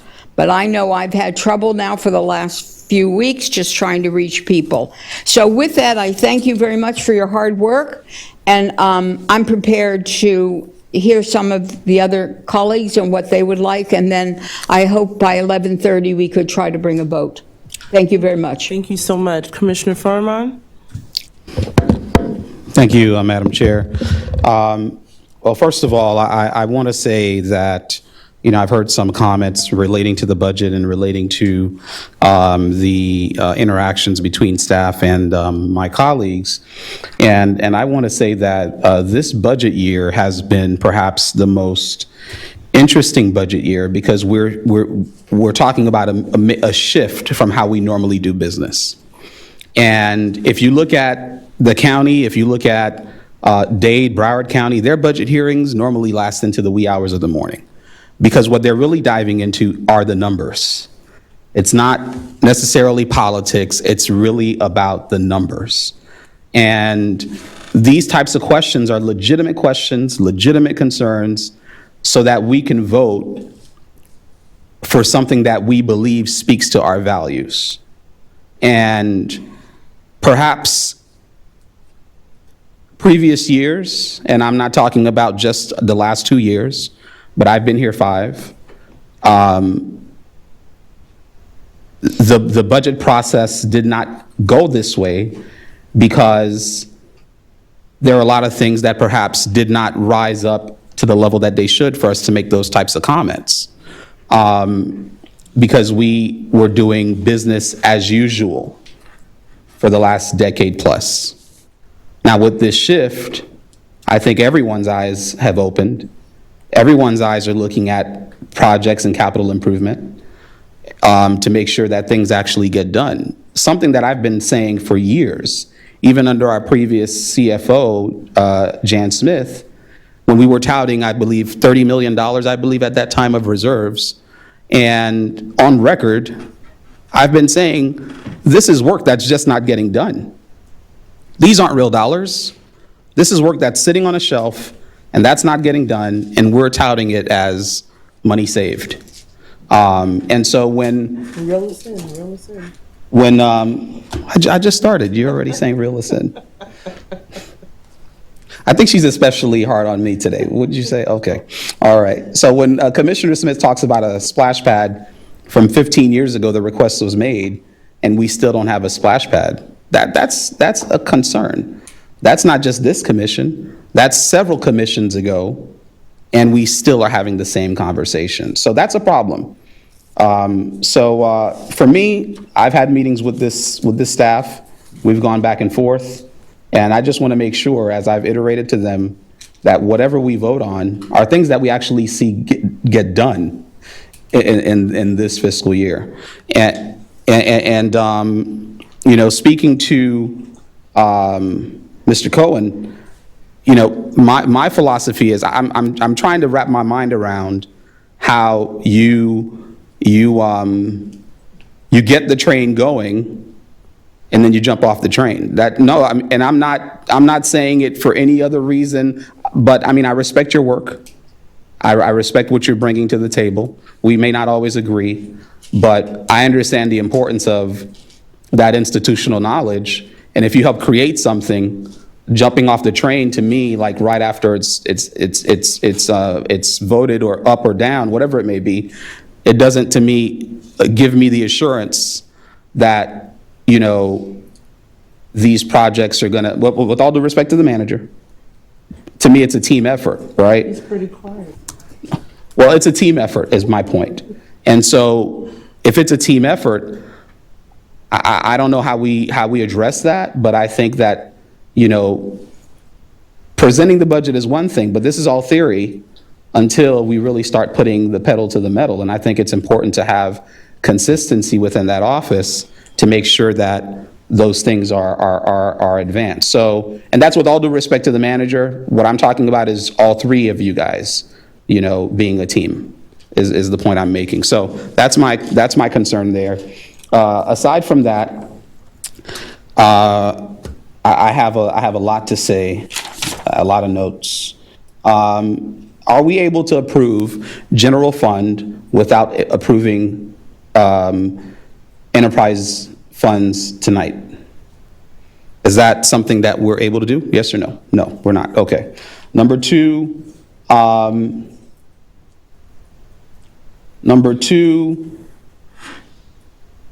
the trolley conversation. Every word, I'm just getting ice. The trolley conversation, as I stated before, I think we need to leave it as is and leave it in the current state that it's in, meaning that, with the two routes, and in addition, the Route E that's coming. And in the future, if something proves to be different, we'll address it at that time. But I think that we need to keep it as is. So I'm giving you guys things that I'm looking for to support this budget, okay? In addition to that, I disagree with the reduction of the voter registration effort. So I'd like to see that go back to where it was. I think it was 13.5. I'm sorry, 12? Okay. Take that whole thing out. Okay. Let's see here. I also want to look at what's really mission critical on the on ARPA, because I know we moved 90% of the CIP that's in the American Rescue Plan is now, 90% of the CIP that's in ARPA right now used to be in the general fund, right? So I want to know what's mission critical that we really can't do without, so that we can explore utilizing some of those funds to kind of supplement what myself and my colleagues may want to see remain in the budget. What else? I know that we already have free entry as far as the swimming pools are concerned. And I also voiced my concerns about the swimming lessons. So I'm glad to hear Commissioner Smith brought it up, and we should look into that. In addition, I'm also seeing that there's some, so on the projection, capital improvement projects fiscal year 2024 master worksheet, I see that there's a ton of things that we're looking at doing in fiscal year 25, some of them that we didn't necessarily vote on, but I've heard some of my colleagues bring them up, but they're sitting in FY 25 as priorities. And, one of them being pickleball courts. And I know that we haven't really, with all due respect to acting mayor, I know he had brought that up at one point. I know we haven't really settled on a vision for the for the tennis courts and the adjacent green space. So I'm not sure why this is sitting in year 25 when we haven't really come up with a decision on what we're going to do with that. Separately, okay. We addressed the issue of the police. I know that this budget allows for one additional officer, and I'm looking forward to seeing what we're going to do as far as those grants, because I did see the commission's wish list. I mean, I didn't have anything on that list, but I did see the list, and it talks about 5 police officers, something that I would love to see, but I know we spoke about that last budget meeting, I believe, and we talked about how do we get there, right? And so, you know, I'd like to support moving forward with what the budget allows for, and also understanding that we're going to be working on figuring out how we can get those 5 in the future. Okay. Yep, so I think for now, that's my first bite at the apple. When you have time for them. Yeah, Commissioner Smith needs more bites. Oh, okay, so you were joking, okay. All right, so that's, and I know some more things will come out as we have this conversation. But so far, that's where, that's some of the things that I'd like to see if I'm to even think about voting yes for this. Thank you. Thank you so much. Commissioner Smith? I forgot to bring up 2 things. One is the events. Let's talk about the events. One of the women that work here, she lives in North Miami, and I asked her, would you feel bad if North Miami didn't have their Thanksgiving parade? Their parade is big. I've been in their parade. I've gone to their parade. It's big. And she said no. She would not if it made a difference in the city. So I think we need to talk about events. I think that we need to really think about, should we really eliminate them for 1 year or have 2 signature events for 1 year? And that's it, because all the things that everybody's saying that are so important, I just want to know how we're going to pay for it. I also want to remind everybody that I think we need to reduce our contingency. What are we doing with that money? At the end of the day, we're all picking out a charity. I try to make it North Miami Beach only related, but we're all picking out a charity. I think we should. I think it's marvelous. We heard 3 women come up before us and tell us that they're feeding and diapering and want to do the seniors. It's wonderful. But if we don't have the money to take care of us first this year, then it won't be sustainable year after year after year. So I think we need to talk about our salaries, our contingency, and events. I definitely think we need to bring that up now, because the events went from being just our signature events to all of a sudden, I didn't even know that there was a jazz festival, but you know that right here, Love-In is right here every year at, I mean, that's in our backyard. People actually think Reynolds Park is in our yard. It is in North Miami Beach. That's one of the biggest jazz festival that's known all over, probably all over the United States now, but at least Florida for sure. So I didn't know and how much is in there for that.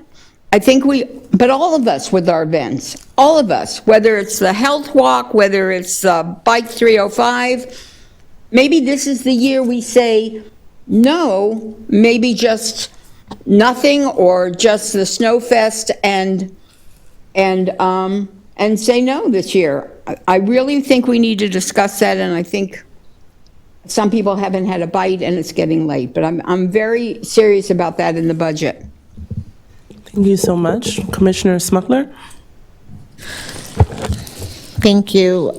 So I just wanted to say that, and I'm not sure if the rest of the commissioners are aware, that, and please, clerk, correct me if I am wrong, but when you go out to get the vote, you can only register North Miami Beach residents. That's correct. That's correct. Okay. So, you know, this has been in the budget for a few years now, the get out the vote thing. And this fiscal year wasn't used. No, it was not. Okay, then last year it was, and the year before that it wasn't, and then, The year before that, I don't believe it was in the budget.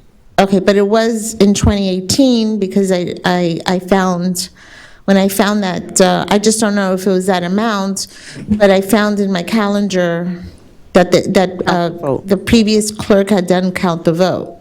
So something was done, and that was actually a very nice, I went to it. It was a very nice event. So we could do something like that, and it's so minimal.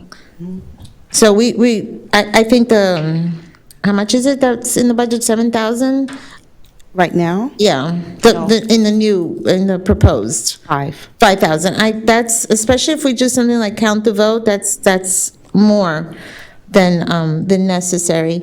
I'm okay with the pickleball, and yes,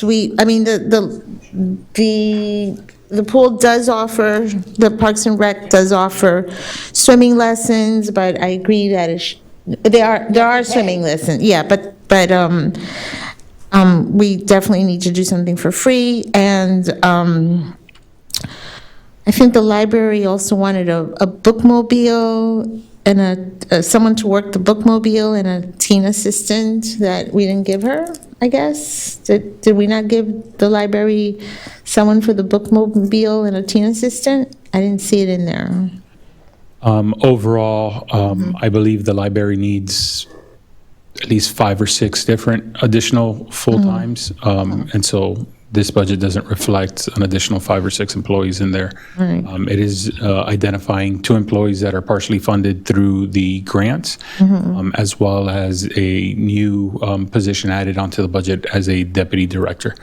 So we're moving forward step by step towards that. The goal is to make sure that all departments are staffed adequately based on need. But I do recognize that to be open more hours, we need people to be able to staff that. Right. There's only so much. So, I mean, at the end of the night, whatever we vote on today, we can always change. I mean, we've done budget amendments so many times in the past that we know we can always add and delete and move and, so I'm hoping, it is almost 11 and I do want to stop, I'm not going to talk anymore other than, let's get this going, let's decide something and, we can always come back and change it. So, thank you. Thank you. Anyone else? Commissioner Joseph. Chair. Just had some quick notes here.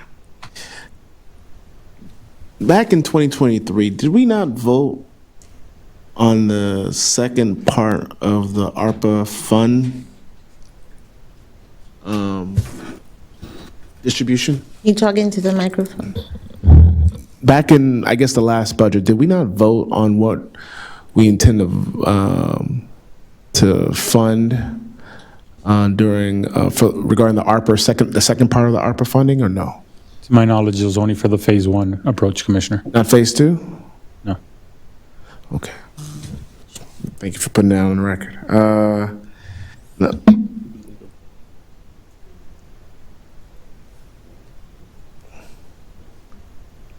Wait, you've already stated on the record that, no. Again, to my knowledge, no, it was only for Phase 1. Okay. And Commissioner, we have no list or record of any Phase 2 recommendations before the one that we developed. No, you just said that it didn't happen, at least based on what you. To our knowledge. To your knowledge. Yes.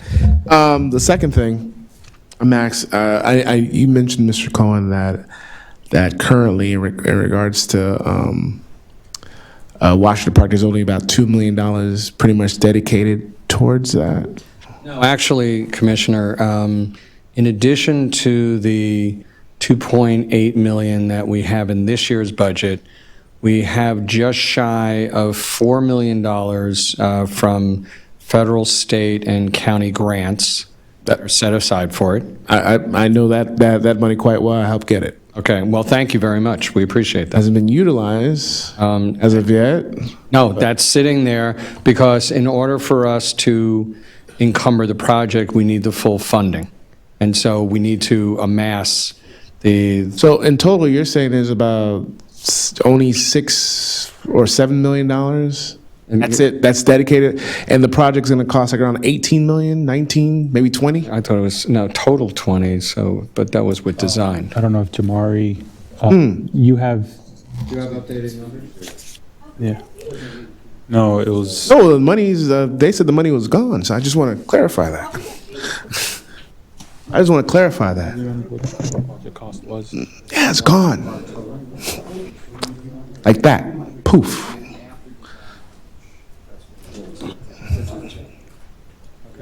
Commissioner, we're being told between 15 to 16 million for construction. So from design, construction, what's the total cost? About 20. And we only have about 7. We only have about 7. We've spent a little over 2 on design So already. you're telling me if I didn't reach out to our great Congresswoman Federica Wilson to secure about $4 million, if the former Commissioner John Montesina didn't give us another 700, we would only have $2.8 million for something that's been promised for going on, 30, 40 years. Yes, sir. All right. Are you blaming them? No. See. I just want to make sure. No. Let's not do that tonight. Thank you. No. Are you done with the questioning? What I'm saying is this. This is based on your current budget. How you're basically, the reason this is the case moving forward is because how your proposed budget has it set up this way. Before we had carryover, pay as you go. And what we were told in the past is that the money was there and it was allocated. It was set aside. Commissioner Smith's been here for quite some time, so she remembered putting money into that fund to support Washington Park. I remember. I'll give her that. So now having to go back and now tell the. It's not just Washington Park that's going to be hers because it's going to be a community center for the entire city. And if you look at that budget sheet or the spreadsheet we gave you, there's over between 3 and 4 million for Taylor Park that was authorized that is not there. Those 2 amounts alone exceed what you currently have in fund balance.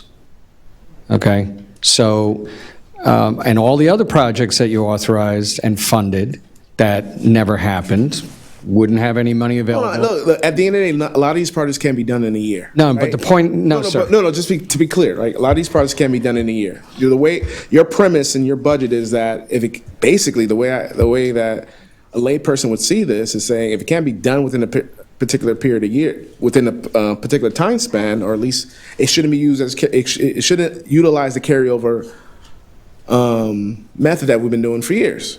Now, so let me clarify, if I might. The carryover from previous years, not primarily, but, and a lot of that was composed by these capital monies, was then used for non-capital purposes for other projects or for the operating budget. So what we're putting forth in this budget resolution is a way to guarantee that the monies that you authorize for this fiscal year, 23, and moving forward, all go to the projects that you designate. So that's the only difference that we're talking about here, is protecting and guaranteeing funds that you authorize for the priorities that you establish are protected and used appropriately, based on the priorities that you've established. Look, from the common folk that are watching us right now, we just told them that the $19-20 million we thought we had saved up is pretty much wiped to 1/7 of that. No, we only have 14. No, but it's really 7 in reality. He just said that's pretty much 7 and some change, give or take.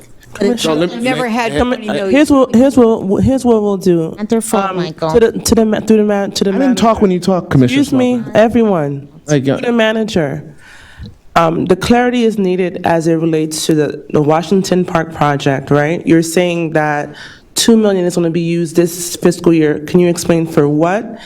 And what does that mean for the trajectory of the project if the money is not there? So 2 million was used. Actually, 700,000 came out of, I think, fiscal year 19 to start the design process, and then an additional 1.2 and change was used this year to continue the design process. So the 700 lasted for a while because the design process started slowly, and then it started accelerating this year. So that's where the 2 million comes from that was spent already. You allocated approximately $4 million for fiscal year '23.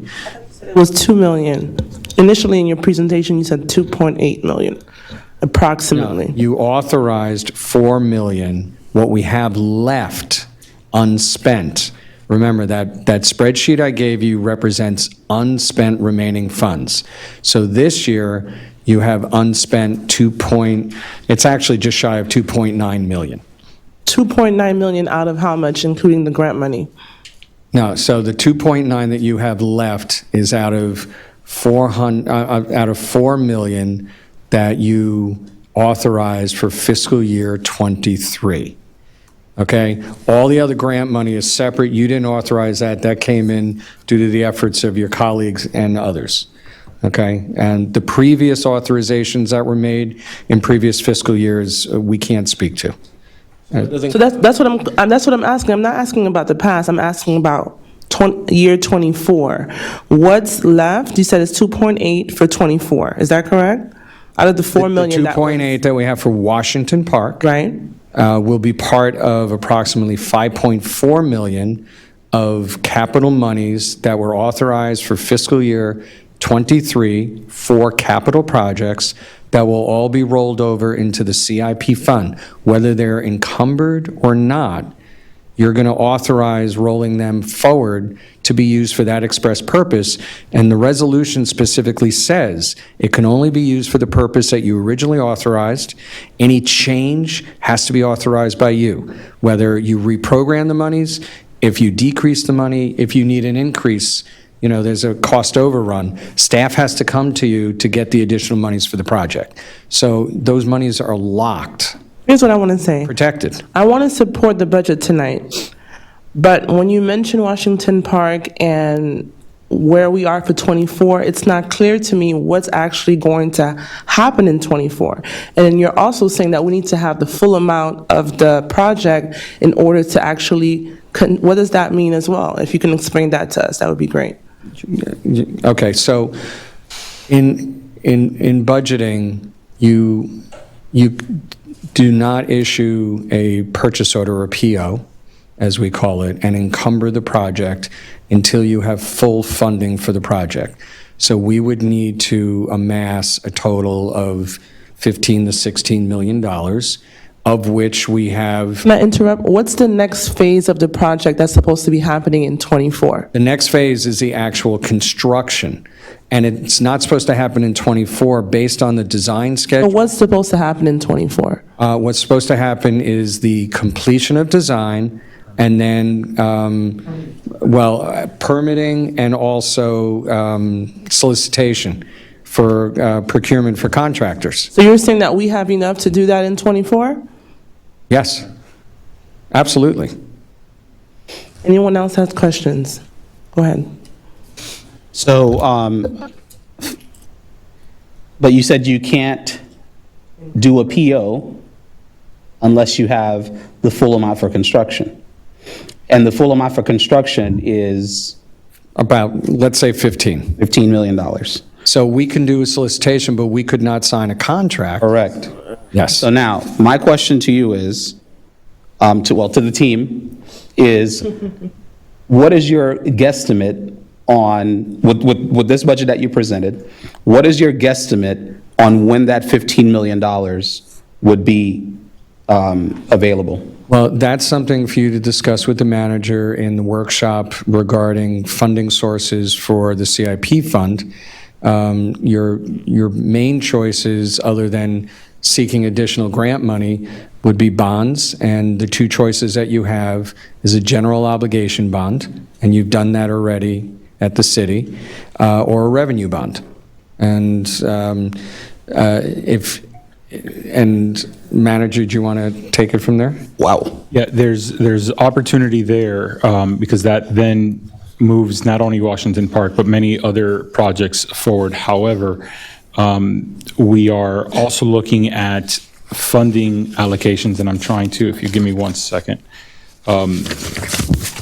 As we continue to prepare the budget and other fiscal years as we continue to move forward, one of the proposals that we're making, and if you look at in the slide, the general fund budget projections, the idea is not only do we have the CIP money that rolls over, that then is also further contributed that we can take a look at using any carryover or surplus funds at the end of the year towards capital improvement projects.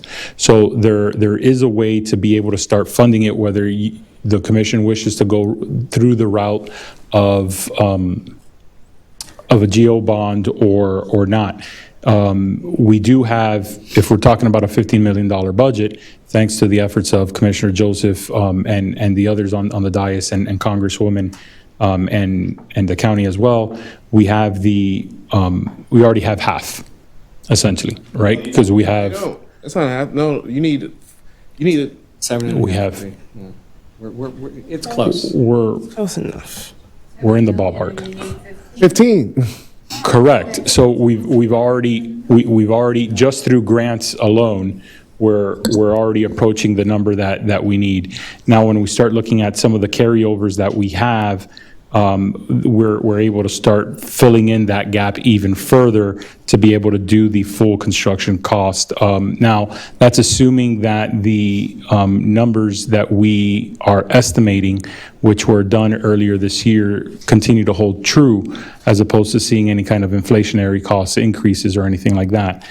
So we have our work cut out for us to fill that final gap and to bring you a project that is fundable and constructible for Washington Park. Madam Chair, let me continue. So out of the 7 million, you're saying that the 2 million is not part of that number? Yes or no?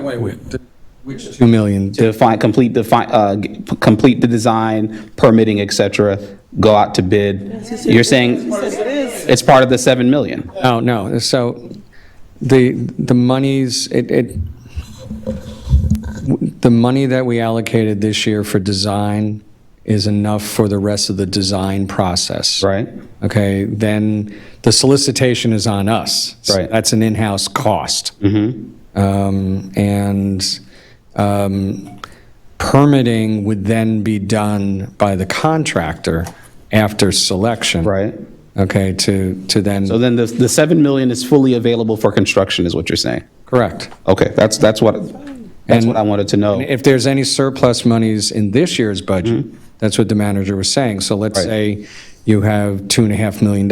You could take 2 million of that and say, let's add that to the Washington Park Fund and designate it as such. And, and then the monies are going to be frozen for that. We spoke about this yesterday because we was it yesterday or the day before when we sat down about doing capital improvement in certain areas, like focusing and targeting particular areas so that you can actually see the work come to fruition and you can see the impact very clearly, as it relates to capital improvement versus doing a little bit here, doing a little bit there. And, by the time it's time to pave the other side of the road, the one that you already paved is already, with potholes, et cetera. So, I know we keep talking about Washington Park, but I think it's an example of some of the CIP gaps that we need to fill. We need to beef up that team because I think we only have, one person you said right now responsible? Actually, we're going to have 2 as of next week. Someone did accept an offer. Okay. And we're going to be adding a 3rd person. And, well, actually, you'll have 4 total. when we're. Right. Because CIP, I don't think should be the responsibility of directors, you know. There should be a separate unit that all they do is make sure that what we vote on actually gets done. I mean, in 2018, when we started talking about really focusing in on Washington Park, my colleagues that were here before, all they kept on saying is, we've already allocated money. We've already allocated money. The money's already there. It's already there. And now, fast forward, right, well, we're not debating that, but fast forward 5 years, now we're realizing it's not. And really the main funds that are there are the funds that couldn't be touched because they were from the federal government. Yes, Commissioner, if the 16 million were still there, that would leave you with 3.5 million in your fund balance. So if they, well, Not necessarily true. The way that you're premising your budget, you're creating a gap and then trying to fix a gap, pretty much. No, sir. No, because at the end of the day, if we're just using the same system that we've been going on past 10 years, we wouldn't be in this situation right now. Because of your budget, we're in this situation. It's not like we caused this, it's because the budget you're proposing is putting us under those constraints. Let's be clear. So all the effort that prior commissions have done in regards to, for example, supporting Washington Park, based on your budget, doesn't exist anymore. Those numbers, those big numbers that they would throw around come campaign time, doesn't exist. What's a positive way to move forward? Because we're moving a lot towards the hour of 12 o'clock.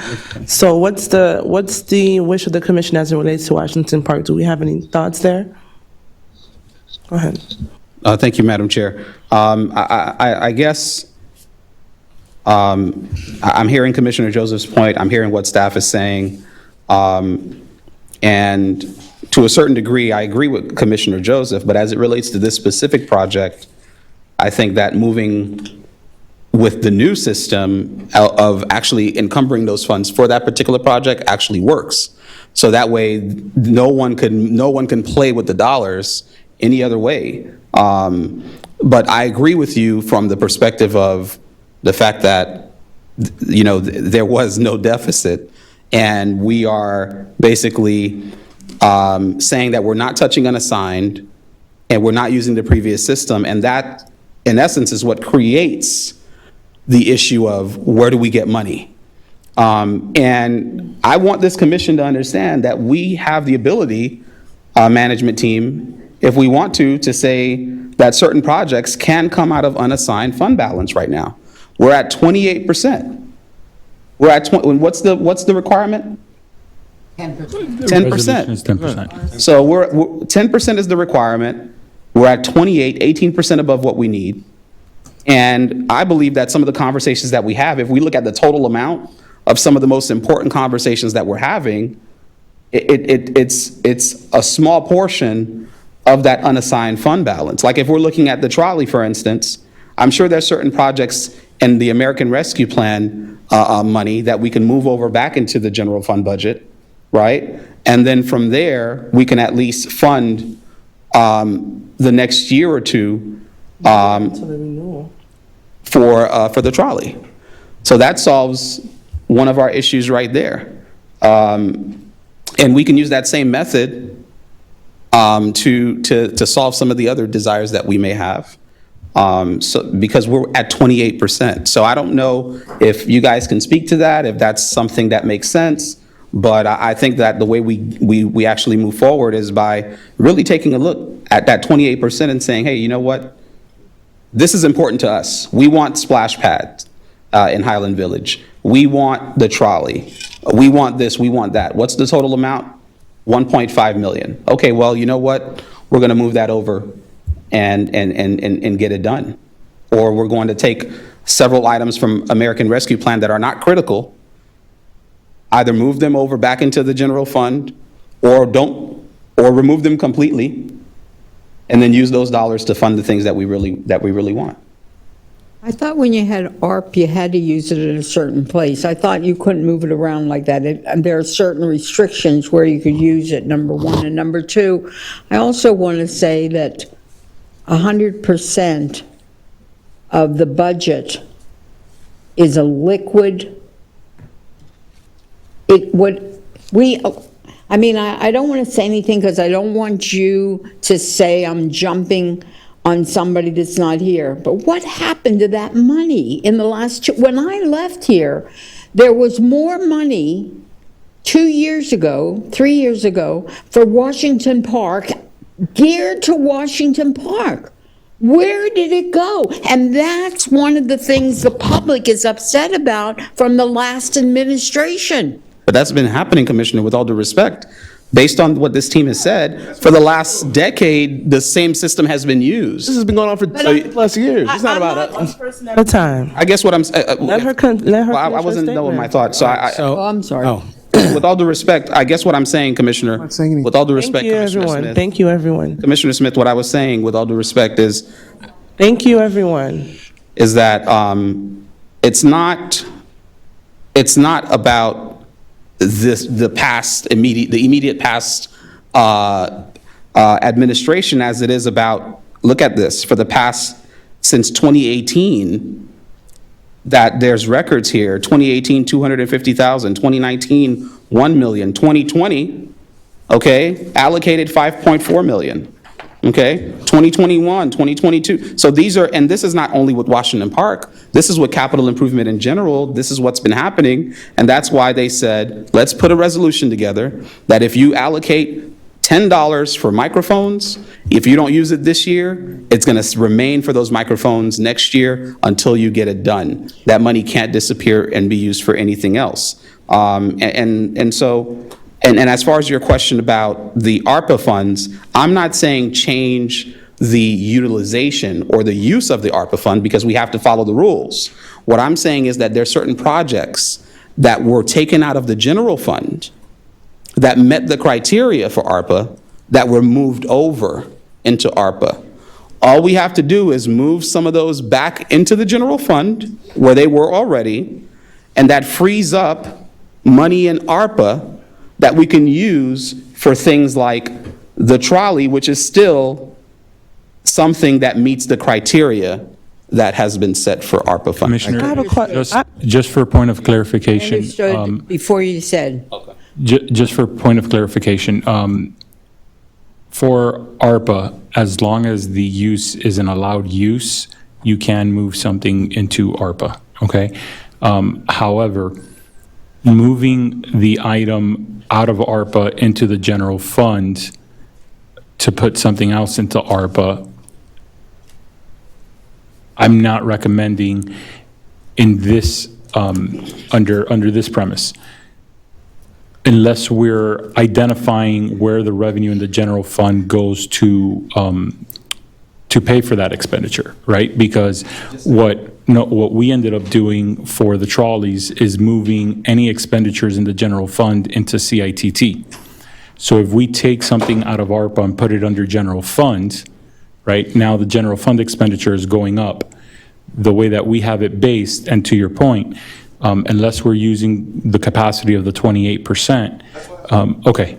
I just wanted to clear, okay. The whole point is that unassigned. So, But sure, so there were two, just want to make one. go ahead. Sorry. Just for your deliberation, Commissioner, because of the way trolley was procured, it wasn't procured using federal regulations and requirements, so that's why we couldn't use ARPA for Route E. So just for clarification, Route E, the way it was procured because it had to be bid, there was a process, it wasn't procured that way. So it could, we intended, initially looked at ARPA, but we couldn't use ARPA funds because of the way it was procured. So I just wanted to clarify that if you freed What up. about Route D? What about the reduction in Route D? No, it was just specifically because Route E is the one that's being paid out of general fund. That just brings that up. But I think what the concern is, Route E is good. The concern is really that second trolley on Route D. Yeah, okay, thank you. I have a question, if I may quickly. How much did we spend on that building in Washington Park, on that, what was it? That grocery store, was it? Purchase of the land, Yeah, convenience store. the convenience store. How much did we spend on that? 700. Was it more, it wasn't more than that? No, because it had like. Oh, the liens? I thought we still gave them the money even though they had all those liens. So, but that's, some of that missing money could be, not, I don't want to say missing in the wrong way, but that unaccounted for money could be because we used to purchase that parcel. Potentially. Right, we purchased a parcel with that money, so, and it was like $1 million, I thought. So if there's some money not accounted for, that we're saying we have less money, it's because we bought that parcel. Commission, as you said, the parcel was purchased in this fiscal year. So that is part of what was the $4 million that was allocated for this year. What was spent included the increase in design costs, as well as the purchase of all those parcels and the demolition of that building. So that in accumulation with the original $700,000 is the $2 million that we've spent to date. So the cost of that is included in $2 million that we spent to date, and the 2.8 is what they spoke of as remaining. Commissioner, just to bring closure to our other conversation, the total authorization for all the projects, going back to the beginning of the Washington Park authorizations, is $24.3 million.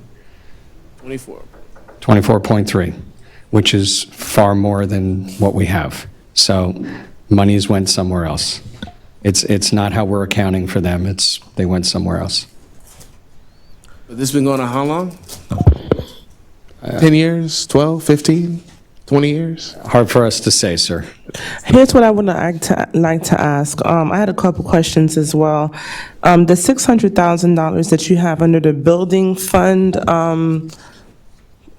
slot, can you explain the digitalization that you have there with that allocation? Sure. So the 600 was a real rough estimate, and it's being charged to the building fund, not the general fund. The building fund is well endowed. Can you explain the building fund? Sure. So the building fund is generated from building permit fees, and by state statute, those can only be used to support the operations of the building department.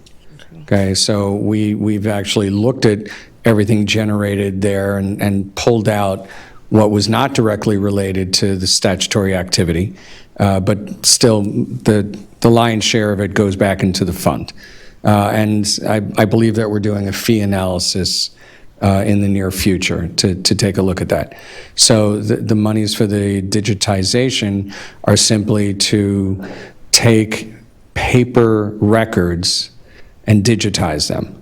So scan them and index them so that they're fully searchable in a number of different ways to make them more easily accessible to anyone in the general public. You can go into the property files, and to also to preserve them in a way that we can't always guarantee with the paper ones due to water seepage in buildings or whatnot. And as I mentioned earlier, there's a space issue.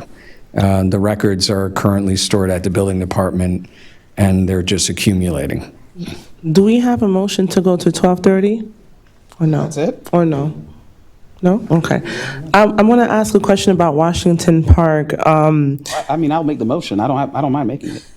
No, I'm being real. I don't mind making the motion if it fits. Everybody has a grimace on their face. You asked, do you want me to make the motion? I'll make it. You don't have quorum. Sorry? No, we need to wait till. Okay. So in that time, I wanted to ask a question about Washington Park, since it seems to be a topic of interest for everyone. Is there a way that we can ensure after whatever's supposed to be allocated for '24, that we keep a closer eye on what we can do if more funds come in, or even more than that, have a discussion tonight of how we can prepare for, or should I say not delay the permitting process and going out for these particular, things that would move the project forward. Commissioner, excellent question.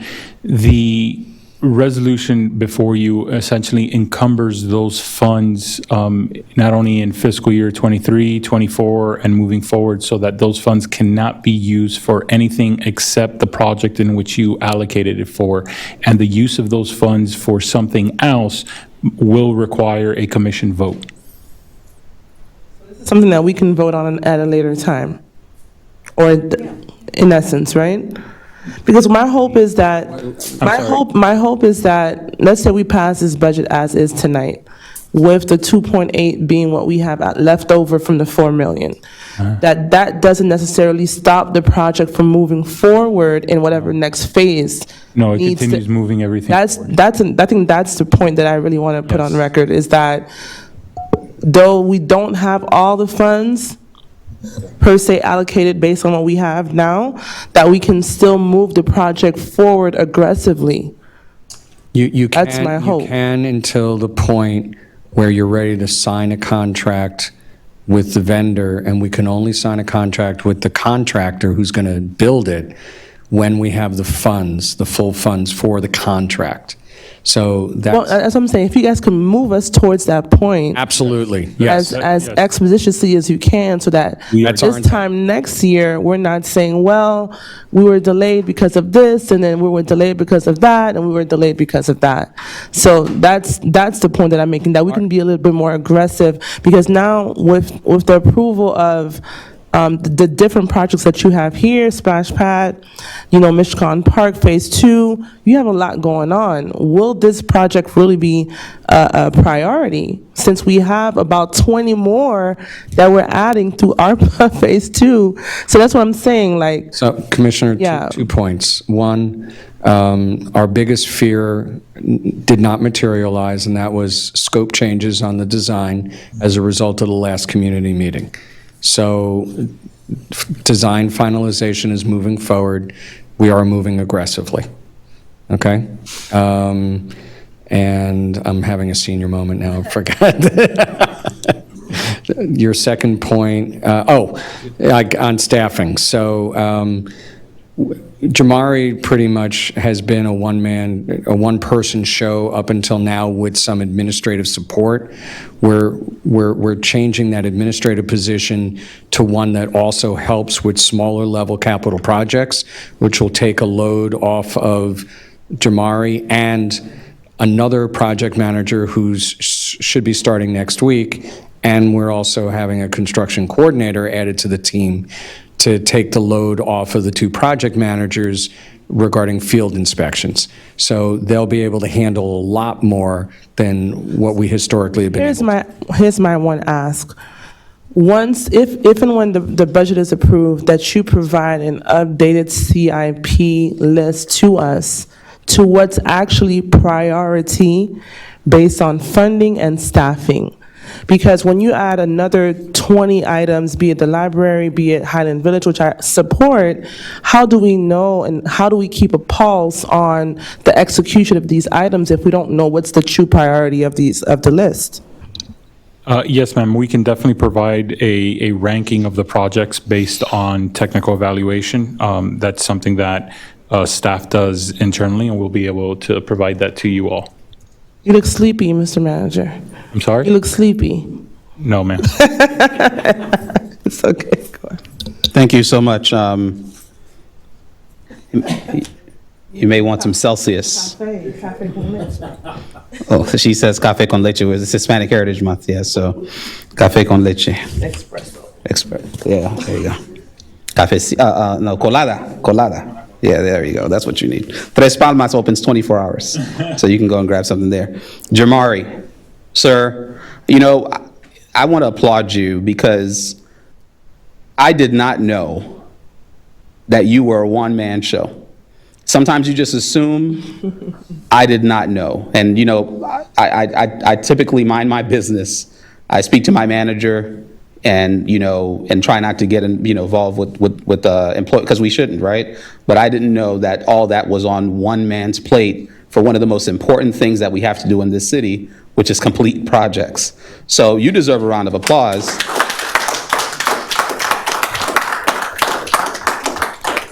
And we need to get this man as much help as he possibly can get. Pardon me? Oh, yeah, we need to get him as much help as he possibly can get because, you know, this is a real issue. This is a real issue. So the resolution that you talked about when it comes to, there was a resolution that you said, I think there were two resolutions that we mentioned. The one about the fund balance, and then there was another one about, I believe it was encumbering funds for CIP. Let me see here. Wasn't there another resolution that you were saying you were going to bring up for fiscal year? But I think what you were doing, you were having it apply to fiscal year 23 and 24. So that is a clause that is part of the budget resolution. Right. So I would like for us to close out 23 and have it apply to 24. Yes, that's what the resolution does. Well, meaning that the new rules don't take effect until 24. Is that what you're saying? No, they take effect immediately if you pass this. So that's the point I'm making. What new rules are you? So can you go over that resolution again? I'm sorry, Mr. Attorney, I apologize. We're moving the money forward. In the past, the way... I thought that was going to be a policy that we voted on separate from... No, that would be part of this resolution to continue to do that so these projects do in fact get funded and stay funded in successive years. Does that still give us the autonomy to use the unassigned fund balance? At any point during, and that's what I wanted to say about potentially going later, you know, certainly that's your prerogative, but I want to make sure that everyone understands that as part of this budget, all those fund balances are going forward. And if any point in time during the fiscal year after October 1st, you all, you know, in conjunction with the manager through workshops, meetings, whatever, identify specific things that you want to direct the manager to do, that you have the ability then through the budget amendment process to dip into reserves, to take those reserves and put them and have them allocated, and they get moved from whatever that account is that's been identified that has the money into the others, because you're moving that all forward.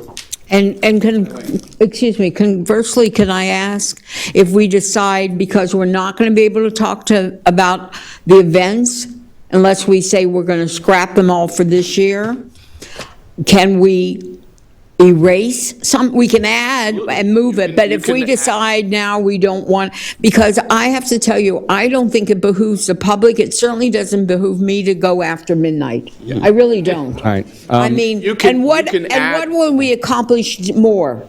Because we're going over the same thing over and over again. There are a few things we wanted to give direction. I definitely want a headhunter because I do not want the water plant not to be run by us. But we could stay till 4 o'clock in the morning and not have that resolved.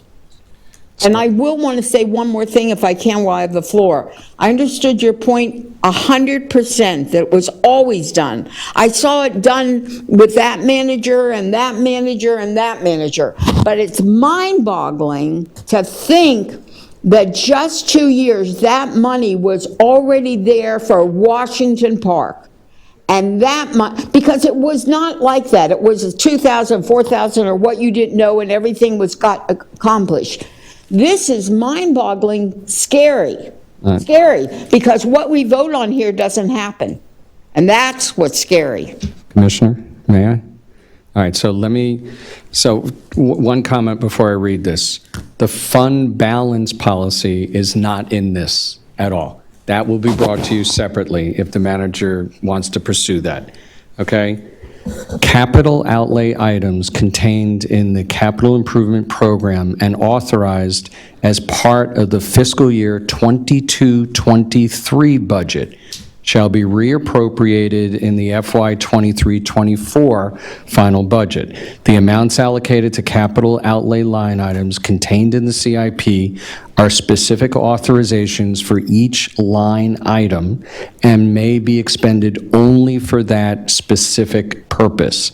The amount allocated to each line item may not be exceeded, increased, or decreased, or funds transferred to or from line items without specific city commission authorization by a duly enacted resolution or ordinance affecting such amendment or transfer. So this doesn't affect our ability right now, as we're having the conversation, to allocate fund balance to particular projects? It doesn't affect that? Okay. Here's my question. This particular item, what are you calling it? It's part of your budget approval resolution. And this is something that we've done in the past as well, right? No, this is brand new, and we're calling attention to it so that you're clear That's what we're. about this difference. That this is something based on feedback that we believe we received from you on your desire to protect capital improvement funds. We created this mechanism for you. And while I still have the floor. Oh, and by the way, I'm sorry, Commissioner. No, Commissioner Smith took it, and I just want to add one important fact, two technically. We had help of an outside financial consultant, and we ran this language by our auditors. So we fully vetted this before we brought it to you. The same auditors said that we were perfectly okay. Those are the same auditors you brought that to? Yes, sir. Right. The point that I wanted to make for you all as we approach the 12 o'clock hour, if you decide not to extend, is that this budget, if you, a budget does have to be adopted. It does not in any way, shape, or form prohibit, limit, or otherwise restrict you from, through meetings, to change it, to modify it, to move monies, from one account to another, from fund balances, unencumbered fund balances, and also to add items to the budget, as long as it's not, it's not affecting the revenue stream, because the money you're using to pay for those projects are in your fund balances. I'm ready to, is there a motion to extend the meeting? I'll make a motion. I second it. Extend it to what time? 12:30.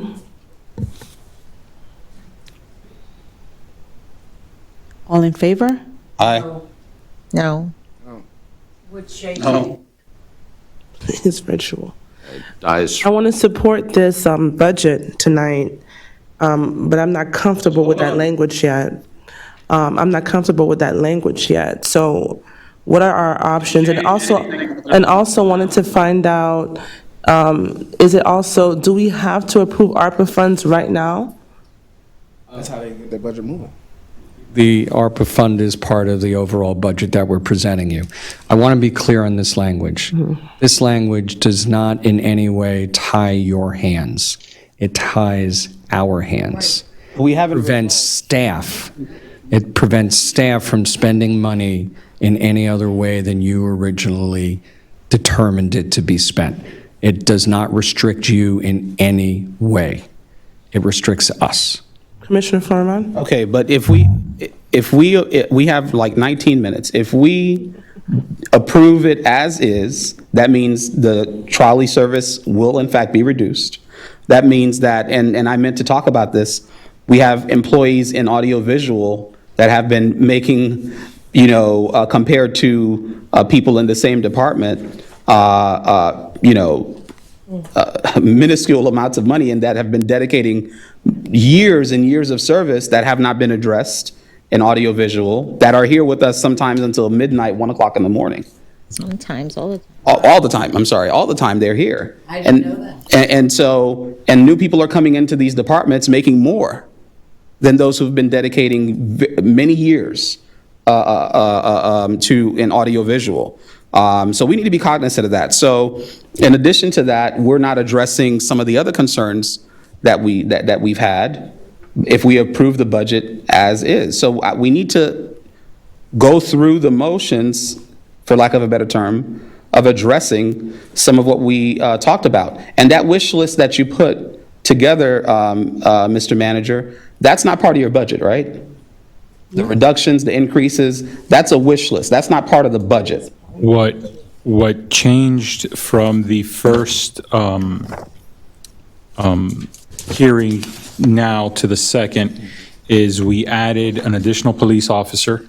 So one out of the initial 5 that was listed there. We added the deputy director for library, which was part of that as well. We have not touched, and we also added $12,000 for the youth soccer program. Right, but there was a wish list from commissioners. We did not touch the reduction of the events or the reduction of the commission contingencies, because I believe that we would need clearer direction from the commission as a whole as to make those changes. That essentially encompasses the majority, if not all of the wish lists that were requested. So, like I said, if we don't address the trolley issue, if we don't address some of the other points, I can't support the budget. I can't vote on it the way it is because the way it is doesn't address some of the concerns. And I know people are saying, we can always amend, we can always change. Okay, well, we vote on the budget tonight, right? And it's good to go. Now, try getting those same votes when it's time to make an amendment or try to make or make a change. Is it going to go as smoothly? Who knows? We don't know that. So we have a couple items on the table. We'll start with the headhunter. We're just going to take votes to see if there's a consensus for it. Is that fair?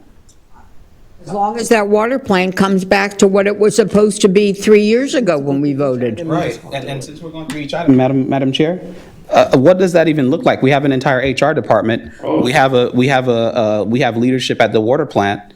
What does that look like cost-wise to even get a headhunter to get these engineers and other positions filled? Do you have any thoughts on that, Cost-wise. Mr. Manager? Well, it's 3 years later, and we're spending more money I'm not disagreeing with you, Commissioner. private people than on the people that work for North Miami Beach. More money. Don't forget, I didn't vote for it a couple weeks ago.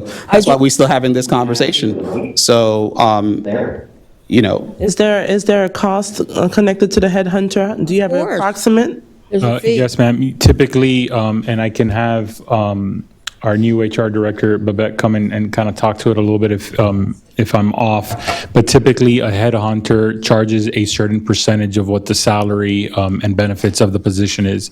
I've heard, and this is where I would need some further assistance, it could be up to about 20% or something like that.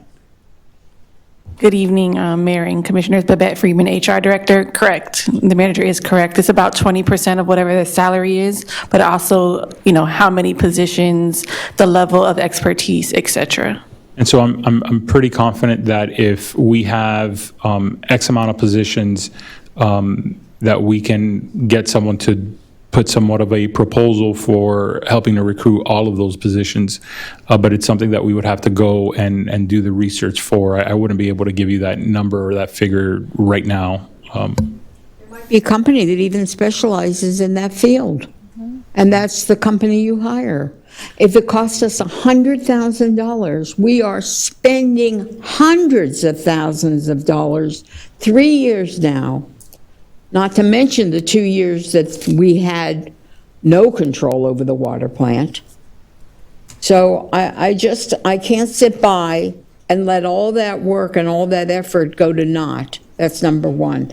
And I just think that what you're saying, Chair, is that we should go over each issue, but I'm wondering if I can ask, tomorrow we're supposed to be here for the police, all the promotions. Why couldn't we finish with that and come back here and do it like normal people? For the sake of noticing. Is that what you mentioned? Correct, ma'am. And the attorney can probably be more eloquent in explaining that than I can. But from my understanding, in order to hold these meetings per state statute, a certain amount of notification has to go out, trim notices that are going out to all of the properties within the city who are affected. And so to do that, it's not possible to do that for tomorrow, not only the printing, but then the delivery of that. Is there a desire to extend the meeting? Can we take another vote on that or no? If I may, I've checked at the request of several of the commissioners. We can continue the meeting, and it has to be a specific continuance, but we do have to post a special notice in a newspaper, and we would not be able to have the meeting until no less than 5 days after the notice is run. So we would not be able to come back and finish this budget until after the beginning of the new fiscal year. While it's provided, I would not be doing my job if I didn't say that when we then send all these documents to the state of Florida Department of Revenue, which is a requirement of state law, the state can still determine us to be in non-compliance with state law because we did not adopt the budget within the time specified, and we theoretically put at risk state funding. Can we speak to the Charlie point? Is that something that we want to discuss or table? Are we going to take a vote on that, or are we going to table that? Affects everything. Anybody wants to make a motion? I want to table it, and we'll bring it back and make an amendment. Do we have a second to table it? Hold on. I want to know, what are we doing? This is to talk about the issue about the Charlie that you mentioned. So are we? I'm trying to go through. Are we tabling? Okay, so are we tabling the suggestion of the manager to reduce the services? No.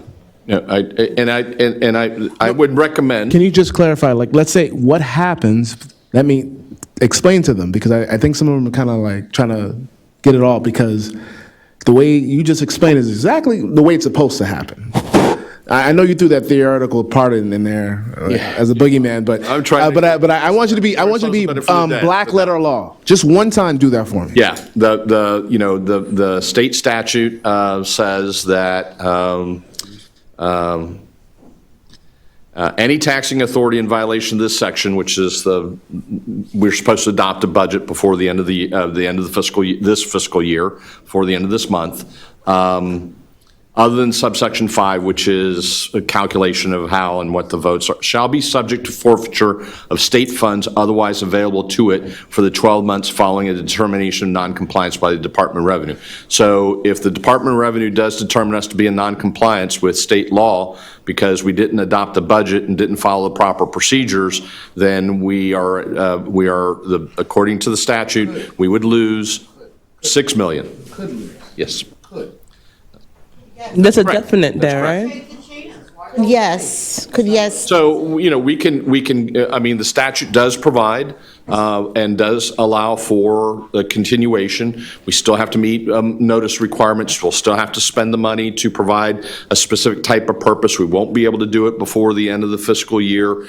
And, I can't speak to what the state may or may not do. You had a comment? What's the penalty for that? Again, it would be the loss of state revenue sharing money, which is based upon the estimates that staff has provided in the budget materials, I believe is around $6 million. Okay. Madam Chair? Go ahead. Thank you. So Commissioner Smith wants, and I don't disagree with you, because if it costs us $100,000 in all due respect, yes, sir. And let me add one additional item to this particular discussion. Staff sent me an email over the weekend to review this particular issue, to put it on a future agenda. And I will defer to extending the contract, the trolley. Okay, and potentially adding more routes to deal with what was discussed. And as I understand it, the underlying contract that we entered into with Procol is based upon a contract that we piggybacked off the city of Aventura.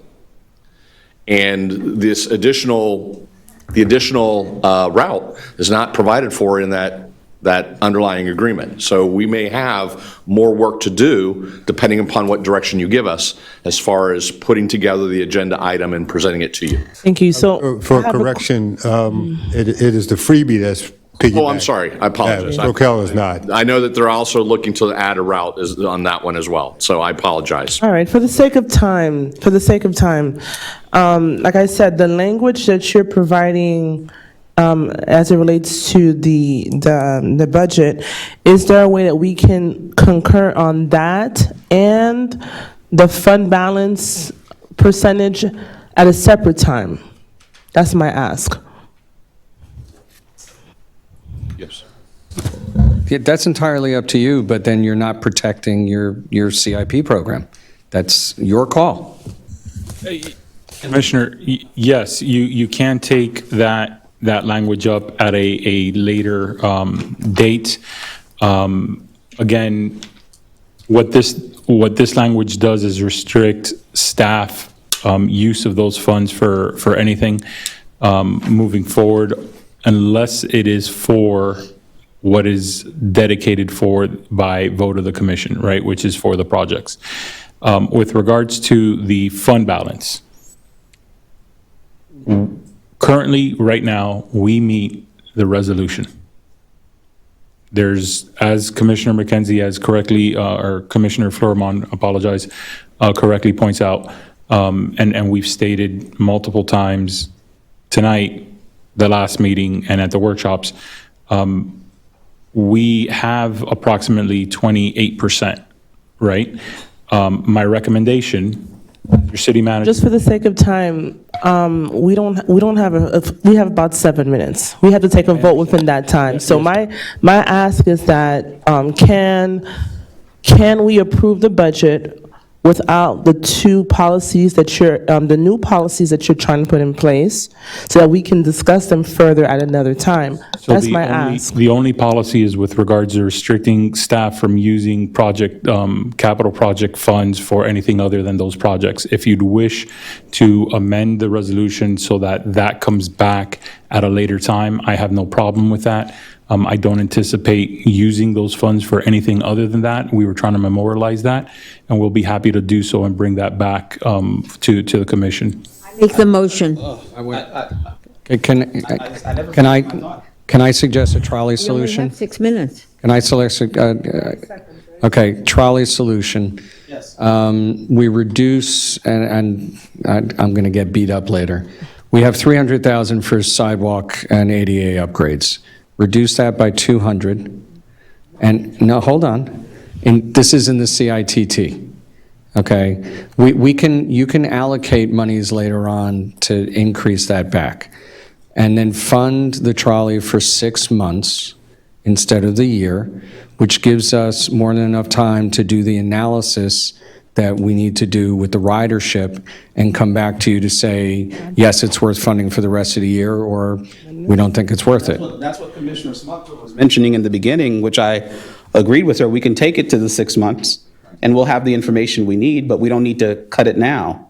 You know, and I'd like to support the headhunter, but I also want to make sure that that trolley issue is rectified. So for the sake of time, what I would want the clerk to do is reiterate the motion. There's been a motion made, and I second that. As it relates to the bifurcation of those two, the policies that I would want us to have a further look at, in addition to the headhunter, in addition to what you said about the trolley. If that's the motion that's on the table currently. Who made the motion? It was 4 issues. It's 4 issues. It's the issue of hiring a headhunter. It's the issue of extending the trolley as it is for 6 months. It's the issue of the addendum that says that CIT money must always be used for that project in a resolution. And it's the 4th issue of the fact that the fund balance money for the, whatever the fund is. Those are the 4 amendments. Can I ask for an amendment? Go ahead, you have 30 seconds. We need to take a vote. I'd like to amend that the budget is included with those things. Thank you. I'll second that. And just to be clear, None of those wish list things about decreasing all of that. Those are in the budget. No. They're not? They are not in there. The only thing from the wish list that's in there is what was on the slide that I showed you. Right. The deputy director of the library, the one police officer, and the soccer program. What other wish list? And the only reductions, Commissioner, that, Sorry, to correct you, also the library ADA project for the bathroom is also in there, as well as the Highland Village Splash pad. Splash pad.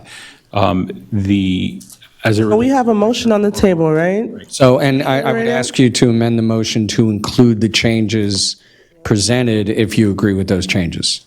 Did you have to? The library, the deputy director of the library, and the police officer, if you want those changes. It seems like this And the motion youth is soccer. it's pretty convoluted. Yeah, Like, there's a lot of stuff going on, and Which is fine. Thank you. We're on the right track. So we want someone to repeat what those are so that we can move towards a Not a vote. problem. Thank you. Commissioner, so the motion, as I understand it, is to adopt the budget with the following changes. Hiring a headhunter for the positions as allocated in the water plants. To leave the trolley service as is for the following 6 months, allocating funds from the CITT transportation section to cover those additional 6 months, leaving Route D, two trolleys for Route D, okay? And then bringing that back with the contract extension with the usage data, including the additional police officer, including the position of the deputy director for the library, including the $12,000 for the youth soccer program as well, and the subsequent changes of reducing the FPL line item, I apologize, for street lighting, reducing the general fund employee leave payouts, and reducing the city clerk voter registration line item. In addition to the bifurcation of those two policies that you have. And bringing back the two policies as requested by the commission at a later date. With regards to the CIP Take the vote, funds, please. Yes. Make, Call the vote, please. that's the, someone needs to make a motion. Make a motion to what he said. motioned and second. midnight. Already been motioned and second already. Commissioner Joseph? Midnight. It's not. It's 11:59. Look right there. Commissioner Joseph? 11:59. Take Vote the yes vote. or vote no. No. Commissioner Smith? Yes. Commissioner Smuckler? Yes. Commissioner Florimon? The train is moving. I'm not gonna, you guys spoke to some of the things that Oh, bro, Daniel. I think I have the right to speak, unless you guys want me to take another 10 minutes in my comments. Really? Jesus. This is a budget, so I have to say exactly the reason why I'm voting the way I'm voting. Okay, thank you. The train is moving. I was able to get some of what was important into this budget. I'm not completely satisfied, but I'm glad we were able to bifurcate some of these items so that we can come back to them later. So for tonight, I'm voting yes. Thank you. Commissioner Jean? Yes. Acting Mayor Chernoff? Yes. Motion passes 5-1. Motion to adjourn. Commissioners, thank you so much. We've still got a lot of work to do, and you have a dedicated team to do so. Technically, motion to adjourn? Motion to adjourn. I'm sorry, we don't have quorum. Well, then, We can't adjourn. still in the room. Or you could spend the night. We have to be here.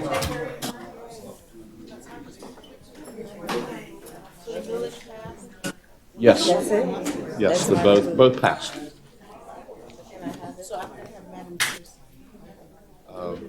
Yeah, I mean, if you can get her to sign it now. Unless you want to wait until somebody, yeah. So, yes.